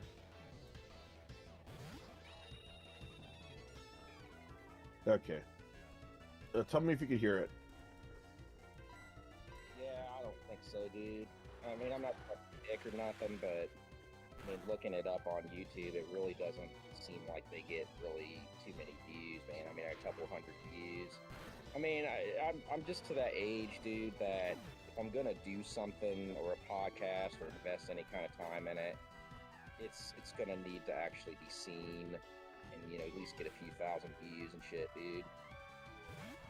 But, He says dude a lot. We're getting like 5,000-6,000 views on that. Dude, I'm gonna need you to get way more views, dude, before I dude on your dude. Yeah.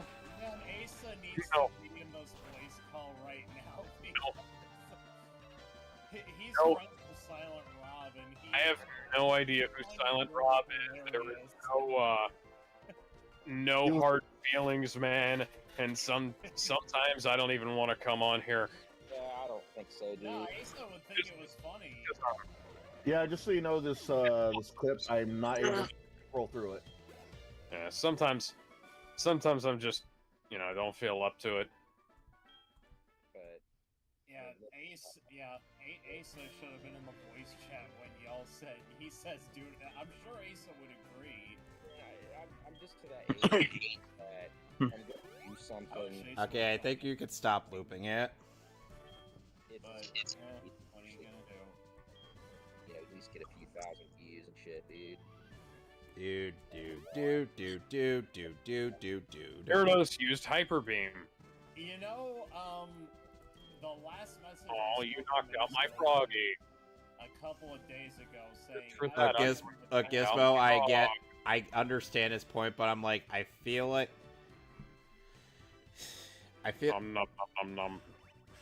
I'm like, I'm a bit too distracted. I feel hungry for sushi. Gizmo, I do understand his point. I really do, but I'm like a little distracted, and by I am.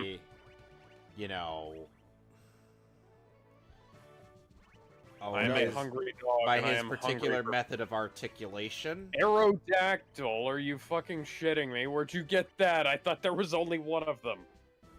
He found a way, Alex. Found a way. Did you go see Jeff Goldblum about this one? If you open up your thighs, I'm gonna do some time and pay some fines. If I made a podcast on my own page right now, it would get 3,000-4,000 views. So, and it's not but it really doesn't really feel. You sent out a Dragonite. How do you have a level 47 Dragonite? Yeah. My Dragonair isn't that high level. He's a hacker. Just like that one person who has a level 25. I'll prove it. I'll prove it. My Dragonair is a higher level than you, and he's not evolved yet.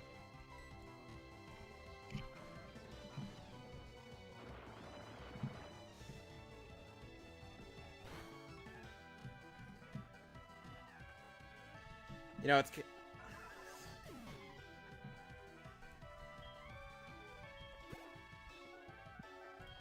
Pseudo-Wudo. Pseudo-Rudo. Pseudo-Wudo!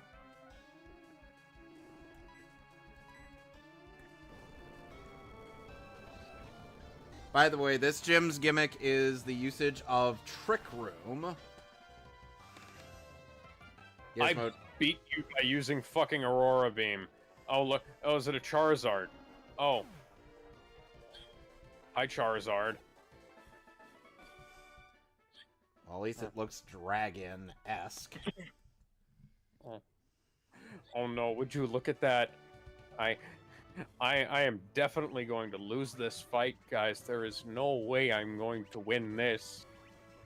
I can't succeed here. You spin me right round, baby, right round, like a record, baby, right round, round, round. I have failed today. I'm not beating his ass or nothing. Sorry, I'm just having too much fun on this. Oh no, another third of your health bar is gone. Whatever will I do? Oh, you done fucked up, son. You done fucked up. Hey, Ron. And then and then Lance is like, how the blood-soaked Protestant hell did you do that? Oh, fuck you, that's how. I'm just gonna keep spamming Aurora Beam. Oh. Nice try. Nice try, Vampire Man.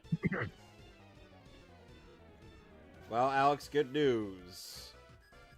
You've finally beaten the Johto portion of Pokemon Crystal. Awesome. And with that, I'm done for the night.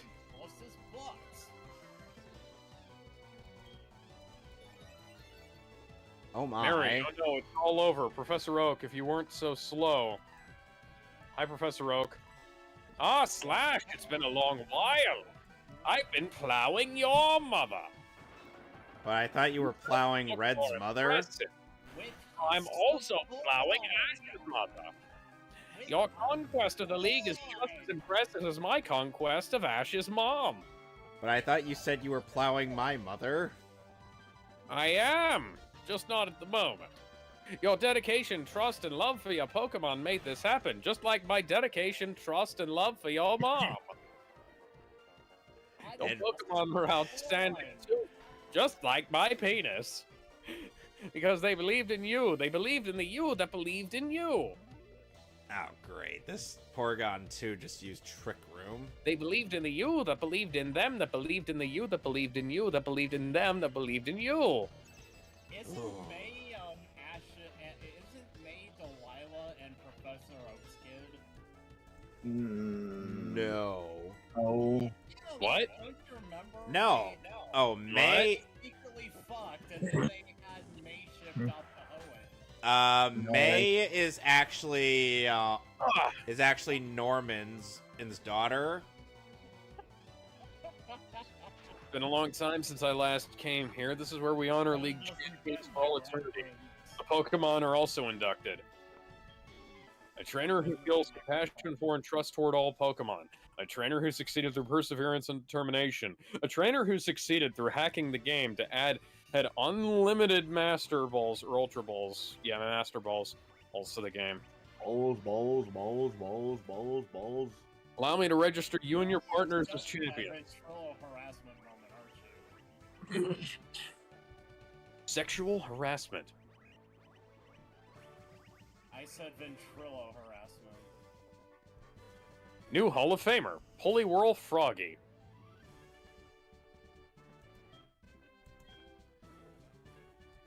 Yeah, they secretly, Professor Oak and Delilah, they secretly plowed. Delia and no.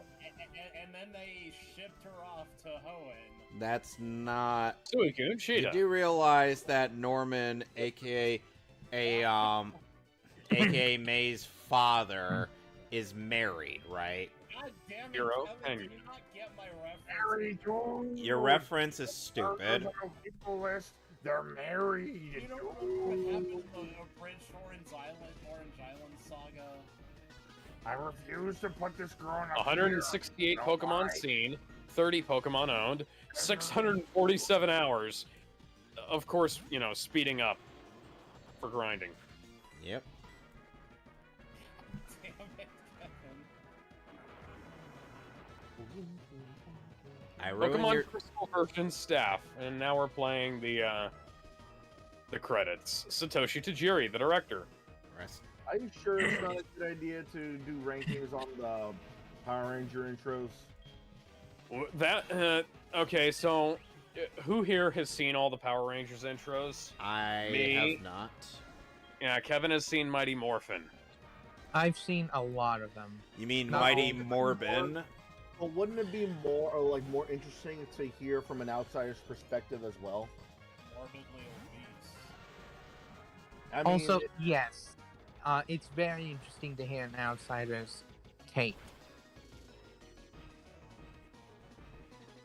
By the way, the entirety of Blue's Pokemon team is based off of all the Pokemon on that he's had throughout the entirety of Gen 1 minus the starter.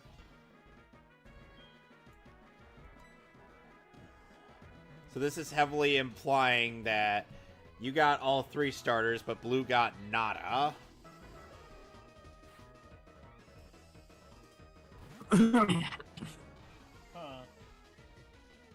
I mean, think about it like this. I'm probably not gonna know half of the waifu tier list in that tier list. Sort of like how I didn't know all of the girls in Bleach. And then I'm sure I'm sure some of you are not gonna know half of them either.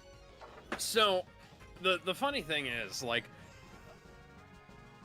we're probably going to have more luck, because at the very least, like you can judge a waifu based on appearance alone. How the hell are you gonna judge a Power Rangers theme song without even listening to it? You know. First we would see the actual TV intro, and then we would actually listen to the full intro, and then we would say what this Power Ranger show is about. The end. Yeah. Like, watch the intro for a while. Like, watch the intro, maybe even a couple of times, or more, depending on who you are, and then listen to the full length intro, straight up, and then we describe what this Power Rangers series is about. You know, like what era. You know, what these Power Rangers represent. Nothing's ever gonna keep me down. I'm the best. That kind of thing. Nothing's ever gonna keep me For down. example, let's say I were to do Gotta be best, 'cause Lost only I'm Galaxy. This is the Power Rangers Lost Galaxy intro. This is the Lost Galaxy team from the so-and-so era, and this one is about them going across the galaxy, fighting alien bad guys, and their bad guy is this guy, and the plot is this. And it carried over this many seasons, you know, that kind of thing. As well as maybe one or two, like, film trivia moments. Ow. Doing Okay, opening so theme. Sorry. I'm almost done with Blue, so oh come on, you stupid goddamn bird. I mean, Alex, what did you think of the Boogie versus Wings fight? thought it was fucking lame. You were expecting a good fight? I was expecting somebody to fall over. I was expecting the Yes. fight to actually finish. Yes, you I was- stupid yeah, I was- bird. Die! I wasn't expecting the ref to call it by decision in the first fucking round. Boogie didn't even throw a punch the entire fight. Oh, he threw like one. Good. Woo! It was like Kyle versus Cartman. Yep. Yeah. No way. How the heck did I lose to you? Alright. Here, take this. It's the Earth Badge. Plant received the Earth Badge from Blue. And with that, I have every single gym badge. With this gym badge, you'll be able to use the HM move Rock Climb. Here, take this as well. I've gotten the TM for Trick Room. Okay. It contains Trick Room. It allows slower Pokemon to move before faster Pokemon for a while. It's a very tricky move, isn't it? Hence the name. Neat. So you said Kanto's after this, even though the credits rolled? Yes. Okay. You got to go through the Kanto Gym Leaders as well as, restoring the power to the power plant. And then I gotta beat Ash Ketchum's ass. Yep. Oh, and there's gonna be some. And While if you're fighting Red, the guy who likes to put foots up people's ass. Oh, and if it's ever gonna be a thing, there's a couple of rules. No fan-made intros with the exception of Unworthy. All right, I'm going to save and call it for the night. Show the first season Next intro time, since I'm probably not going to be able to show off getting the gym leader rematches, I'm gonna train up to go fight Red. All right.